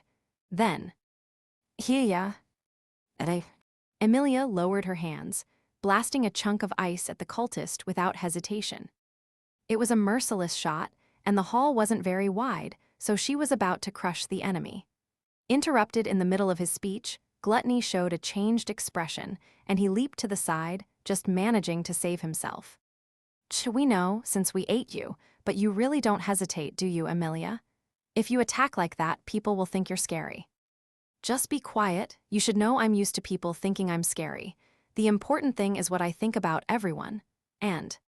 Gluttony slipped past the ice only to have Emilia's white knee right in his face. Blocking it with his arm, Gluttony was blown backward, and Emilia glanced at Subaru for a single moment. "The person I want to remember me the most hasn't forgotten who I am. Right now, I'm really fired up. This is why the ones who act on emotion are awkward to deal with. They're always the most trouble." "Is that how it is? However, I am in agreement with her." Gluttony's expression twisted in irritation when Julius slipped behind him. The downward slash he unleashed was caught by an arm that Gluttony immediately swung backward.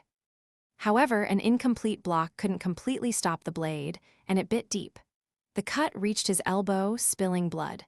Gluttony groaned, even as the next attack followed. Forgotten by everyone, I lost sight of where I belong and even felt that my very existence had been negated. But there was never any need for me to doubt where I stood. Putting his quiet resolve into words, Julius increased the keenness of his attacks. Taygeta. Gluttony couldn't match their speed or intensity, and when one landed solidly on his chest, he let out a cry. Julius and Emilia continued their furious assault, steadily cornering Gluttony. I would love to finish things in one quick push here. Subaru, even if we tried to intervene. I know, I can't do anything in that mix. As long as you understand. It was frustrating, but that was reality. With his skills, he couldn't contribute in a battle between transcendent fighters. That was still true even with Beatrice's support, so he could do nothing but watch. Emilia and Julius were taking down Gluttony. Then, Icebrand Arts. It was the second time he had heard that attack's name, but this time, the one who said it didn't have a silvery voice. Gluttony was bleeding, but he was still composed, and that smirk never left his face. He had been the one to call out that attack name. An instant later, an ice spear thrust upward from below Gluttony's feet. Julius cartwheeled to avoid it, while Emilia turned her spear into a hammer of ice and shattered the icicle with brute strength. Even though the surprise attack had been blocked, the shock it brought didn't disappear. That was my... Haha, how does it feel getting a taste of your own special attack? How is it? How do you like it? How's it feel? How? Eat it all. Gluttony.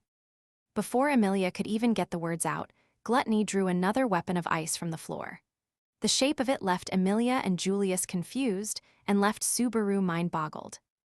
Because it was a pile bunker.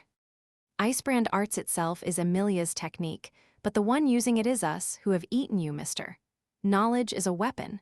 We're a high IQ archbishop after all. Gluttony turned the weapon from another world on Emilia and Julius. There was an explosion, and a stake shot out, violently forcing both of them to back away. Alia. Sora. Go, gaga. Laughing loudly, Gluttony summoned weapon after weapon that didn't exist in this world. Emilia and Julius caught themselves and got back in position to fight, but the change wasn't just in Gluttony's weapons. He freely adapted his fighting style to the weapons, forcing Emilia and Julius onto the back foot. His movements can change this much. Julius's shock was an expression of just how terrifying Gluttony could be in adapting other people's memories. Emilia's technique that created weapons out of ice, combined with Subaru's otherworldly knowledge, that gave birth to infinite possibilities. On top of that, Gluttony had probably absorbed the lives of many warriors, effectively installing the fighting power of countless martial artists without any load times.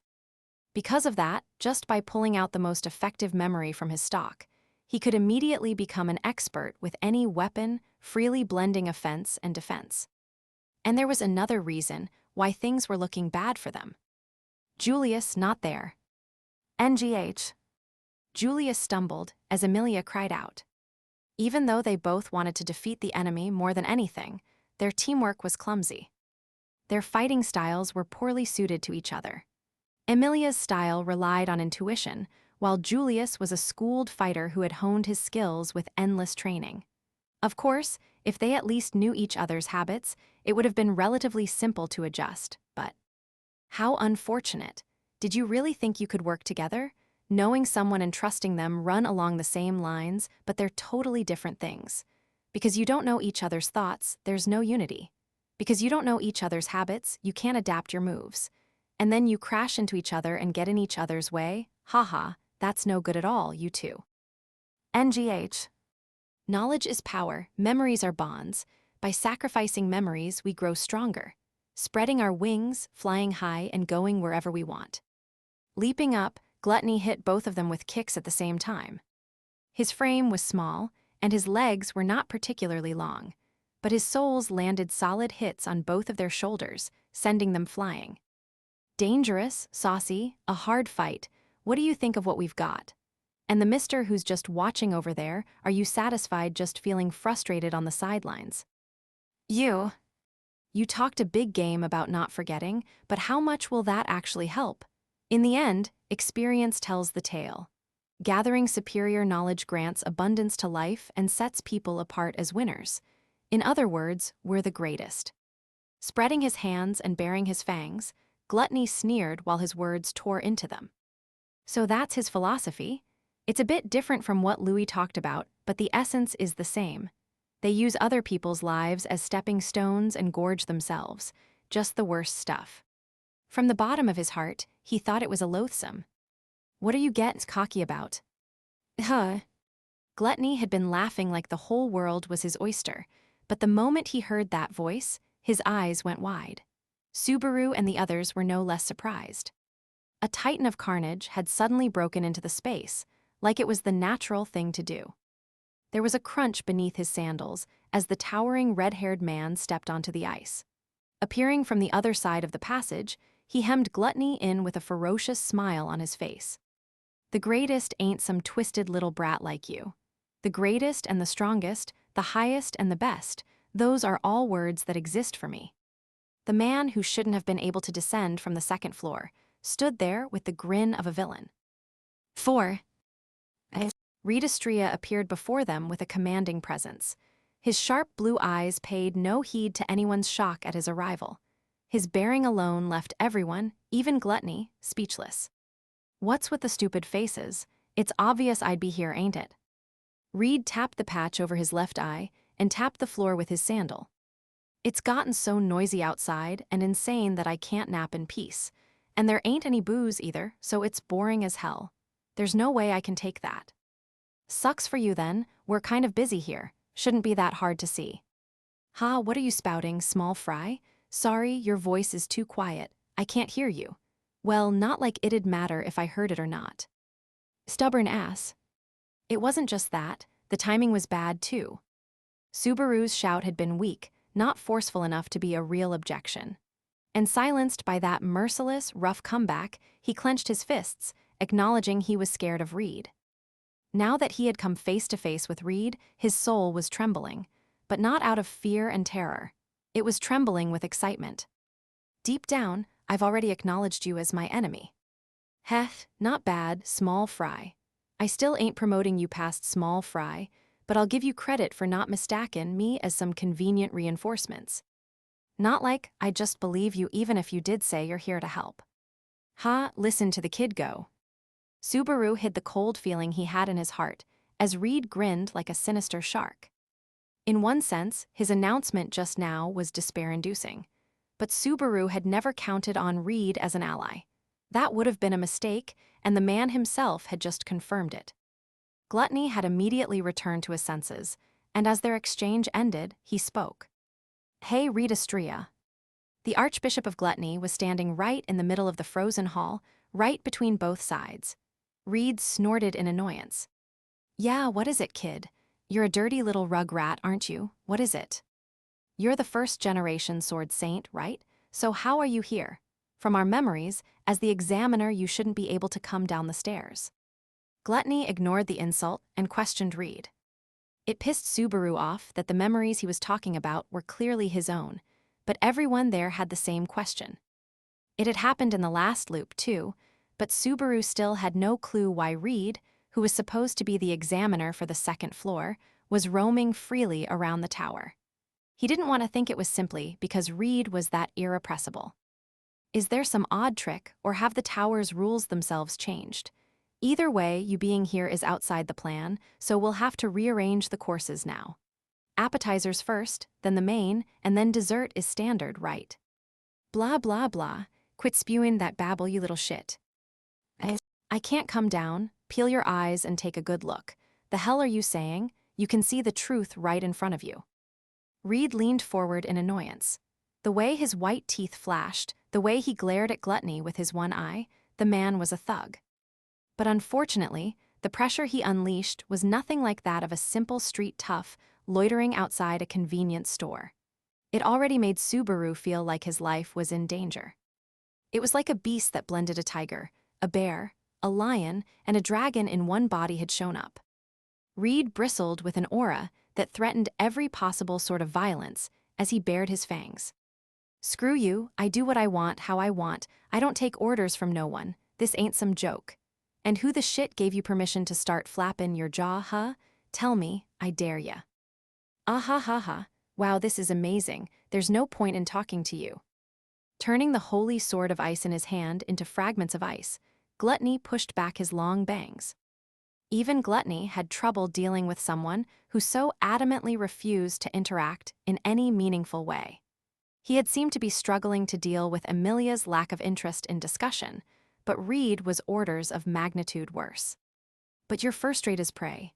As gourmet our appetite is throbbing, bite it, gnaw it, slurp it all up, taste it, eat it all, Gluttony." Howling and raging, Gluttony got on all fours and stared at Reed across the frozen floor. His long tongue poked out past his white canines, dripping drool. He was thrall to an appetite for consuming others, memories that no normal person could hope to comprehend. Archbishop of Gluttony, lie baiting Catos. Was it pride or arrogance? Either way, Gluttony, no, lie baiting Catos, introduced himself, and the next instant, he launched himself off the icy floor and shot forward like an arrow. His feral sprint felt almost like a ferocious four-legged beast on the hunt.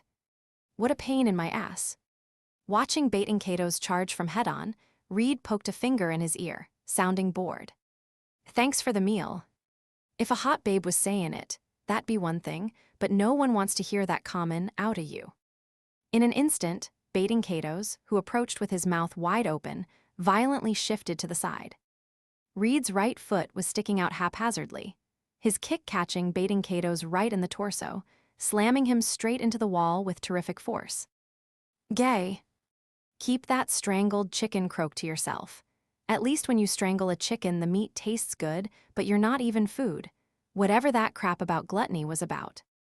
Geog. You're the one jumpin' at a grown man. You better be ready for an ass-kickin'. Reed's leg pushed baiting Catos' body against the wall, and he started running down the icy passage at a speed unbelievable for someone doing it on a single leg. Of course, baiting Catos couldn't do anything to resist as he got dragged along the uneven surface of the ice. The damage must have been massive, just devastating. Jigga. Oi, oi, don't start whining after this much. If that's all it takes, then what's the point? It ain't over yet. In my day, this wouldn't even count as child's play. Kids these days aren't just dirty. They ain't got no substance, neither. Oi, you listening. Sounding bored, Reed stopped moving and quickly turned around. A backward spinning kick with his left leg slammed home forcefully into baiting Catos' side, sending his small frame blasting away like a rubber ball. He bounced against the floor at an absurd speed, unable to stop himself. Spinning at high speed and spraying blood, the Archbishop passed between Amelia and Julius, past Subaru and Beatrice, and rolled farther down the passage. There was no trace of his energy from moments before as he lay sprawled out, face down on the floor. Is he dead? He was a powerful enemy, right? Even fighting together, Amelia Chan and Julius were struggling, right? Correct, but that is just how beyond any scale that man is, I suppose. You could also say the situation has gotten even worse. Beatrice's hand clutched Subaru's. Instead of being afraid of baiting Catos, who had fallen and had gone still, she was wary of Reed, who stood in front of them. Amelia and Julius were the same. This battle wasn't a fight against gluttony anymore. It was becoming a battle against a new, even stronger enemy. Despite being in the middle of that, thank you very much for taking care of that boy. Can we maybe be friends? Amelia tried a friendly approach with Reed. He shook his head in response to the peaceful request that was just like her, and then he shrugged and kicked the floor. Brushing off her request completely, Reed scratched his head and heaved a sigh.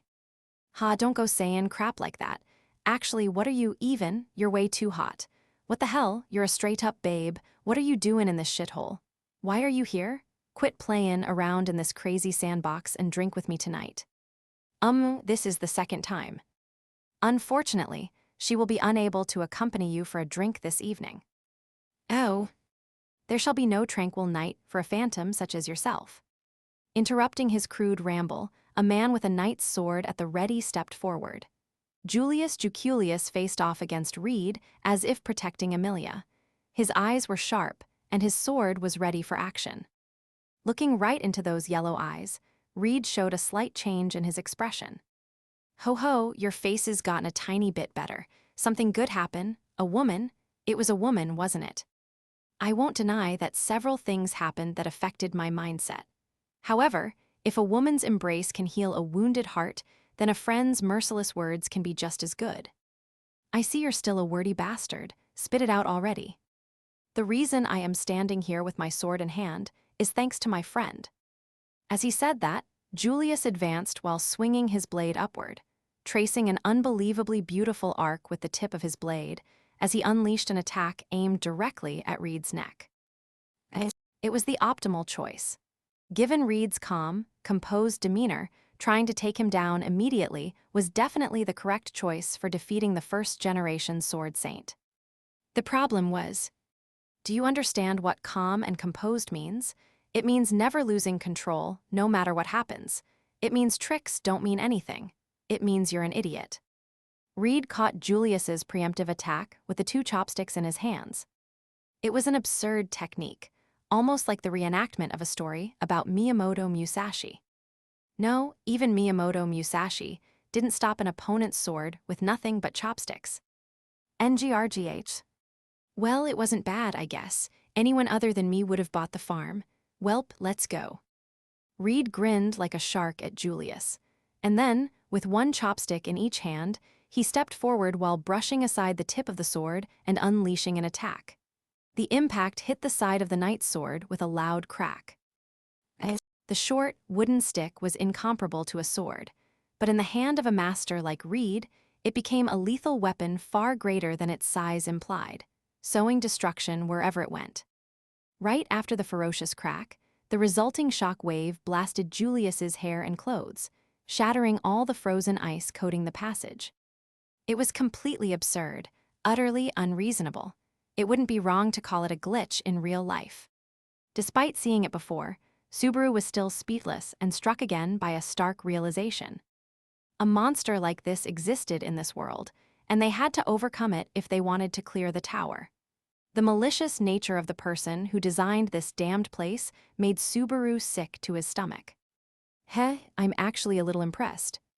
It was hard to say how much of Reed's full power was contained in that one attack.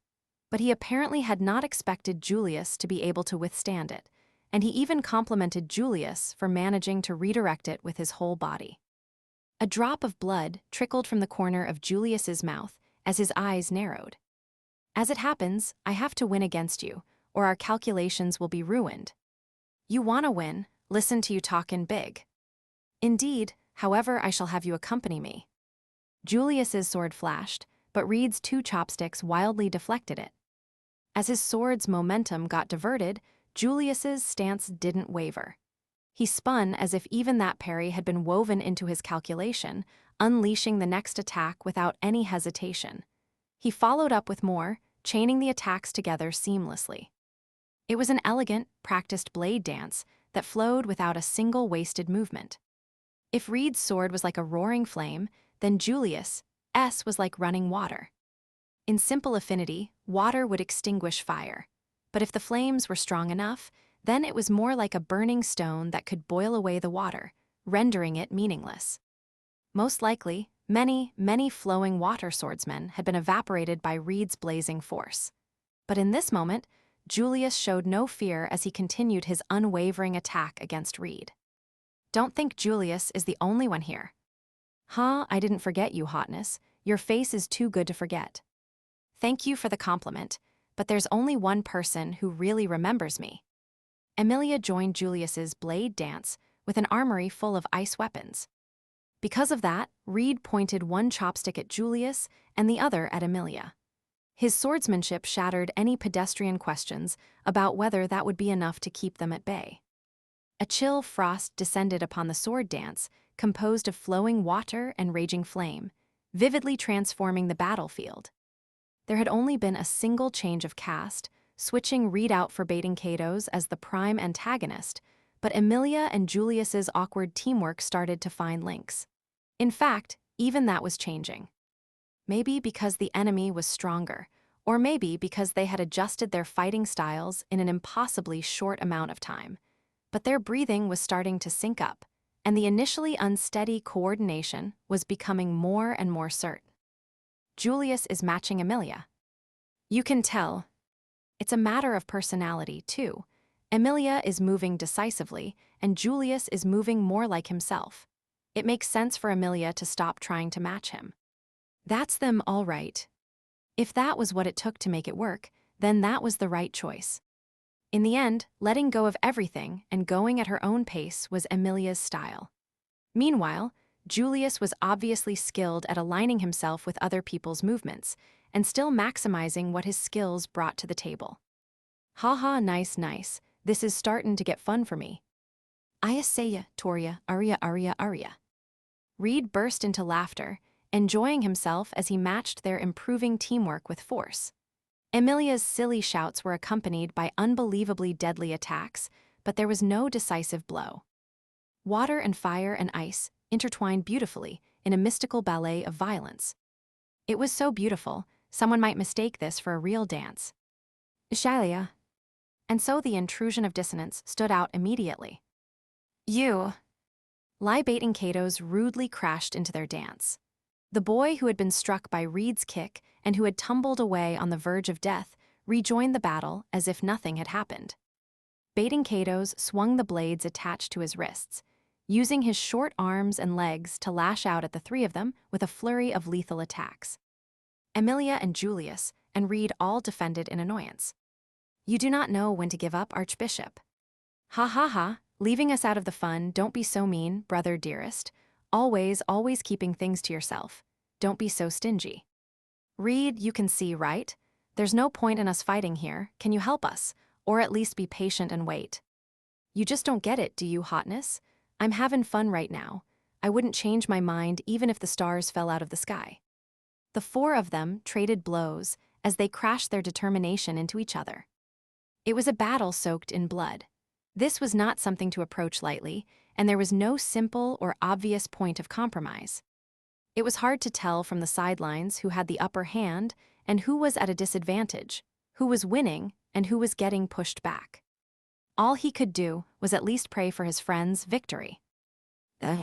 Subaru.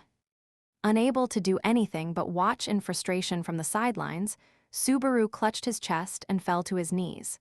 Taken aback, Beatrice touched his shoulder and looked into his face as he stared down, breathing painfully. Subaru, what is it? What happened? No, what is this? Subaru.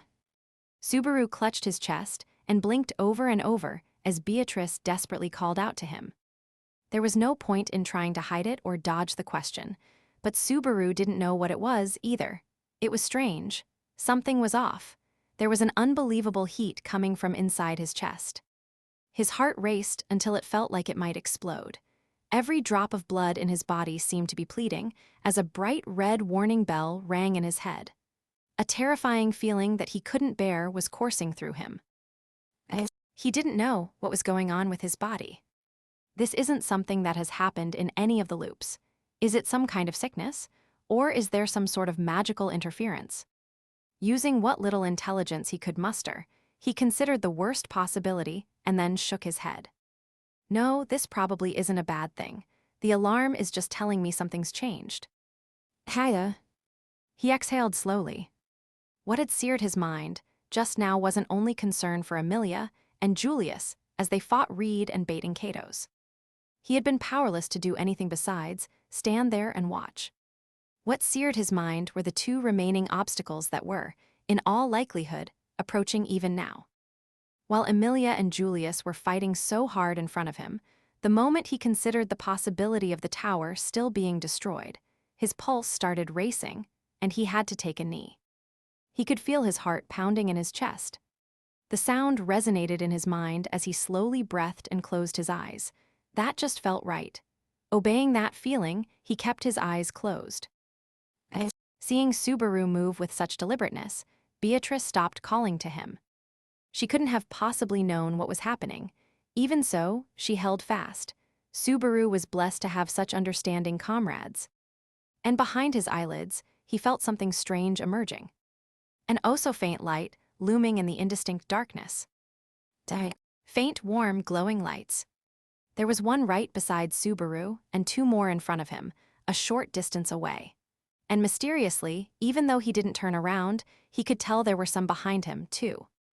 Behind him, there were 4 lights all bundled together, and then one more even farther away. And. He could tell one more was approaching from above. Beatrice. Hiya. For some reason, Subaru trusted that feeling completely, leaping at Beatrice before bounding away. Light, holding her in his arms, Subaru rolled across the stone floor without a moment's pause. The next instant, he felt a burning heat graze his right thigh. Gaguo. He immediately recognized that the heat came from the wound to his leg. Most likely, he was intentionally distracting himself from the fact that his leg had been badly gouged. He spun around while holding Beatrice, and opening his eyes as pain and tears blurred his vision, he saw it. "I figured you'd be coming, you damn scorpion." Subaru spat those words at the giant scorpion that appeared before him for a second time.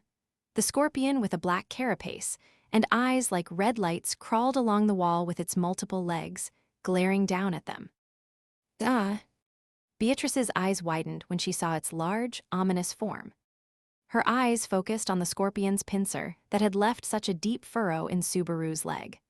The scorpion's pincer tip had a nasty chunk of Subaru's flesh in it, and blood streamed out, dripping onto the floor. This was the giant scorpion's intrusion that he had been worried about. The obstacles they had to overcome were all gathering in one place. Understanding how bad the situation was, Subaru's mind burned red-hot with pain as he raced to find some way out. But he couldn't figure out how he could change the world in a way that would resolve this. Bait-and-Katos was here, Reed was here, and even the giant scorpion had joined the party. Even if Meili and Shala were keeping the swarm of demon beasts at bay, Subaru was out of moves. This isn't good. This won't work, there has to be another. Subaru, Subaru, Subaru. He heard 3 people calling as he ground his teeth. Beatrice's sorrowful voice, Julius's strained voice, Amelia's plea, he could hear them all. Bait-and-Katos, Reed, and the giant scorpion were all on the move. They would cut off every avenue. However, before that could happen, a thunderous roar shook the tower violently. The crumbling floor caused his body to bounce, blew Amelia and the others fighting away, and even crushed the giant scorpion's carapace. It was like the entire world was collapsing. The small girl hugged him as if to protect Subaru. Hugging her soft body, Subaru opened his eyes in the middle of the blast. "I love you." The darkness that held only a blind love swallowed Subaru. 5. The next instant, feeling a jolt, as if black and white, light and dark, man and woman, love and hate, everything had been turned on its head as Subaru Natsuki was transmigrated. "Subaru." A call, and as if drawing it toward himself, Subaru wrapped the owner of the voice in a hug. "Ahion." There was a sudden cry and a struggling body in his arms, looking up at his face. It was Beatrice. That's right, don't surprise Betty like that. I'm not saying I dislike it. I was just worried, since you just came back from the book, but it is a relief that you said Betty's name first. Beatrice murmured softly from inside his arms. Hearing her voice, Subaru looked around himself. "What happened? I was on the ground in the hall just a moment ago. My leg was hurt, and then that dark, dark shadow. The archive. For now, will you let us at least confirm whether you're still there or not, Natsuki?" Surrounded by shelves and shelves of books, Subaru was looking around dumbfounded when he heard another voice. Looking over, he saw Echidna smiling awkwardly as she brushed her light purple hair. Behind her, leaning against a bookshelf and resting her head in her hands, was Meili. "You finally woke up." Wah, Subaru, what is it, Subaru? Has something happened? Can you tell us what you saw in the book?" Beatrice was flying into a panic. No, right. I need to do that too, but first." Subaru hugged Beatrice's tiny body, savoring the warmth. And then he acknowledged the reality that he had no choice but to face. "I came back to this point in time." Having messed up clearing the 5 obstacles, Subaru had returned to this moment.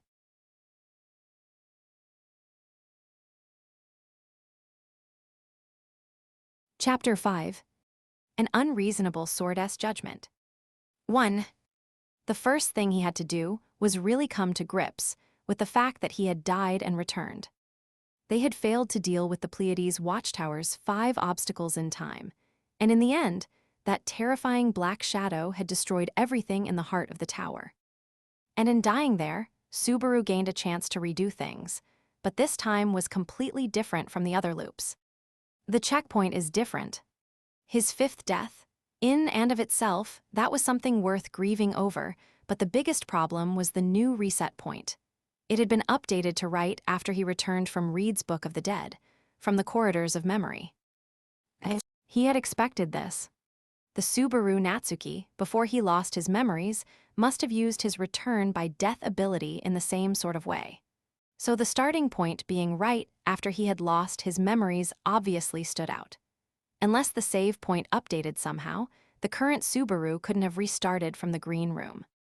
So the starting point updating itself wasn't a surprise, but I was brought back right before the worst moment, with basically no time to prepare anything. By the time he had returned from the corridors of memory, the major obstacles were already in motion. The faint rumble he could feel from the floor was proof of the demon beast stampede approaching the tower. His time limit was tight. The demon beast stampede, Redistria, the mysterious giant scorpion, the two gluttonies, and the brutal shadow that swallowed up the tower. And time S running out. There's no time, no. Will you calm down, I wonder? Yeah. Subaru was digging himself deeper and deeper into a pit of worry, but a forceful smack brought him back to his senses. Beatrice squeezed his cheeks between her hands and looked straight at him with her big, round eyes. Pressing against him, close enough he could feel her breath. Tell Betty what happened in the book, Subaru. Talk to Betty, and we'll think of something together. That's our strength. Beatrice's words helped him clear his mind of the panic and regret that threatened to consume him. And as he regained a semblance of calm, the enemies that lay past the panic and regret came into view. At the same time, he realized how shameful he must seem. And then he remembered the scolding that spurred him on when he was at a standstill, just a short while ago. Right, time to stand up. Beatrice's eyes widened. Nothing, I was just reminded again how stupid I am and how little progress I've made. Holding on to Beatrice, Subaru rose to his feet. Echidna and Meili are here, too, and I generally know what the others are doing. I have a good idea what kind of mess they're probably in, too. I'll keep it short. I couldn't see Reed's memories in the Book of the Dead. Something got in my way. The book is connected to some Odo Ragna thing, and I ran into a troublesome person there. All three pairs of eyes widened in shock as he quickly explained everything. Apologizing mentally for not giving them any time to process these revelations, Subaru moved to the most important bit. The Archbishop of Gluttony, Louis Arneb, declared war on us. 2. Another archbishop, even all the way out here at the eastern edge of the map. Looks like there's some bond between you and them you just can't escape, Echidna joked, once Subaru finished his explanation. From how she said it, it sounded like the Gluttonies weren't the only ones he had a connection with. There were probably 7 archbishops total. He wanted to believe this was the worst of the lot, but let's save lamenting all the bad relations that linger around Subaru for later. What we need now is... first up is supporting Shala. Meili, can we count on you? Finishing Julius's thought, Subaru entrusted Meili to cooperate with Shala and deal with the stampede of demon beasts outside the tower. Julius had come back to the 3rd floor to report the problem just as they were quickly finishing up their discussion. Knowing that the swarm of monsters was the reason for Julius's concern, Meili had an impish smile on her face when Subaru turned to her. Oh, after that big talk, you're just dumping work in my lap. But you were at least honest about it, so you can leave it to me. Be grateful. Of course I'm super grateful. I love you. So cheap. Evidently annoyed by his confession, Meili still agreed to take care of the demon beasts. She was acting like she didn't really want to do it, but that was just her hiding her embarrassment. Any doubts about that would have disappeared the moment anyone saw how fast she rushed toward the hidden balcony. 1 down, 4 to go. Subaru, you must have something in mind if you sent Miss Meili alone. You're quick on the uptake. I said gluttony was coming, right? Yes, you said that one of several gluttonies stole your memories last night. In which case, I trust you are going to give me a chance to avenge myself. Julius's voice was low as he touched the sword on his hip. It was true that his strength was needed, and he desperately needed to vindicate himself as well. But gluttony wasn't the enemy Subaru wanted him to fight. That's right, I want you to get revenge, but not on gluttony. What? But in this situation, there isn't an opponent more important than. Reed is coming down. I want you to stop him from butting in. Julius's brow furrowed in shock when he heard that name. In a certain sense, it was Julius's fate to fight Reed, even when gluttony was lurking about. His opponent was a being who broke every mold and was going to do something that shouldn't have been possible. In this chaotic situation, he would do the number one thing we don't want. Betty agrees, if that thing comes out, everything will be for naught. I agree too, but it's hard to believe he can just go for a stroll around the tower, or rather, I really don't want to believe it. Natsuki, did you get that from? Yeah, I heard it from Gluttony. After a moment's hesitation, Subaru confidently lied. In actuality, Reed's movement probably wasn't connected to Gluttony. That much was clear from the fact they had both clashed and from how he had completely wrecked baiting Kato's. The lie was Subaru's desperate attempt to convince his friends to believe his information without revealing the fact that he had seen this all before. He was certain he couldn't let them know about return by death even if he couldn't explain exactly why. Julius, I'm reluctant to move you away from the threat we can see, only to chase after a potential threat. But we can't just ignore what Natsuki is saying. Echidna agreed that they had to be wary of Reed, while Subaru felt a tug at his heartstrings. Hearing her conclusion, Julius nodded. I understand. I wouldn't be so foolish as to doubt Subaru's words now of all times. If I'm being honest, it is incredibly frustrating not to be the one who will defeat detestable Gluttony. However, Julius's yellow eyes focused on Subaru, who nodded deeply, acknowledging the knight's resolve. Like I said before, you're the only one we can count on to deal with Reed Astrea. If I don't win, our calculations will go awry, eh? What an irredeemable argument.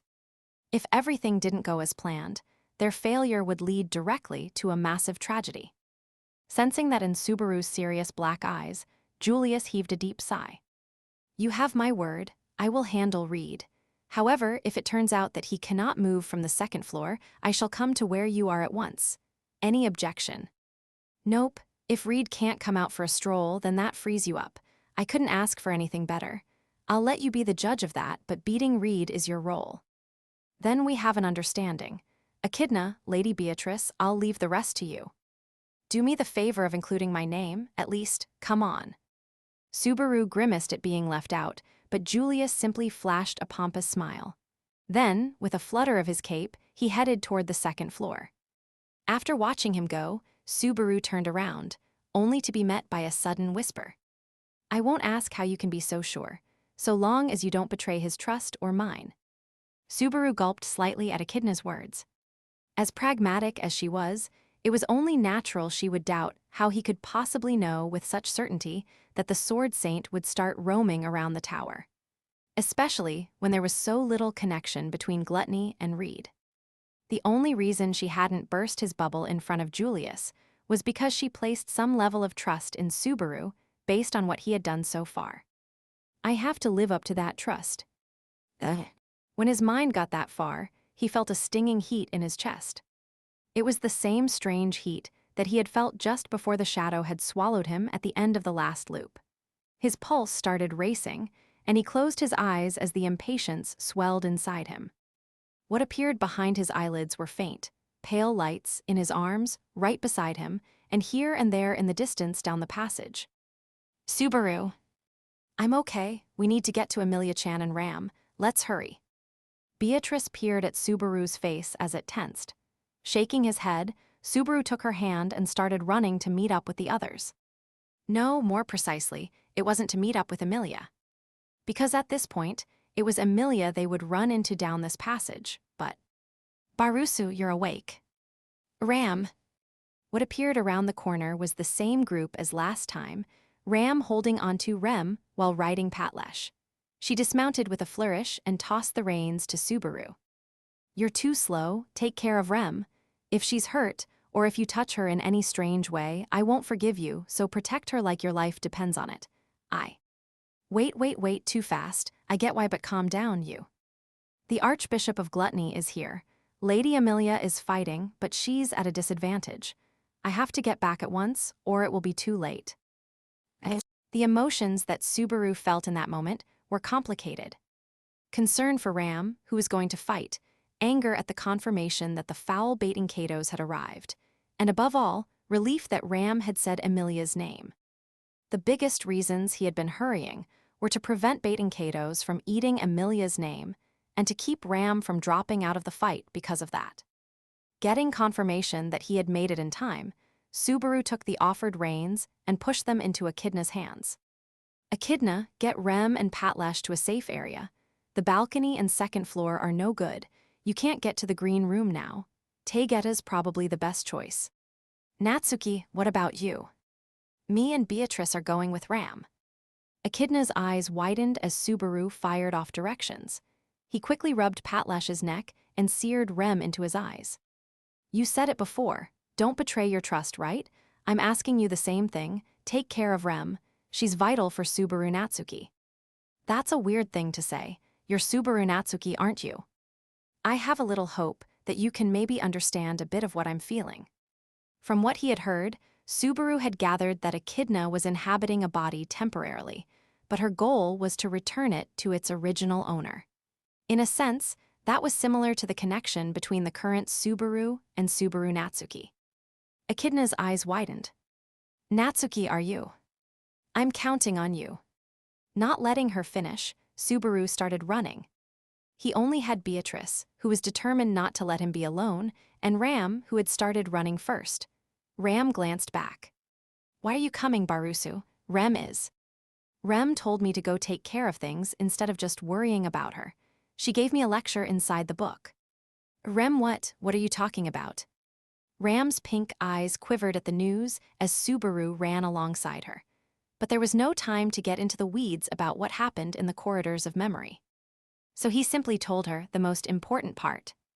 Rem told me to fight and take everything back, so that's what I'm going to do.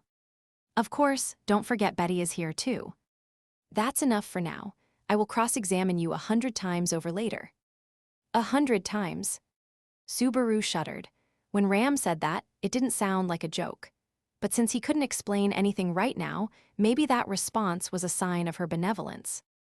It was also proof that they were in a situation dangerous enough that she couldn't press him for details. Icebrand Arts.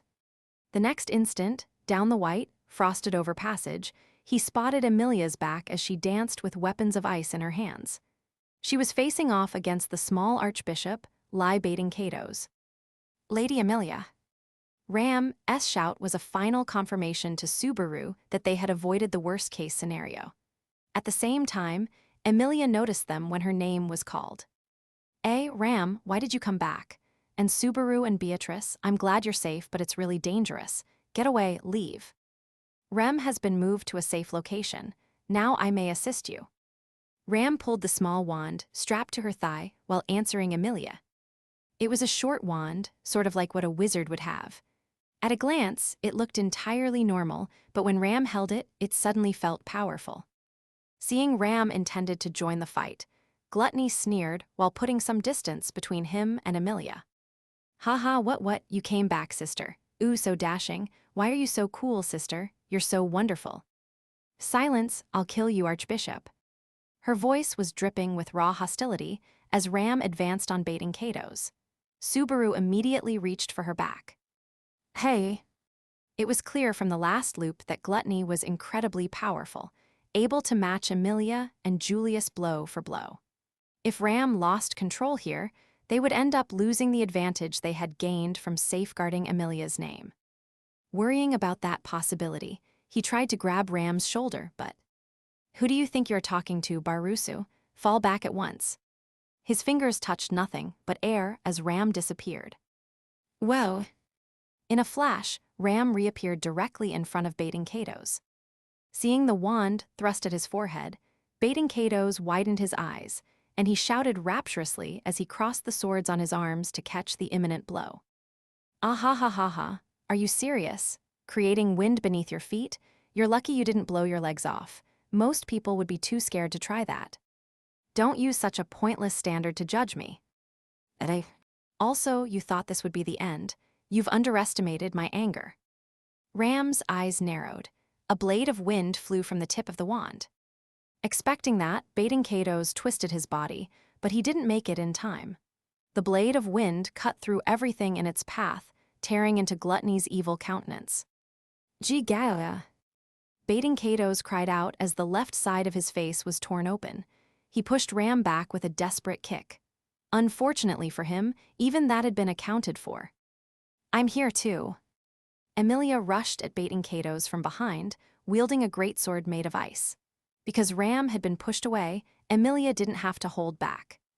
Even if it wasn't a sharp sword, an attack with enough force to knock Taygeta out of the fight in one blow was hurtling downward.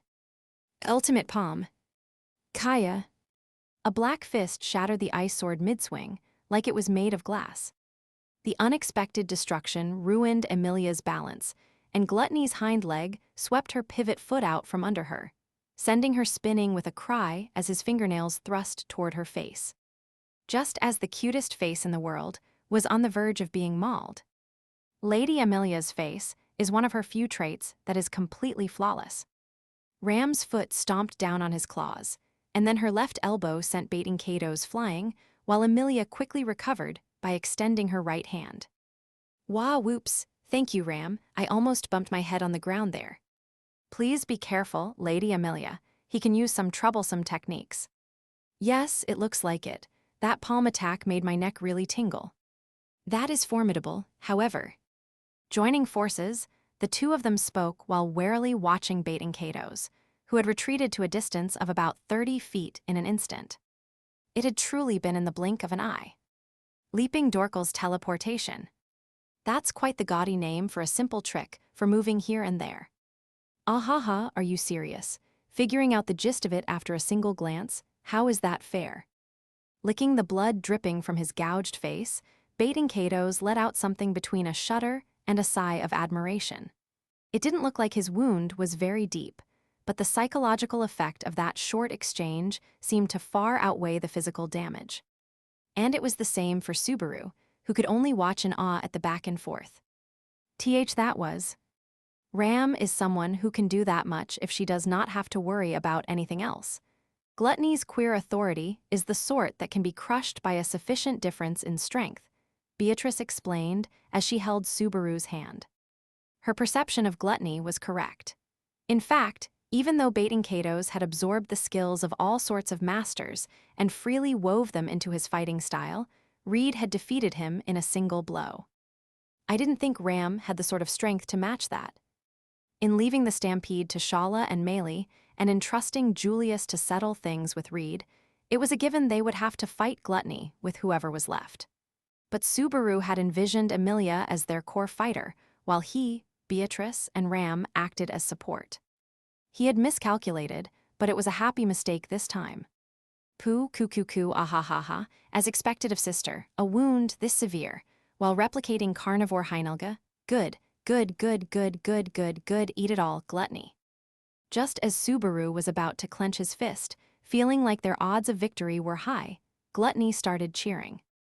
The left side of his face was covered in blood, but he didn't show any sign of pain as he clapped his hands and looked back and forth between Ram and Subaru. The light in his gleaming eyes was from a terrifyingly passionate obsession. "Sister and you are both here together, we can't get enough. The old idol and the current one, you are both our saviors. Every cell of our body, our very soul, it's quivering, it's gloating, our stomach is rumbling." "Idol, Ram aside, why are you adding me?" "You don't get it, because you're special, Subaru." Hugging his thin body as he appealed to them with a sickly sweet voice. The repulsive archbishop said words and made gestures that evoked an impossible image. Gluttony consumed people's memories and names, storing up a massive number of lives inside himself. His copy of those lives could be used for more than just fights. He could also recreate everyday mannerisms and speech patterns, habits and idiosyncrasies, and even feelings. The black hand that shattered Emilia's ice greatsword, the leaping ability that created such distance in the blink of an eye, the carnivore that had reduced the damage of the wind blade, they all appeared behind his back. But right now, the life his small body was most faithfully reflecting was, "You're copying her." "That's it, mister, you remember. That rich, full-bodied hatred that should be directed at us, the aroma of that obsession, the vibrant rage, the thick, pitch-black stew of emotions that we were supposed to taste. Now it's time to slurp it to the last drop." Taygeta spread his arms wide, his hazy eyes focusing on Subaru. His drunkenness made him really seem like a maiden in love, or perhaps madly obsessed. Subaru didn't know that passion, but the original Subaru Natsuki surely did. You're our savior. No, we should say it like this. You're our hero. Our dear, earnest, mean, endearing, fragile hero who we have to stand beside, who the very thought of brings heartache, our hero who tolerates us even so. Baiting Kato's eyes were shimmering, as Subaru fell completely silent. He could see the archbishop's appearance overlapping with that of another person. It shouldn't have been possible, the girl who had so powerfully spurred him on when he had been on the verge of shutting himself off from everything. The moment those images overlapped, Subaru's body was consumed by rage and dread. How is it? Let's reenact that moving moment. Let's start here, mister, from 1 no from Z. A holy ground that should never be touched was being corrupted. In that instant, BGH. Baiting Kato's was so focused on reproducing the memory, his attention had focused entirely on Subaru. He had surely not let his guard down, against Ram at least, but Subaru and Ram could be talked with.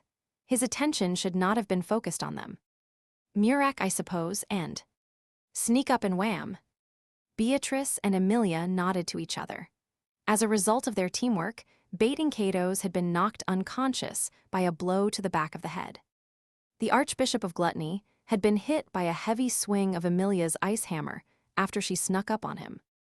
Dumbfounded, Subaru hoarsely asked, "WE1. 3. Baiting Kato slumped, his eyes wide and empty. And the one who had done it, Emilia. Hooray! Nodded cheerfully and raced over to Beatrice, giving her a high five. Seeing that, Subaru looked over at Ram. So basically, using Lady Beatrice's Murak shadow magic to erase her presence, Lady Emilia stealthily snuck behind the enemy. It is a method that fits Lady Emilia, but... Ram massaged her brow as if feeling tired. Noticing that, Emilia cautiously peered at her. Was that bad? No, it was splendid. Yes, it was truly splendid. Swallowing her mixed emotions, Ram praised Emilia and looked at the slumped-over Baiting Kato's with withering disappointment. I totally get you. To think Baiting Kato's, who I had thought of as a mortal enemy, would be this easily beat. It's all thanks to Betty and Emilia's splendid teamwork. Be grateful. That was more like a head-on collision. But either way, good job, both of you. Let's get him tied up quick and go take care of the next problem. Subaru patted Beatrice's head. Wait, you intend to let him live? Ram furrowed her brow. He will be nothing but a potential threat. Her concern was natural. Subaru also wanted to avoid leaving any loose ends, even if it was just the shallow peace of mind gained by killing someone. I'm not saying tie him up because I don't want to kill. The whole reason we came to this tower is to save the people whose lives were stolen by them, wasn't it? That's true, all the more reason. There's no proof that what he's eaten will be returned if he's killed, right? Not only that, but we'll also lose our chance to pry that information out of him if he's dead. That's what I'm afraid of. He had already asked Louis Arneb about memories and names that were eaten. Her answer was that she didn't know how it worked, but that was just her answer. There was no guarantee her brother's answers would be the same.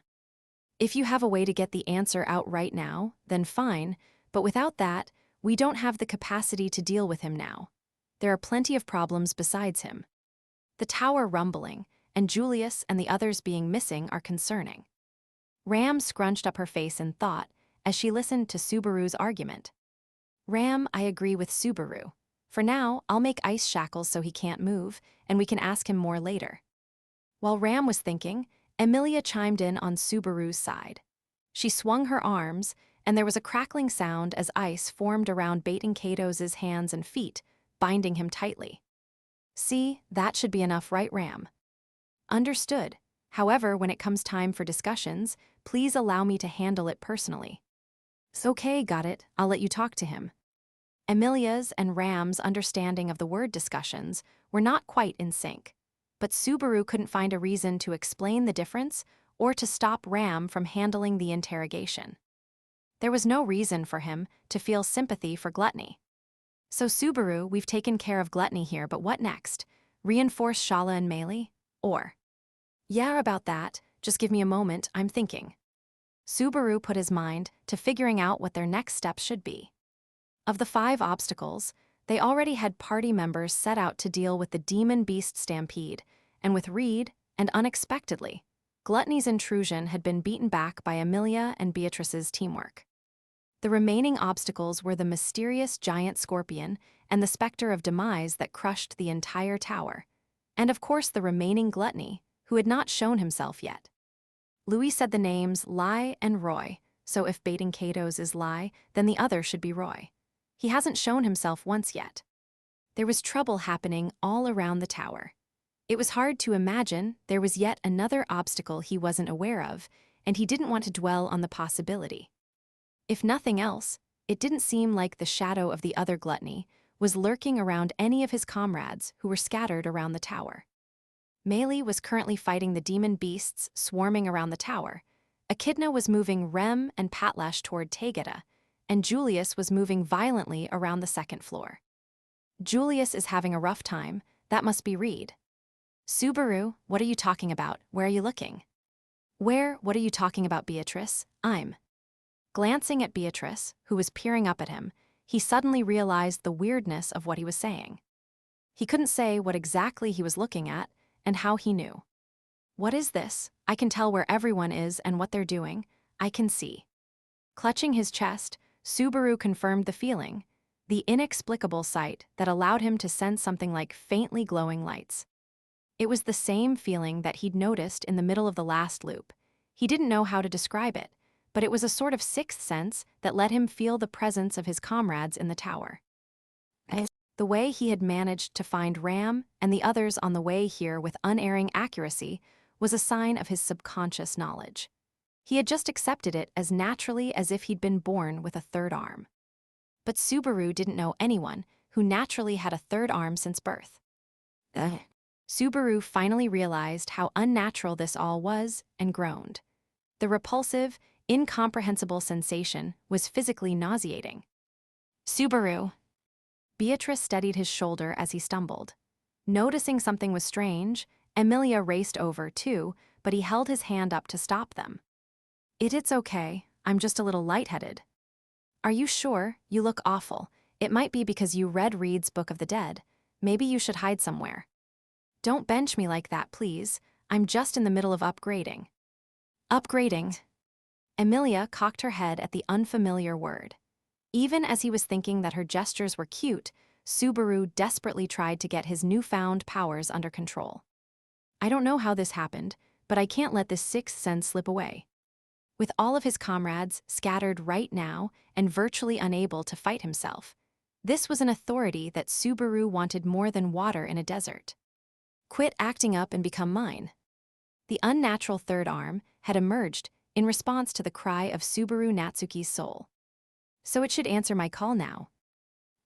As he made that wish, the 3rd arm took root inside him. It allowed his sense to extend for an unbelievable range and perceive his comrades all around the tower as faint lights. I can vaguely tell where everyone is and if they're safe or not, with this. I can still be useful for breaking out of this situation, just as he thought that. Ah, you're so stingy, mister. There was a voice slithering along the ground that drew their attention. It was the resentful, no, the jealous, voice of baiting Kato's, whose limbs were still bound in ice. He had apparently regained his consciousness. Before any of them could react, baiting Kato's closed one eye, then his body disappeared. W.H. Subaru Natsuki. While they were stunned by his magic act, baiting Kato's crossed the sky with his mouth open wide. His toothy maw uttered Subaru's name just before his red tongue danced. He couldn't move in time. His instincts recoiled in the face of a predator, telling him he was about to be eaten. Baiting Kato's mouth closed on Subaru's neck. Thanks for the me. A flash of light passed over the top of Subaru's shoulder and tore into Gluttony's wide-open mouth. It happened in an instant. Neither Subaru nor anyone else had been able to move. Baiting Kato's alone let out a stunned sound as the light pierced his body and blew him away before he managed to reach Subaru's neck. Rather than the bloody left side that had been carved up by Ram, it was the right side of his face that sustained a grievous injury. Even that was putting it mildly. There wasn't much left. The area from his right cheek to his right eye was completely gone, leaving a wound that didn't bleed because the flesh had been seared. This was the work of the same white light that was still being unleashed at baiting Kato's as he flew through the air. The beams pierced Gluttony's body one after another, completely obliterating him. Bound hand and foot and hurtling through the air, baiting Kato's couldn't evade. His last hope was that instant teleportation, but it didn't seem to be activating, possibly because the source of that ability had already been destroyed. His arms, legs, torso, and head were all swallowed up in dazzling white light. Isn't death supposed to be more? In his last moments, he started to say something, but he never got to finish. It sounded like he was about to comment on his impending death, but no one would ever hear the rest. Most of his body was erased, and what bloody chunks of flesh remained had been scattered across the corridor. Confirming Gluttony's demise, Subaru exhaled, remembering to breathe again. Then his heart leaped in his chest. It started pounding furiously, like it wanted to make him understand how close he had come to dying and being robbed of something important. That was dangerous. I almost got eaten, thanks. Even as his knees almost gave out, Subaru's face went slack in relief. This was the result of his underestimating Gluttony's eccentric fixation. Fortunately, the one who paid the price had ended up being baiting Kato's. I wanted to keep him alive, but I won't ask for too much, Subaru said as he wiped his forehead. You saved me there, Shala. Shala? Beatrice's voice was incredibly grave. Finding that reaction strange, Subaru glanced over at her. Beatrice, what is it? Why the face? I know it was a close call, but... No, not that, Subaru. How can you say that's Shala? How? He was confused, not understanding her question. What do you mean, how? I know because I know. The third arm that had stuck onto him, the sixth sense that let him know the current location of his comrades, was telling him that she was standing at the other end of the hall. When it came to why she was there, he didn't know. She was supposed to be on the balcony with Meili, dealing with the monster hordes. Why was she in a perfect position to protect me from Gluttony? Subaru, get back. Emilia-chan, what are you? Why do you look like? Emilia held out her hand, taking up position in front of him. Ram was standing silently beside her, wand in hand and eyes fixed on something down the passage where the white light had come from. Their caution was strange. It didn't make sense. He could feel it down the passage. A faint light. His sixth sense was letting him know an ally was over there. That's what the light was. Shala. When Subaru looked, he could see the giant scorpion with its multiple red eyes overlapping with a faint light. When he first heard Shala's name, something had come to mind. It wasn't a name he was particularly attached to, but it was a word he had heard before. Shala was the name of a star that shone in the night sky, he knew, a star that was part of the constellation Scorpio. And Scorpio was associated with a big, black scorpion. It was an incredibly simple answer. It was so simple, it made him wonder about the naming sense of whoever chose that name. Of course, the main suspect was the same Subaru Natsuki who she called her master. Is that Shala? That short diversion in his mind wasn't enough to distract him from reality. The massive pincers evolved for slaughter rubbed together ominously. Those red eyes watched their every move. The huge black body. This was the giant scorpion, one of the 5 obstacles assaulting the tower. At the very least, he had initially counted it as a threat, since the giant scorpion had gotten in their way and tormented them in the other loops. It had even killed some of them. He would never forget the powerlessness he had felt when Beatrice and Echidna were killed. For the enemy who had done that unforgivable act to be Shala, of all people. Subaru calmed down, deep breaths. Beatrice's soft hand held his, calling a timeout as his thoughts started to fall into chaos. He noticed she was rubbing his back, trying to help him calm down. Feeling her touch, he came to his senses. 1 breath in, 1 breath out. I'm okay, I think. I'm still confused, though. That's fine, and are you sure that's Shala? Yeah, there's no mistaking it. I can sense Shala, well, assuming she didn't get swallowed up whole by it somehow. The fact that she might still be perfectly calm, even if that really happened, is what's scary about her. Beatrice's expression softened as she went along with Subaru's desperate joke. The joke wasn't enough to raise his spirits, but it was a step necessary in confronting the heavy reality in front of him. Without that, he wouldn't be able to bear it. The fact that Shala, who had been so genuine and unruly, who had never shown any sign of restraint or concern around Subaru, it was unthinkable that she had been duping them all along. The thought that her smile, her words, and her attitude were all fake, and that she had been a traitor deceiving them all along was just too. Let's ask. Lady Amelia. Unable to watch Subaru struggle anymore with the roiling emotions of suspicion and faith, Amelia stepped forward. Not listening to Ram, she took a deep breath. Hey you, are you Shala or not?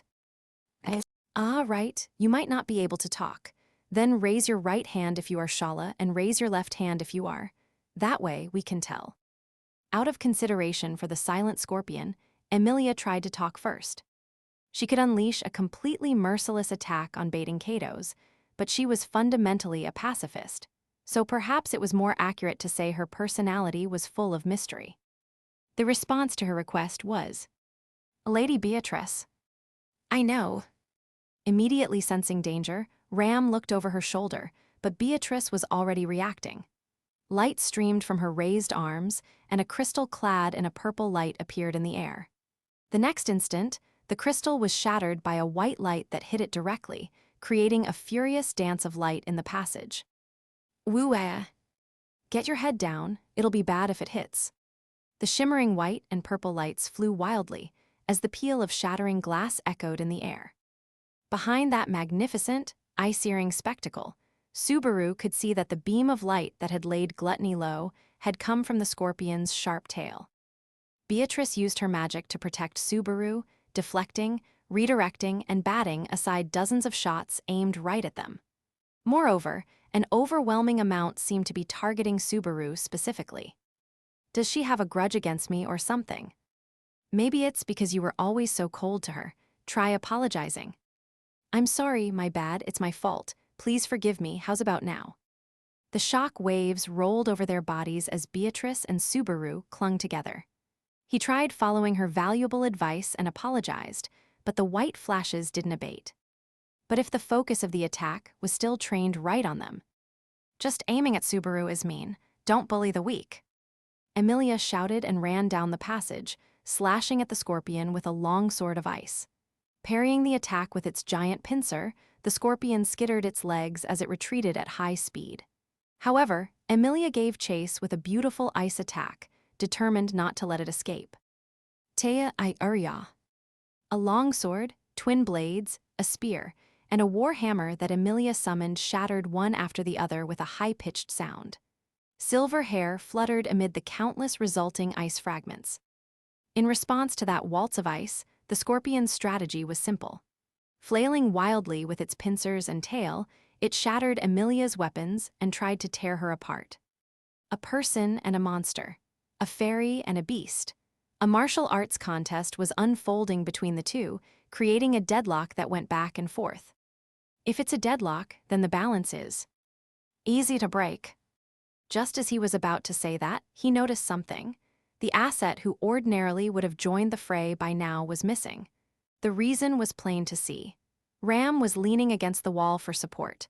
There was sweat beading on her forehead, and she was struggling to breathe as her wand hand trembled. Ram, what is it? Were you hit somewhere? Are you hurt? Don't shout so loudly. It makes my ears ring, and I wasn't hit. Then why do you look so pained? Rejecting Subaru's outstretched arm, Ram shook her head. Looking her over, Subaru couldn't find any sign of injury. I knew our healing was just a stopgap, but I didn't think it would only last this long. Beatrice, do you know something? Put simply, Ram has a limit to how long she can fight. Subaru gulped at Beatrice's short explanation. After witnessing Ram's genius fighting ability in the battle against baiting Katos, he had gotten his hopes up that they could count on her as a fighter equal to Amelia or Julius. Guess it was too good to be true. You should have said something sooner. Me whine to you? Impossible. Good job keeping your tongue sharp even now. Up we go. Subaru fired back while he lifted her slender body in a princess carry. "Let me go," she spat with a scowl. "Disgusting. Is this really the time? People who have run out of battery should just be quiet while they get carried." Beatrice. "I know."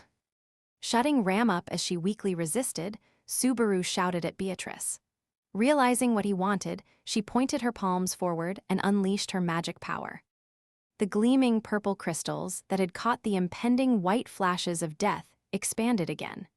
The target for this mass of razor-sharp crystals was the scorpion clashing with Emilia. It would have been best to use it to finish the scorpion, but... "Subaru, your refusal to give up really is one of your selling points, I suppose. Sorry for the trouble. None of that now." Because of the scorpion's unexpected identity, Subaru was hesitant to finish it off. Guessing as much even though he didn't say anything, Beatrice generously forgave his weakness and prepared to support Emilia with a bombardment of crystals. "Emilia, can you match Betty?" "Okay, I'll give it my best guess." Despite its vagueness, that was a surprisingly reassuring answer. Emilia combined her ice arts with Beatrice's purple missiles. The sound of the air freezing overlapped with the sound of frozen time being shattered.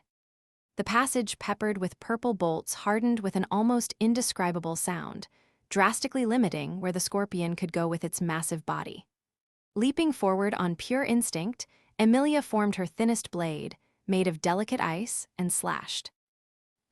With a sharp enough blade, a slash resembled the breeze. Whether that was actually something an ancient swordmaster once said or not, that's exactly what Subaru thought Emilia's sword sounded like. The joint connecting the scorpion's pincer to the rest of its limb was severed, and a green liquid splattered as the pincer fell. It landed with a heavy thud. This was the fruit of their struggle. An obvious sign of, if you don't want to suffer anymore, then just... "Emilia, it's autotomy." "Huh?" Subaru shouted desperately as Emilia tried to convince the scorpion to surrender. Destroying one of the scorpion's primary weapons had been the trigger for a terrible tragedy in the loop before last. Entirely unrelatedly, the scorpion's legs pumped as it skittered away. This was the same sort of retreat it had performed during the loop before last, too, in which case, Subaru knew what came next. Hearing the word autotomy, Ram and Beatrice immediately realized the danger. Ram summoned a wind with the very last dregs of her strength, while Beatrice deployed a purple barrier. "Emilia cha." There wasn't even enough time to finish his shouted warning. The next instant, the souvenir the scorpion left behind glowed just before it exploded. The blinding light, the deafening blast, and a shock wave that shook heaven and earth. He desperately hugged the body in his arms close, enduring the pain he felt all over. Lifted off the ground and sent tumbling by the blast, he slowly sat up as a dense smoke filled the air. "Jay and ga I is everyone ga. Where are you touching?" Subaru fumbled around with tears in his eyes when a palm thrust sent his jaw back lightly. As he bit his tongue accidentally, his eyes got even more watery. "It seems we both managed to survive." "Why, yeah, looks like it. Sorry, did I touch you someplace weird?" "Yes, you touched my shoulder." "That's gotta be the most innocent spot." Rubbing his jaw that had been hit for basically no reason, Subaru stood. He started to give her a hand, but since her condition wasn't great, he lifted her up instead. "Save it," the other's Emilia-chan, Beatrice. Grimacing at Ram's unendearing response, Subaru looked around for the others. The destructive power of the scorpion's lingering proximity mine was colossal, causing tremendous damage to the fourth floor. There was a big hole in the floor and ceiling of the passage they were in, and the walls looked like they might collapse at any moment. "Emilia-chan, Beatrice, I'm begging you, say something." "Cough, we're okay, Subaru, me and Beatrice both." There was a response from the other side of the dense smoke, across the hole in the floor. The next moment, a figure appeared through the dust, Emilia, her clothes and hair the worse for wear. She was holding Beatrice in her arms, making for a curious mirror image of Subaru and Ram. "Thank goodness, the both of you, nothing happened." "We're fine, thanks to Ram's wind redirecting the blast. That's how I managed to make it in time with my ice wall." Even so, it was still just barely enough. We survived by the skin of our teeth. Holding Beatrice, Emilia hopped across the gap. Seeing that neither of them seemed to have any notable injuries, Subaru breathed a sigh of relief. Then he bit his lip in frustration, as he realized the one who had caused this mess had quickly snuck away. This much from one pincer, that's not a souvenir you can just laugh off. There's no telling what other tricks it has up its sleeve. I suppose that sort of obstinacy comes from her master. Ram's retort silenced Subaru. Driving the scorpion back and getting more time to think did nothing to quell his doubts. And the biggest issue at hand was that really Shala? Emilia asked. That was the question on everyone's mind, or perhaps not everyone's mind. Subaru had a different thought. Even if he wanted to deny it, it wasn't in doubt for him. I'm sure, and she was definitely aiming at me. It's true that Shala was clingy with you, but she should know that you would die if she did something like that. You should have noticed yourself, Lady Emilia. That light attack is the same one that targeted us out in the Auguria Dunes. That's true, but... Emilia lowered her eyes at Ram's harsh statement. She didn't want to admit it, but in her heart, she had noticed the cruel truth, too. That giant scorpion was Shala, and she had become their enemy. But there was something that still didn't make sense. Searching for an answer to resolve that unease, Subaru expanded the range of his sixth sense. He could sense Ram in his arms, Emilia and Beatrice right in front of him. Echidna and Rem in a place that was presumably Taygeta. Patlash was near them, and farther away, downstairs, was Joseph. Turning his focus to the fourth-floor balcony, he detected Maylee's presence. Maylee is still fighting on the balcony. In which case, she wasn't attacked by Shala. That's what it looks like. What the heck was Shala thinking? It was contradictory. Too many of her actions didn't make sense. He had even seen with his own two eyes how Shala had been holding back the tide of demon beasts surrounding the tower. He didn't know what change of heart she might have had, but she hadn't hurt Maylee. You two have been talking like it's just normal, but... It was bothering me too. What are you seeing, Barusu? Subaru and Beatrice had been talking as if his sixth sense was open knowledge, but Emilia and Ram made them slow down. It was a natural reaction. If anything, Beatrice was the odd one for going along with it. If you were not just talking drivel when you said you felt Shala, then you must have some sort of reason. Is it some odd new magic with Lady Beatrice? You aren't going to say it is a blessing, are you? That is a rude way to describe our magic, and it's not a blessing, Beatrice answered grimly. It is an authority, I suppose. Authority. Emilia and Ram cocked their heads. They looked like they had not heard the word before, but the sound of it felt right to Subaru for some reason. Almost as if that was the natural way to describe it. Beatrice, what is an authority? Think of it as something akin to a more effective blessing.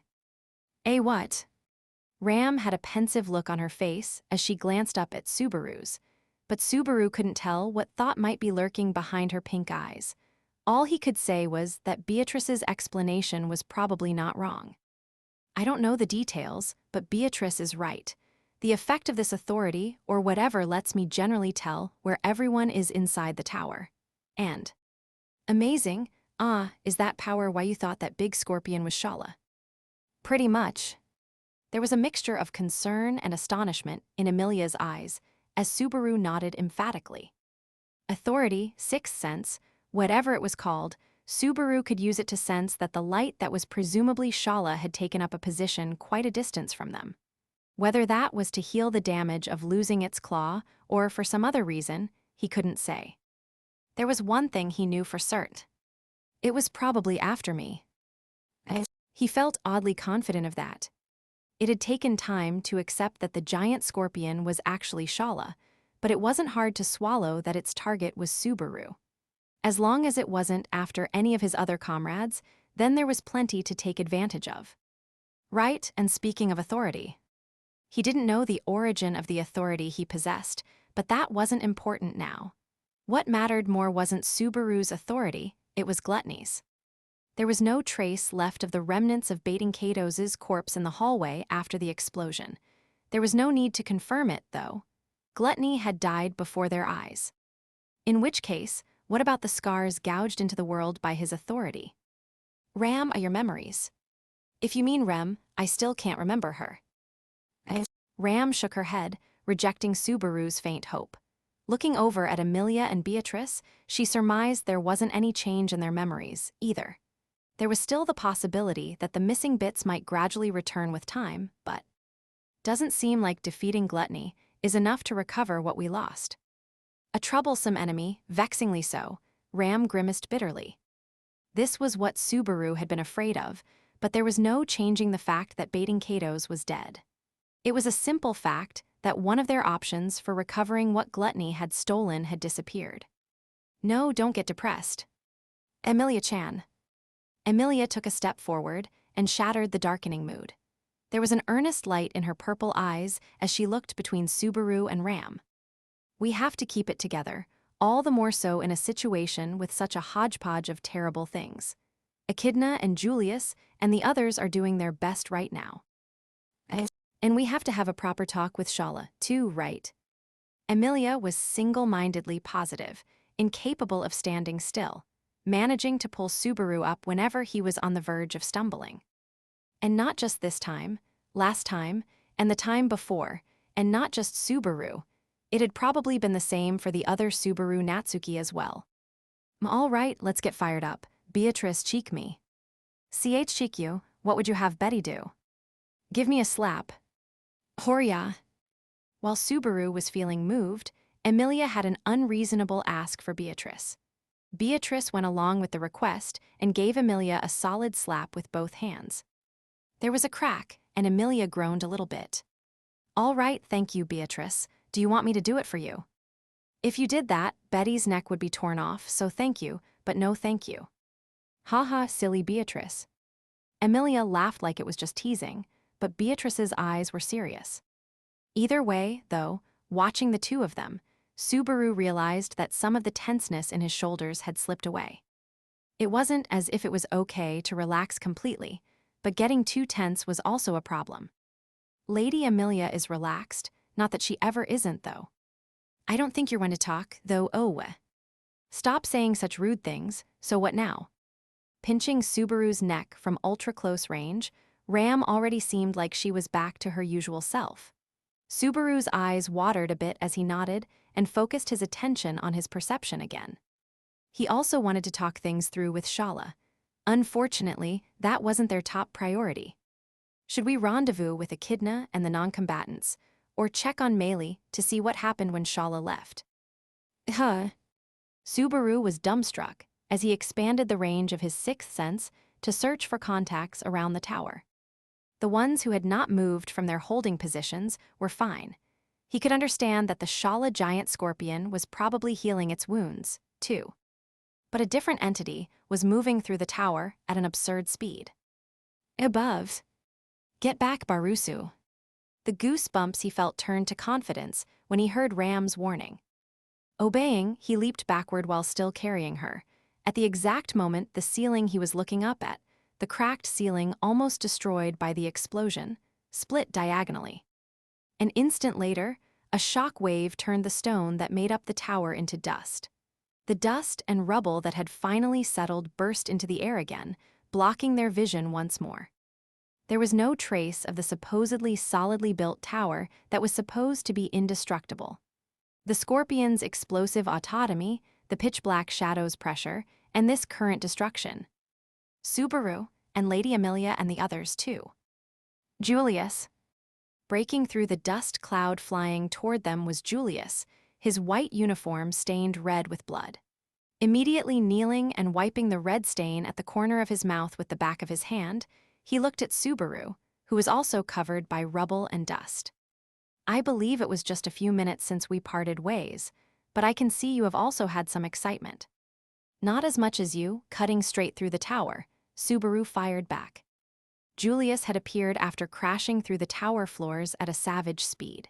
It was movement in 3 dimensions that ignored all physical obstacles like walls and floors, something entirely at odds with the image of Julius that Subaru had in his head. There's no mistaking it, but I'm begging you, tell me you've claimed Reed's head, please. As a knight, I am afraid I must confess that giving a report at odds with reality is excruciatingly difficult. That is already answer enough, I suppose. Julius's expression was quiet as he rejected Subaru's heartfelt plea. And as if to confirm Beatrice's bitter response, there was a sound of footsteps from the rubble. The distinct sound of sandals. "Ha, rollin' out all the babes for me, so you do know how to do this after all. I was just starting to get bored playin' around. So now it's your turn to entertain me? Huh." This is a terrible development. Ram's blunt response was what everyone there was feeling. The tall, red-haired man slowly emerged from the smoke, a ferocious, demonic aura emanating from his entire body, the incomprehensible judgment of God. "Read Astrea. Ka, don't look so annoyed, small fry. I just came here since it seemed like the tower was getting busted up. I'm disappointed to see you here, too. In that case, why not pull a U-turn and go back to the waiting room? An overwhelmingly powerful guy like you'll get a bad rep stooping to something as lame as picking on the weak. Sorry, but when you're born like this, you can't do anything but pick on the weak. No matter where I look in this world, there ain't anything but people weaker than me." It was an arrogant and insolent declaration, but Reed had the air of strength that made it impossible to deny. Feeling it directly through this skin, Subaru gulped. One after the other, problems were ostentatiously standing athwart their path, and the way they were steadily getting more dangerous was nasty. "Reed, why are you here? I thought you couldn't leave that room." Oi, don't make me laugh, babe. I go wherever I want, cut whatever I want, and take whoever I want. You think I give a shit about anyone else's standards? That's really selfish."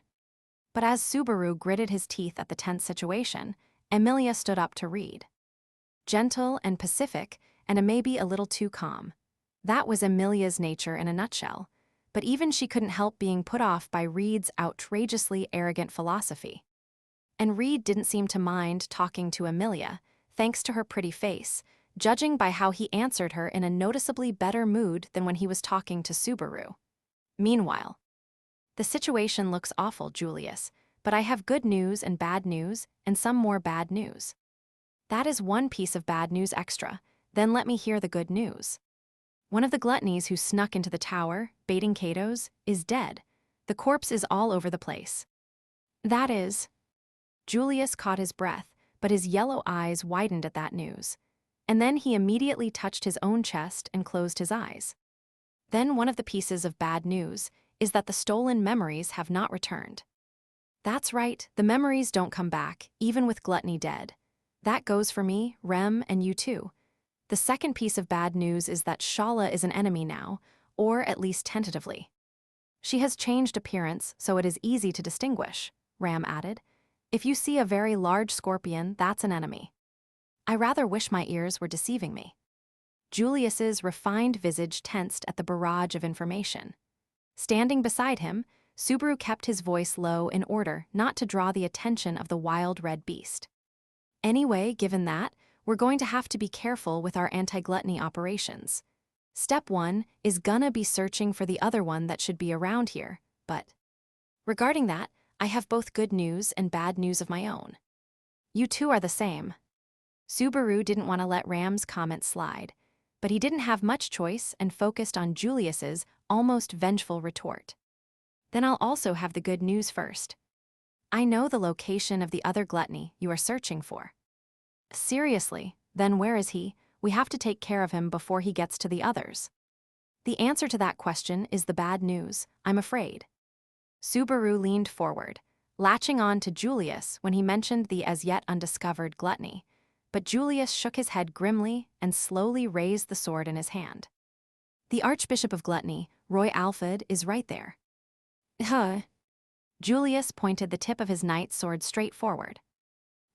The sword was pointing at the massive man with a ferocious, shark-like smile. There was no chance of misunderstanding. He was pointing at that red-haired instrument of violence. And as Subaru and Ram both fell silent, Julius continued. "The first-generation sword, Saint Reed Astrea before us. He is the Archbishop of Gluttony, Roy Alfred himself." 5. It took Subaru a few seconds to absorb that statement and to digest the meaning. Reed is Roy Alfred. Hearing something entirely unexpected, Subaru's mind stopped one step away from understanding.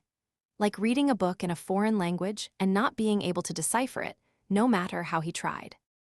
It would have made more sense as a riddle. But seeing Julius's face as he held his sword out while looking at Reed, it didn't feel like that was the case. He wasn't the type to invite more chaos in an already dangerous situation by making a mindless joke.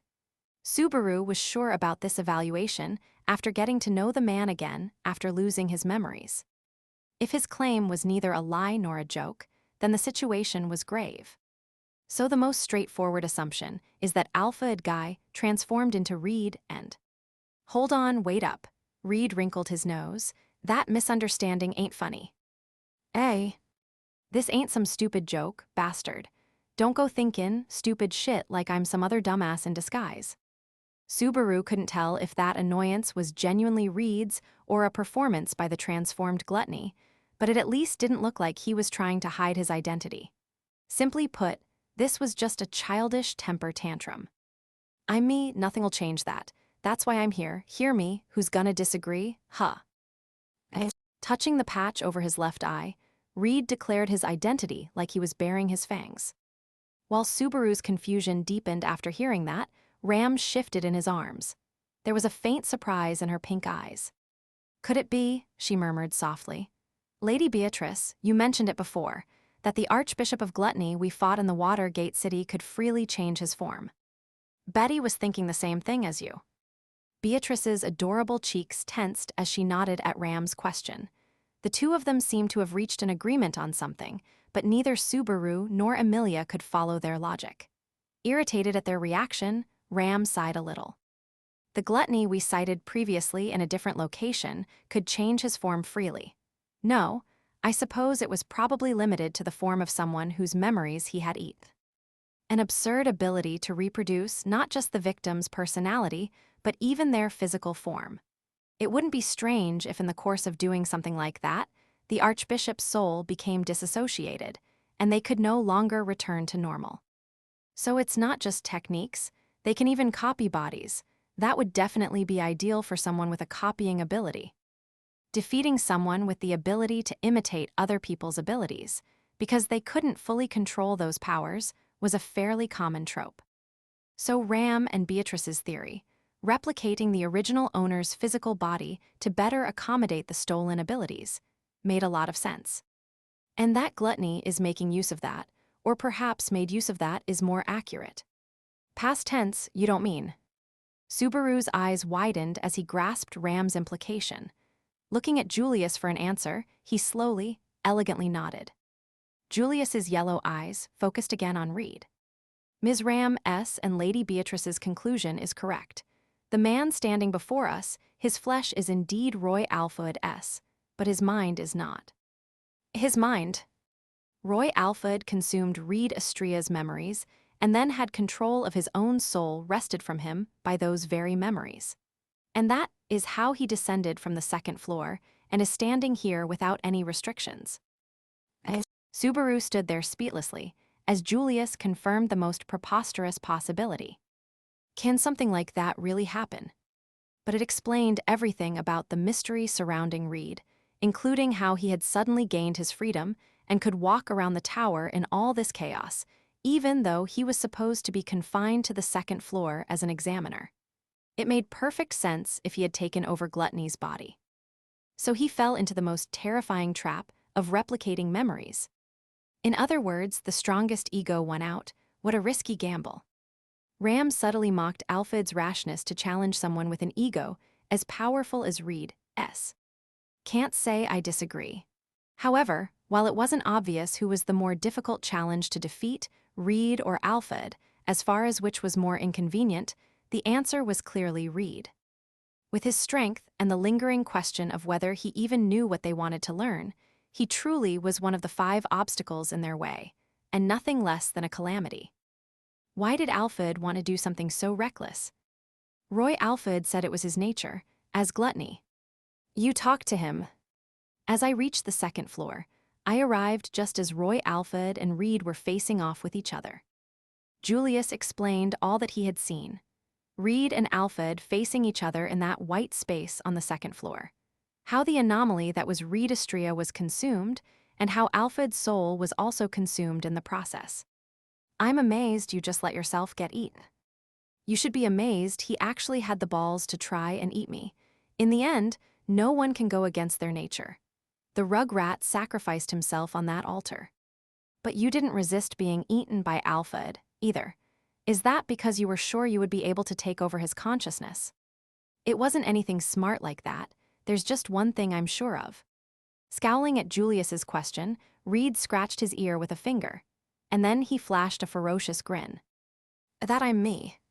Most likely, that was the key to Reed Estria's soul, and also the answer that Roy Alfred had misunderstood. Gluttony had not been eaten by a person, he had been consumed by a monster. And that indicated one undeniable reality. May I ask something? Having finally gotten a grasp on the situation, Emilia, who had been silent this whole time, raised her hand. Turning her purple eyes to Reed, she asked, "Does that mean you are alive again?" "Yeah, now I can shack up someplace better with you, hotness. You're serving the booze tonight, and not just booze. There's a lot more on the menu, too." "Are you inviting me out? I've only ever gone on a date with Puck and Subaru, so sorry. Also." She had just breezily mentioned some critical information Subaru couldn't ignore, but this wasn't really the moment to delve into the details. Moreover, he was a little surprised that Emilia could keep up with Reed's wild banter. Despite Subaru's surprise, though, the corners of Emilia's eyes raised a little. "Congratulations on being able to walk around freely now. That's really great, but we have some business with the boy who tried to eat you and ended up getting eaten by you. So, give this body back to him? Yeah, I know your situation, babe. There's something you want to get back, right? Kay, that dirty rug rat knows a lot of weird shit. You can see Alfred's memories. In that case, lend you a hand. Oi, oi, don't make me laugh," Reed spat. He aggravatedly grabbed the cloth around his waist. Apparently, it wasn't just being brought back to life. Reed had even stolen Roy Alfred's memory, the ability to glimpse one part of gluttony's authority. However, it was something that apparently clashed with his aesthetics. "I ain't jivened him over to you, and it ain't my job to help you, either. And other than hotness there, none of you have passed my examination, either. You're still insisting on that exam even now." "You got it wrong. I'm not being insistent. It's about the principle." Reed bared his teeth, revealing a mindset impossibly at odds with theirs. "I already knew it. Every other loop, no matter how big a disaster hit, he never changed his actions. Even with his freedom, he still lived up to his role as examiner. No, what he lives up to isn't some role. He's just being true to himself. But either way." "I see. If you won't agree, then I guess there's no helping it." Emilia heaved a sigh, like she was saying, "Well, that's a shame." His response was enough for her to decide it was all right to attack him. "Sorry." That wasn't directed at Reed, but at Beatrice, who she was holding. Beatrice's mouth opened in surprise as she was flung from Emilia's spinning arms, tracing an arc through the air, and landing gently in a chair made of ice that had formed in the passage. Dashing like an arrow through the hall, Emilia swung her ice sword at Reed's neck. "Huh?" Emilia didn't hesitate once she decided to act, and Reed caught her surprise attack with a laugh. And the tool he used to do it was the pair of chopsticks he had pulled from his clothes. "Those again." This was Subaru's first time seeing him use chopsticks as a weapon, but that didn't make the sight any less strange. Especially after he sent Emilia flying through the crumbling passage with them. "Ha, as expected, you catch on quick, hotness. But you understand, right? Your examination is already over. In that case, let everyone else pass too." "Oi, oi, where's the logic in that? There's no reason for me to do that." "Please." "Your begging got no charm, at least strip first." It was a plea that was quintessentially Emilia, spoken even as she was in the middle of launching another icy attack, but Reed had no interest in listening. At a glance, it might have seemed like Emilia was overwhelming him with her superior number of attacks. The truth couldn't be more different. Emilia's strength was the real deal, and it made her more than a match for Gluttony and the Scorpion. At this range, it wasn't an exaggeration to say she could defeat 100 Subarus with ease, but even so, she was still just child's play to Reed. With just a mere handful of exchanges, he used those chopsticks to defeat everything Emilia brought to bear. It was an unbridgeable gap in strength between them that even an amateur could see. Lady Emilia, NGH Barusu. I know, Julius, Beatrice, let's do this. Ram could see the future of Emilia's defeat, too. Firing back at her raised voice, Subaru decided to challenge Reed with all of their combined strength. It was an unexpected matchup. Ordinarily, the battlefield should not have ended up like this, but it was an actively developing situation. We have to play it by ear and do our best. That ain't your style of fighting. As if he'd read Subaru's mind, Reed cut Subaru down with those words even faster than with the chopsticks. And Reed Estrella didn't need much time to cut through Subaru Natsuki's shoddy adaptation, either. Just 1 minute later, there was no one left standing in the passage, save Reed. Emilia groaned, somehow managing to attempt standing. Her legs were painfully discolored, and they refused to cooperate as she tried to channel her noble spirit into the strength to rise. Face down a little distance from her, Beatrice was unmoving and unconscious. The excellent mage, who appeared to be nothing more than a little girl, didn't have any means of resisting the style of the legendary swordsman revived after 400 years. Humiliating. Ram, sitting with her back against the wall as blood dripped from her mouth, had put up the best fight. Even in her battered state, she had wrung herself dry and almost managed to scratch Reed. She was the hero most worthy of the Medal of Honor. And you had no chance, even if you used every trick in the book, but it would have been better if you at least tried. You'd still be a small fry either way, though. I guess you know that now. Son of a bitch. Reed's sandaled foot kicked Subaru and pressed his head against the ground. It was gut-wrenching, but the pain searing his whole body and Reed's condescending comment really said it all. Even with a desperate charge, he still couldn't manage more than emulating a cornered rat lashing out at a cat. But the gap between them was so large that if Subaru was a rat, Reed was a dragon. There was no hope of winning. No, that's not it. I couldn't create a chance of winning. It's not about numbers. You guys just don't understand that. You get it now, right? Standing above Subaru on the ground, Reed turned one eye toward the last remaining opponent, Julius Juculius. He was the only one who had just barely managed to stay upright, albeit on his knees instead of on his feet. The will to fight still had not gone out in his yellow gaze. Why? Hi. Reed raised his eyebrow at the question. Watching him, Julius rubbed the corner of his mouth, and with knees trembling, he stood. And looking Reed straight in the eye, he continued. Why are you obsessed with me? Ah, me obsessed with you? Bite your tongue. A guy who's all talk and looks is the thing I hate most. Why would I be obsessed with something like that? Then why? You're the one who has a reason to be obsessed with me, though. Or are you really fine with me leaving? It was hard to say Reed's answer was clear. He was the type of person who didn't feel it worth the effort to put everything into words. And because of that, a lot of his answers were emotive and hard to understand. You too, small fry. You don't get it either, just like him. You don't know how to swing your sword. There's no fun like that. I don't use a sword, Gaia. Adaptation or whatever doesn't change that it's just flailin'. Only the strong get to be invincible all the time, right? So. Reed stopped there, his lips twisting as he swung his chopsticks.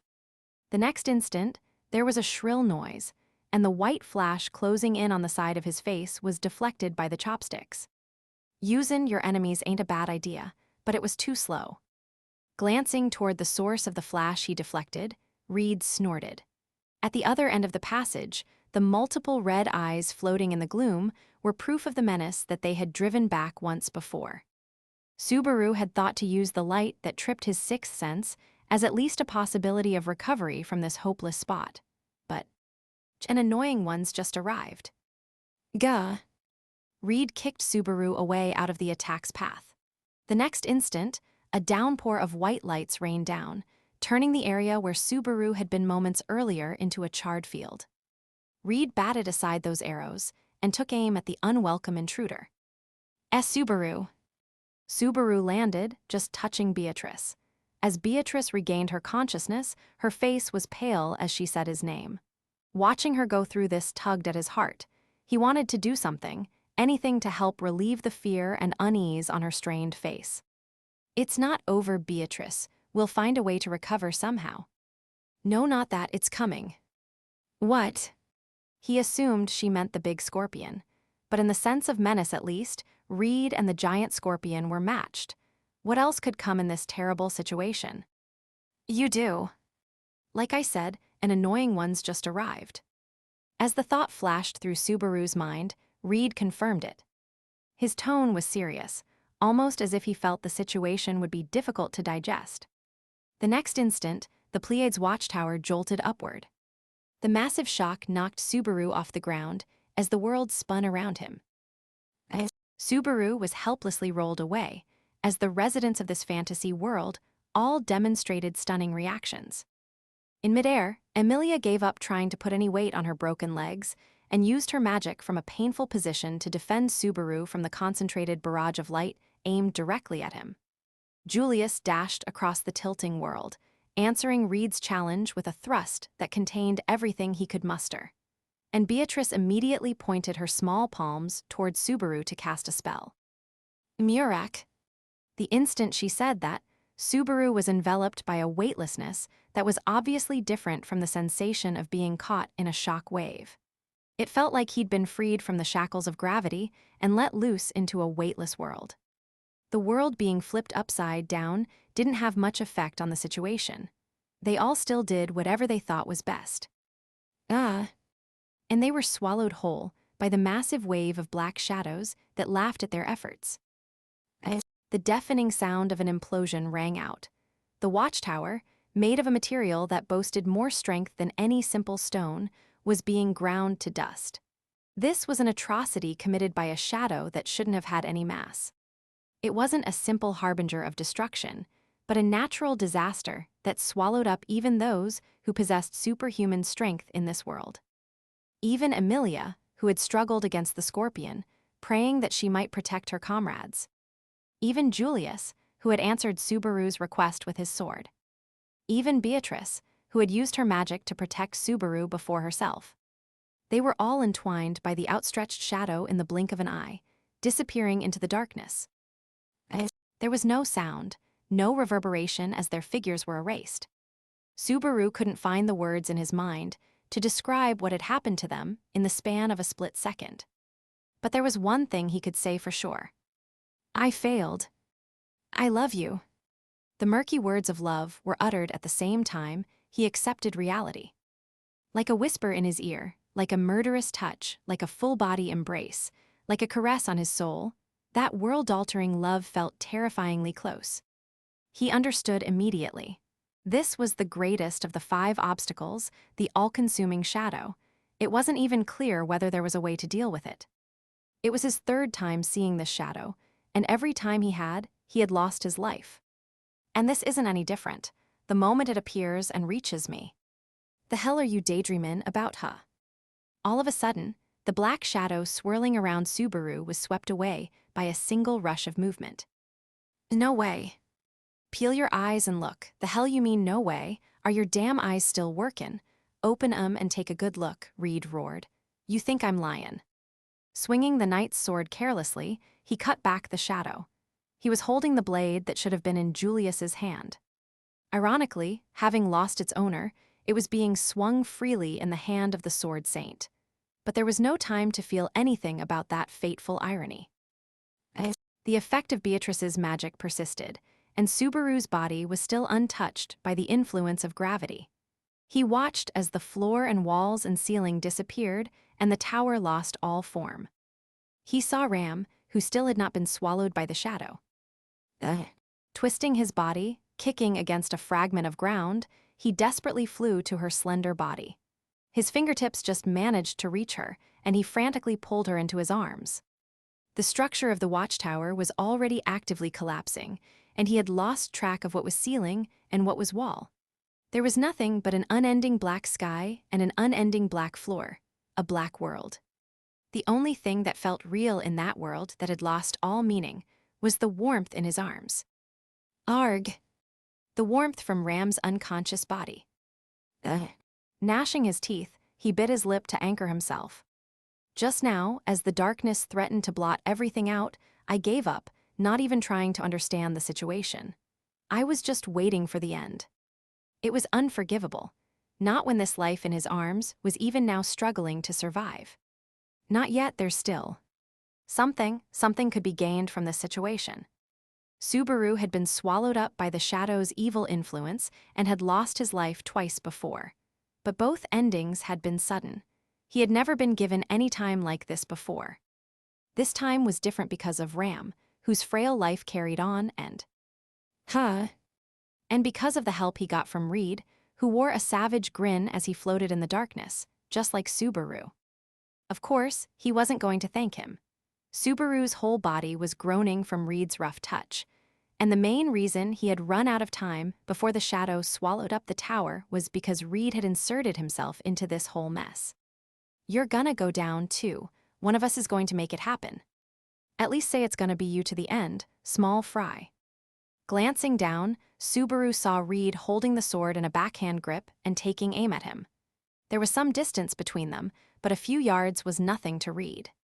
As Reed focused his hostility on Subaru, the pitch-black shadow beneath him started to act more aggressively. But even that renewed assault was no match for Reed's blade. Subaru didn't realize it, but in that moment, he was essentially watching a reenactment of the legendary showdown between the witch and the sword saint that was said to have happened 400 years ago. Regardless, death was coming for Subaru. At least, let her survive even just 1 second longer.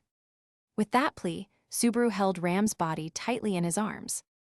The next instant, there was a torrent of light greater than any flashing blade that swallowed Subaru. 6. Transmigration, when things are lost, when things are redone, when things are sought. Repeated over and over, a collage of final moments that each should have been the last. A thought occurred to him. Having someone by his side in that final instant was a blessed thing. Not having to face the end alone with his outstretched finger, feeling someone close to his wavering soul, that gave him the strength to stand up again. But at the same time, he had another thought. Why could Subaru Natsuki never reach it? Why could Subaru Natsuki never save the person who was so painfully close in that final instant? Sand in the air rose high up into the sky, where it should not have been able to reach. On the ground hundreds of feet below the balcony of the Pleiades watchtower, a swarm of demon beasts were charging furiously, as if trying to topple the tower. Meili was putting up a magnificent fight, holding back the stampede, using her ability to control demon beasts. As for the crises occurring inside, Julius was heading to Reed on the second floor. And Subaru needed to race as soon as possible to save Emilia, who had run into bait and Kato's, but... "Master, you all right?" As she called out to Subaru from behind, her long, black braided hair swayed as she cocked her head. Despite fighting hard just moments ago, Shala demonstrated a bottomless well of stamina and stood there calmly, stopping at once when Subaru called to her. There was no sign of unease or impatience on her face, no trace of any crafty, deceptive gleam in her eyes. It was unclear whether that was a skillful act or her genuine reaction. "Are you listening, Master? It seems like the others are wrapped up in something annoying, but is there something I can do for you, Master?" "Yeah, about that. Something you can do for me, huh?" "Yes, sir. If you asked, then I would even fly through hell or high water, or even through the great waterfalls." Cheerful and totally devoid of malice, Shala held out both of her hands as she boasted. Studying her carefree smile, Subaru caught his breath just a little bit. He had come back. Every time he came back to this moment. What he needed to do didn't change. Not the people he needed to save, not the enemies he needed to defeat. So in order to confirm what more he needed to do, so that he wouldn't waver, he performed a necessary ritual. "Shala, would you do anything I asked?" "Of course, I'll do anything you want, Master. As long as you're the one who's asking, I might even agree to something a little extreme." Master, are you maybe reaching your limit after seeing my sexy body? Is that why you pulled me away from everyone else?" Shala's face turned red, and she squeezed her cheeks and squirmed. "MRGH, you, Master, you." "Shala." But Subaru paid no attention to her routine, looking her straight in the eye. If I told you to kill yourself, would you do it?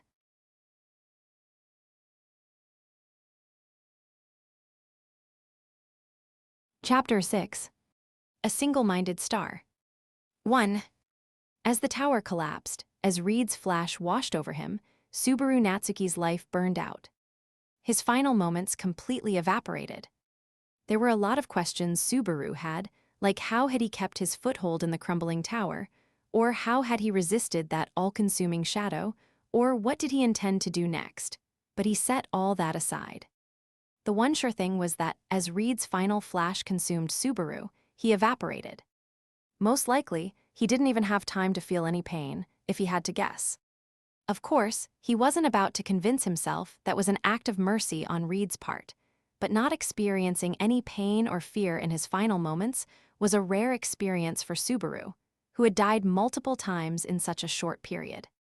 There had not been any pain or fear, there was only rage. How many times was he going to keep dying pointlessly? Being able to bring something back, finding a hint for breaking out so long as there was something like that, Subaru's death wasn't meaningless. His suffering wasn't in vain. What a terrible lie. It was just an excuse because he wanted to avoid confronting his own powerlessness. He just didn't want to believe he had died pointlessly, without any hope or recourse. And so he sought meaning in his death, to convince himself he had not simply died for no reason at all. If only I wasn't weak. If only I was smarter. If only it were someone else, someone stronger, wiser, braver. But there was no one, save weak, stupid, pathetic Subaru Natsuki. Because they always refused to leave Subaru alone. Because they were the source of his battered and bloody resolve. That's why Subaru Natsuki. 2. If I told you to kill yourself, would you do it? It wasn't as if Subaru didn't feel some hesitance in asking the question. He couldn't imagine what reaction she might have. Well, that wasn't exactly right, since he had imagined it. Multiple times, he had pictured several different patterns that he thought were possible. So why was he uncertain? If you told me to kill myself, I would do it. His chest ached at seeing Shala point at her own cheek and answer so nonchalantly. It was a cry from somewhere deep in his breast, like something was stabbing him, as if something was breaking. Clutching his chest as he imagined that wound, Subaru exhaled deeply. He felt pathetic for complaining when he had done this to himself. Shala's eyes widened in marvel as she watched him. There was no malice in them at all. She answered like she had been asked what was on the menu for dinner. Her reaction was the second worst of the possibilities Subaru had imagined. She was willing to give up her life, no questions asked. It was clear to see from her straightforward, unwavering eyes that it wasn't a lie or a joke. She had meant every word. If he had at least seen some trace of self-interest or deception, it might have been less painful for his heart. But reality gave him no way out. Whether that was a mercy or not, he couldn't say at this point, but... I see. Do you want me to die, Master? If you're asking, then I'll do what you want. I'm ready anytime, but this is kind of a strange time to take the leap, no? Things are popping off inside the tower right now. I know. Shala still had her finger on her cheek as she cocked her head at Subaru's hoarse response. As her head moved, her long braided hair, her scorpion tail, swayed. Scorpion tail, as Subaru thought of it now, it was an oddly apt name choice. Just like Shala in Scorpio, her name revealed her identity. And it wasn't just her name, either. There had been other signs. She never had any intention of hiding it. Shala, you wouldn't happen to be able to transform into a giant scorpion, would you? Subaru went right for the jugular, without beating around the bush. One of the 5 obstacles they had to overcome in the Pleiades watchtower, the giant black scorpion. Subaru was confident that was Shala. However, that was just something he had deduced based on the as of yet unconfirmed power of his authority, that sixth sense he had suddenly developed. The fastest way to connect that intuitive answer to something more concrete was to simply ask her. Of course, if he had more time, he could have chosen a different method, and if he couldn't trust her answer, he should have tried to find one. But Shala just kept her head cocked. Transform isn't exactly how I'd describe it, but yeah, I can. Ah, but it's hyper not pretty, so I don't really like it much. I like this shape that Mom and you designed for me best. It was a question entirely out of left field, but Shala again answered without hesitation. She had no intention of hiding anything. All the more reason why he didn't have to doubt her words. That scorpion inside the tower was actually Shala, and she was there. Enemy. Master, you okay? You don't look so hot. Want to rest your head on my lap, or in my arms, or on my chest. Get a little recharge. Don't say pointless stuff like that. You said it yourself, we don't have the time for that right now. It's true things are popping off in the tower, but your priority one, as far as I'm concerned, Master. Everything else can come second, or third even. So if you want to take advantage of the confusion to share a sweet embrace with me, I'm all for it. Burning for it, even. No burning, put that crap out. Manny. Pouting, Shala sulked a little. Bantering with her like that, with that utterly normal expression on her face, it almost felt like they had found a moment of calm. However, reality wasn't so kind, and it was a far cry from peaceful. Even as they were taking their time chatting, Emilia and Ram were busily holding back gluttony, while Beatrice provided them with support. Julius was clashing with Reed/Roy, and Echidna had met up with Patlash and Rem to guide them to safety in Taygeta. And Meili was using her tamed demon beasts down below to hold off the stampede. The best possible hand was being played against all the 5 major obstacles at the moment. However, even that was nothing more than an excuse, so Subaru could talk with Shala. Because in this loop, Subaru Natsuki was. Master, seriously, is something up. If you keep looking at me so boldly, I don't know that I can hold myself back after 400 years of waiting. Shala held her body as Subaru stared at her. She was pretending to act like normal, but she was not. In fact, she seemed to be feeling uneasy about Subaru's attitude. It was unlike her. No, that's not it. This is probably her real motive. She didn't hesitate at all when Subaru mentioned ordering her to kill herself, but she always got flustered the moment he showed any signs of abnormality. Almost like an innocent baby bird yearning for her parent. When he asked his first question, he had envisioned several possibilities. The worst of them all was revealing her true self the moment he asked that cruel question and killing him on the spot. That would have meant all her behavior thus far had been a performance, and everything they thought they knew about her had been a lie. That was the worst possible scenario he could imagine. It wasn't out of the question. Once she confessed that she was the giant scorpion, he knew she had killed Beatrice and Echidna once before. And it was likely that she, as the scorpion, was the prime suspect in the loop, where he had returned to the tower to find everyone dead. That was what made Subaru's first question a gamble. It wouldn't have been strange if she shot him in the head the moment she heard his question. That gamble, he could call it a win now. But that wasn't the last roll of the dice. The negative feelings Subaru had subconsciously built up, the chips that Gluttony and the Pleiades watchtower had taken from him. Stringing together small wins wouldn't be enough to make up for those losses. He would have to bet big. Shala, sorry for asking so many questions, but there's something I want to know. From what I've heard, there are a bunch of rules to the examination in this tower. You ask that right when I'm turning bright red. Well, yeah, there are. I talked about it before you hit your head on the toilet too, but... Let me hear them now. Poking her fingers together in front of her chest, Shala didn't hide her sullen disappointment. But when he asked again, she held up her finger. 1. It is forbidden to leave before the examinations have been completed. 2. It is forbidden to break the rules of the examinations. 3. It is forbidden to show disrespect to the library. 4. It is forbidden to attempt to destroy the tower itself. She counted down her fingers as she went through the explanations with practiced ease. Of course, when it came to banter, she was a pro, so there was nothing strange about her explaining it all so unfalteringly. But there was something that felt off. Part of it was her unusually serious tone, but the other part was that as she was counting down her fingers, she had started to touch her 5th finger, but she hadn't mentioned an additional rule. And the 5th? There isn't one. Weren't you listening, Master? I only said 4. Are you bad with numbers, Master? That's no good. I'm not great with them, but I can at least count that much. Shala. Subaru took an audible step forward, closing the distance with Shala. They had already been rather close, but now they were close enough that they were almost touching. This was another gamble on Subaru's part. Of course, the difference in their strength couldn't be made up by simply moving one step closer, but... Master, are you playing with my heart? If you're getting close to me and not the other way around, if you want to make me to talk, then maybe keep it up and give me a hug. If that would really make you answer, I will. I'd even call it a perk, but if my unreliable instinct is right, I don't think that'll do it. Shala, I'm asking again, what is the tower's fifth rule? Accepting Shala's mild rejection, Subaru asked again.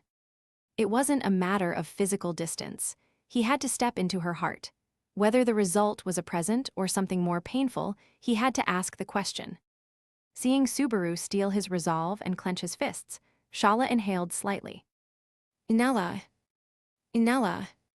She shook her head and crossed her arms in an X in front of her ample bosom. The gesture was childish, but her eyes were dead serious. Staring into Subaru's eyes as he stood in a dangerous place, her eyes were filled with extreme emotion. She was silent, but suddenly seemed so frail and fragile. Her gaze was almost a supplication. She shook her head again, like a child. Don't wanna, no, I won't say it. The fifth rule, who cares about that? It has nothing to do with our honeymoon. There's no way it has nothing to do with this. Me and everyone else here are taking this tower's exam. We can't just assume we'll be fine without knowing all the exam's rules. So Shala. I don't want it. Shala. She covered her ears and looked away, like a child who refused to listen. Subaru stepped closer. He grabbed her shoulder to reveal the secret she was trying to keep hidden. You should have your own role in this tower. You're the tower's star guardian, right? You've been keeping watch all this time, haven't you? 400 years, if that's really true, so. 4 days. Huh. It was a whisper that cut Subaru short. A time span so short, it couldn't begin to compare with the centuries he had mentioned. But it was that her earlier explanation was a lie.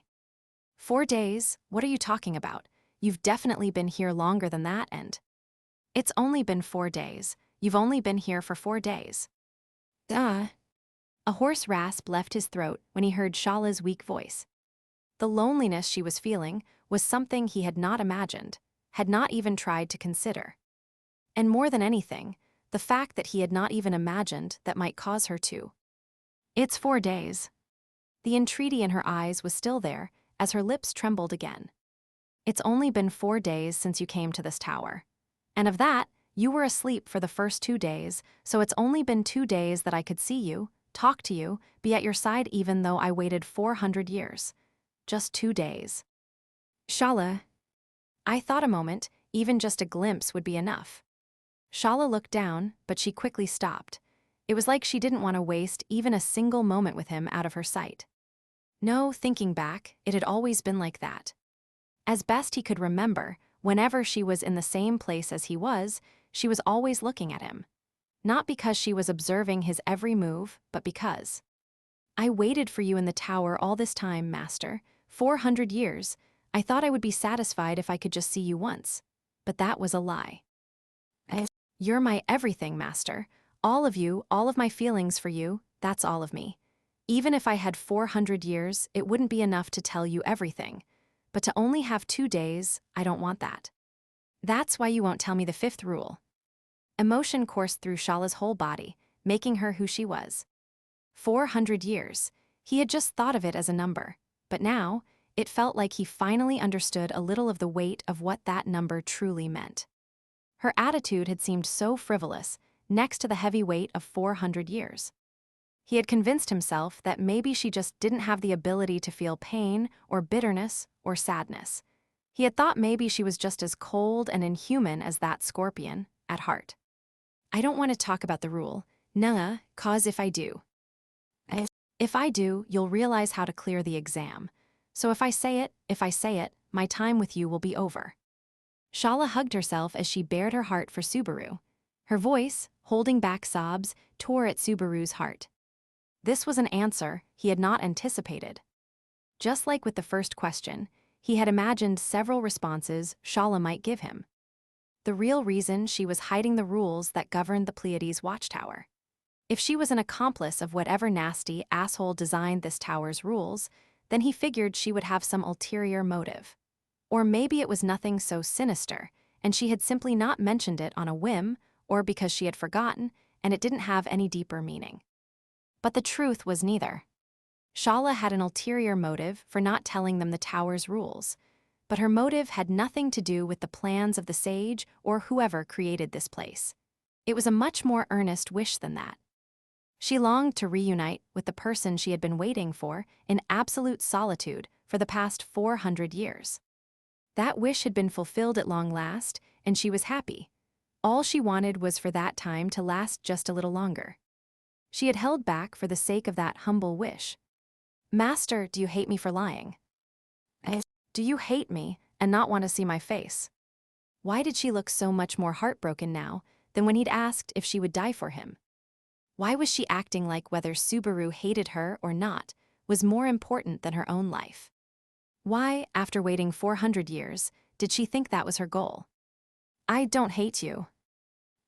Because you kept quiet, I probably suffered some crazy draining stuff, and honestly, if you hadn't, I don't think we would have our backs up against the wall like this."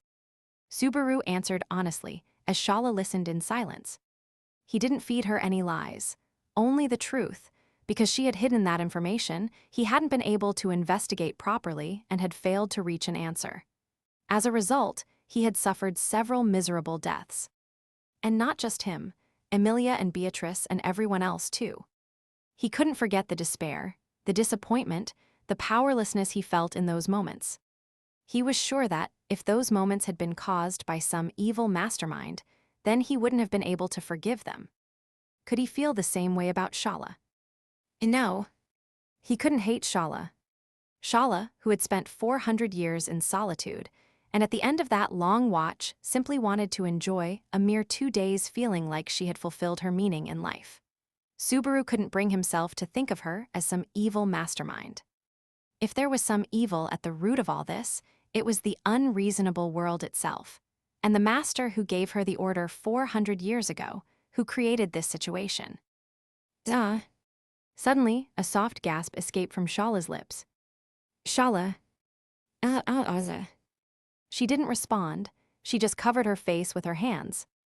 It was a pained, trembling voice that sounded totally unlike her. "No, master. Master.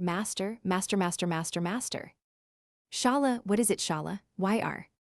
Subaru reached out to shake her pale, trembling shoulders, but she grabbed his arms instead, clenching his wrists painfully tight. "Someone broke the rules." Staring into her eyes, Subaru gulped. There was a strange change in her large eyes.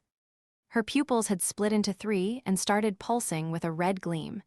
It happened to both eyes at once, giving her 6 pupils. 3 on the left and 3 on the right, 6 eyes. "Master, there's still time." "Still time. If you order me now, I can kill myself." Her eyes were pulsing red, and white steam started to rise from her body. Her pale skin was gradually getting redder, and he could feel an abnormal body heat from where she held his wrists. The cause was unclear, but her body was heating up and changing.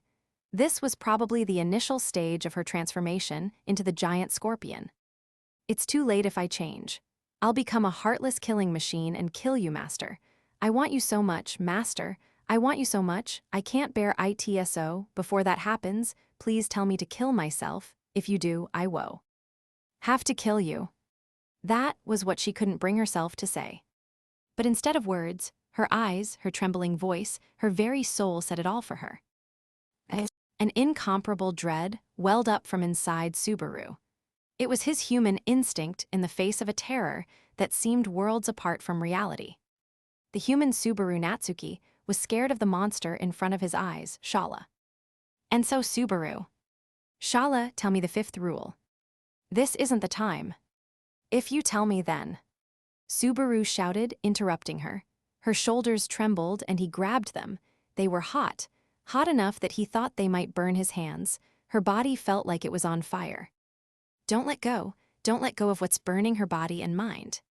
If you tell me, then I'll give the order. Don't worry, I'll give the order before you become a monster. Shala's eyes widened as Subaru looked her right in the eye. Master toying with women's hearts. I don't remember doing that. Then you're toying with my heart, a lady killer just for me. Smiling faintly, Shala gently put her hand over Subaru's as he held her shoulder. 5. The destruction of examinations is not forbidden. See, your eyes changed, to my beloved master's eyes. Shala pushed Subaru's chest. He moved back, unable to hold onto her shoulders after the unexpectedly forceful shove. Coughing slightly, he looked forward and saw Shala holding her body, crouching down. Red steam rose from her body. The steam changing color was a sign of danger. The pupils of her eyes disappeared, having changed into pure red eyes at some point. Master, hurry, before I lose myself. Say it, tell me to die. If you say it, I. With the same mouth that had pleaded so earnestly to keep them from finishing the examination, from leaving the tower, she was asking him to give the order that would end her life, giving her a way to avoid killing them, to avoid killing her beloved master. Hearing her desperation, Subaru sighed. Shala, sorry, that was a lie. Her eyes widened. Seeing her reaction, Subaru held his breath and took a big leap backward. Her pushing him back had been a blessing in disguise. If she had held onto his wrists, he would never have been able to do this. Subaru's body passed over the balcony's railing and out into the open air. Ma! Shala's shout was drowned out by the wind now whipping around him. And with that, he was on a non-stop express to the ground several hundred feet below. He had not prepared anything to save himself. It was simple suicide. He had absolutely not wanted to do something like this, and he didn't want to admit it, but he had intended this from the start. He had intended to do this on this loop, if it was an option. Because now he could trust his own decisions without hesitation. Because, Master, Shala had leaped over the balcony just like him and was hurtling after him. Her eyes were wide, and she was stretching her hand out, desperately chasing after Subaru. Not to kill him, but to save him. The giant scorpion was Shala. Shala had intentionally hidden one of the tower's rules. Shala had killed Subaru and his comrades multiple times and barred the way forward as one of the 5 obstacles. But, now I know I can save you. He wouldn't forget her plea for him to order her to kill herself, so that she wouldn't transform against her will, so that she wouldn't have to kill him. It was selfish, but he wanted to confirm that. Who to save, who not to save, who to defeat, who to protect, who to love. Without confirming that, he didn't think Subaru Natsuki could advance any further. He didn't have to be unsure of who he could love anymore. Masterer. Shala's form shifted as she followed Subaru, hand outstretched. Her arm swelled, transforming into a black pincer. There was no trace of her pale skin. It grew rougher and was covered in carapace, her flesh swelling from the inside. In an instant, her body transformed painfully, as if her flesh was bursting at the seams. The sinister giant scorpion was complete. The scorpion's tail quickly took aim at Subaru. Most likely, the white beam launched from there would end Subaru's life in an instant. He had no way to dodge in midair. Shala would cry, "So I'm not letting you kill me." Their fall would end before it could loose a shot. Subaru and the scorpion were plummeting toward the ground, where the demon beasts were swarming. Subaru wouldn't see what came of it. Subaru Natsuki couldn't survive a drop from several hundred feet up. He would be dashed against the ground and die. But just before he died, he had one last. "I swear I'll save you." It was a message the scorpion couldn't comprehend and was carried away on the desert wind moments later. And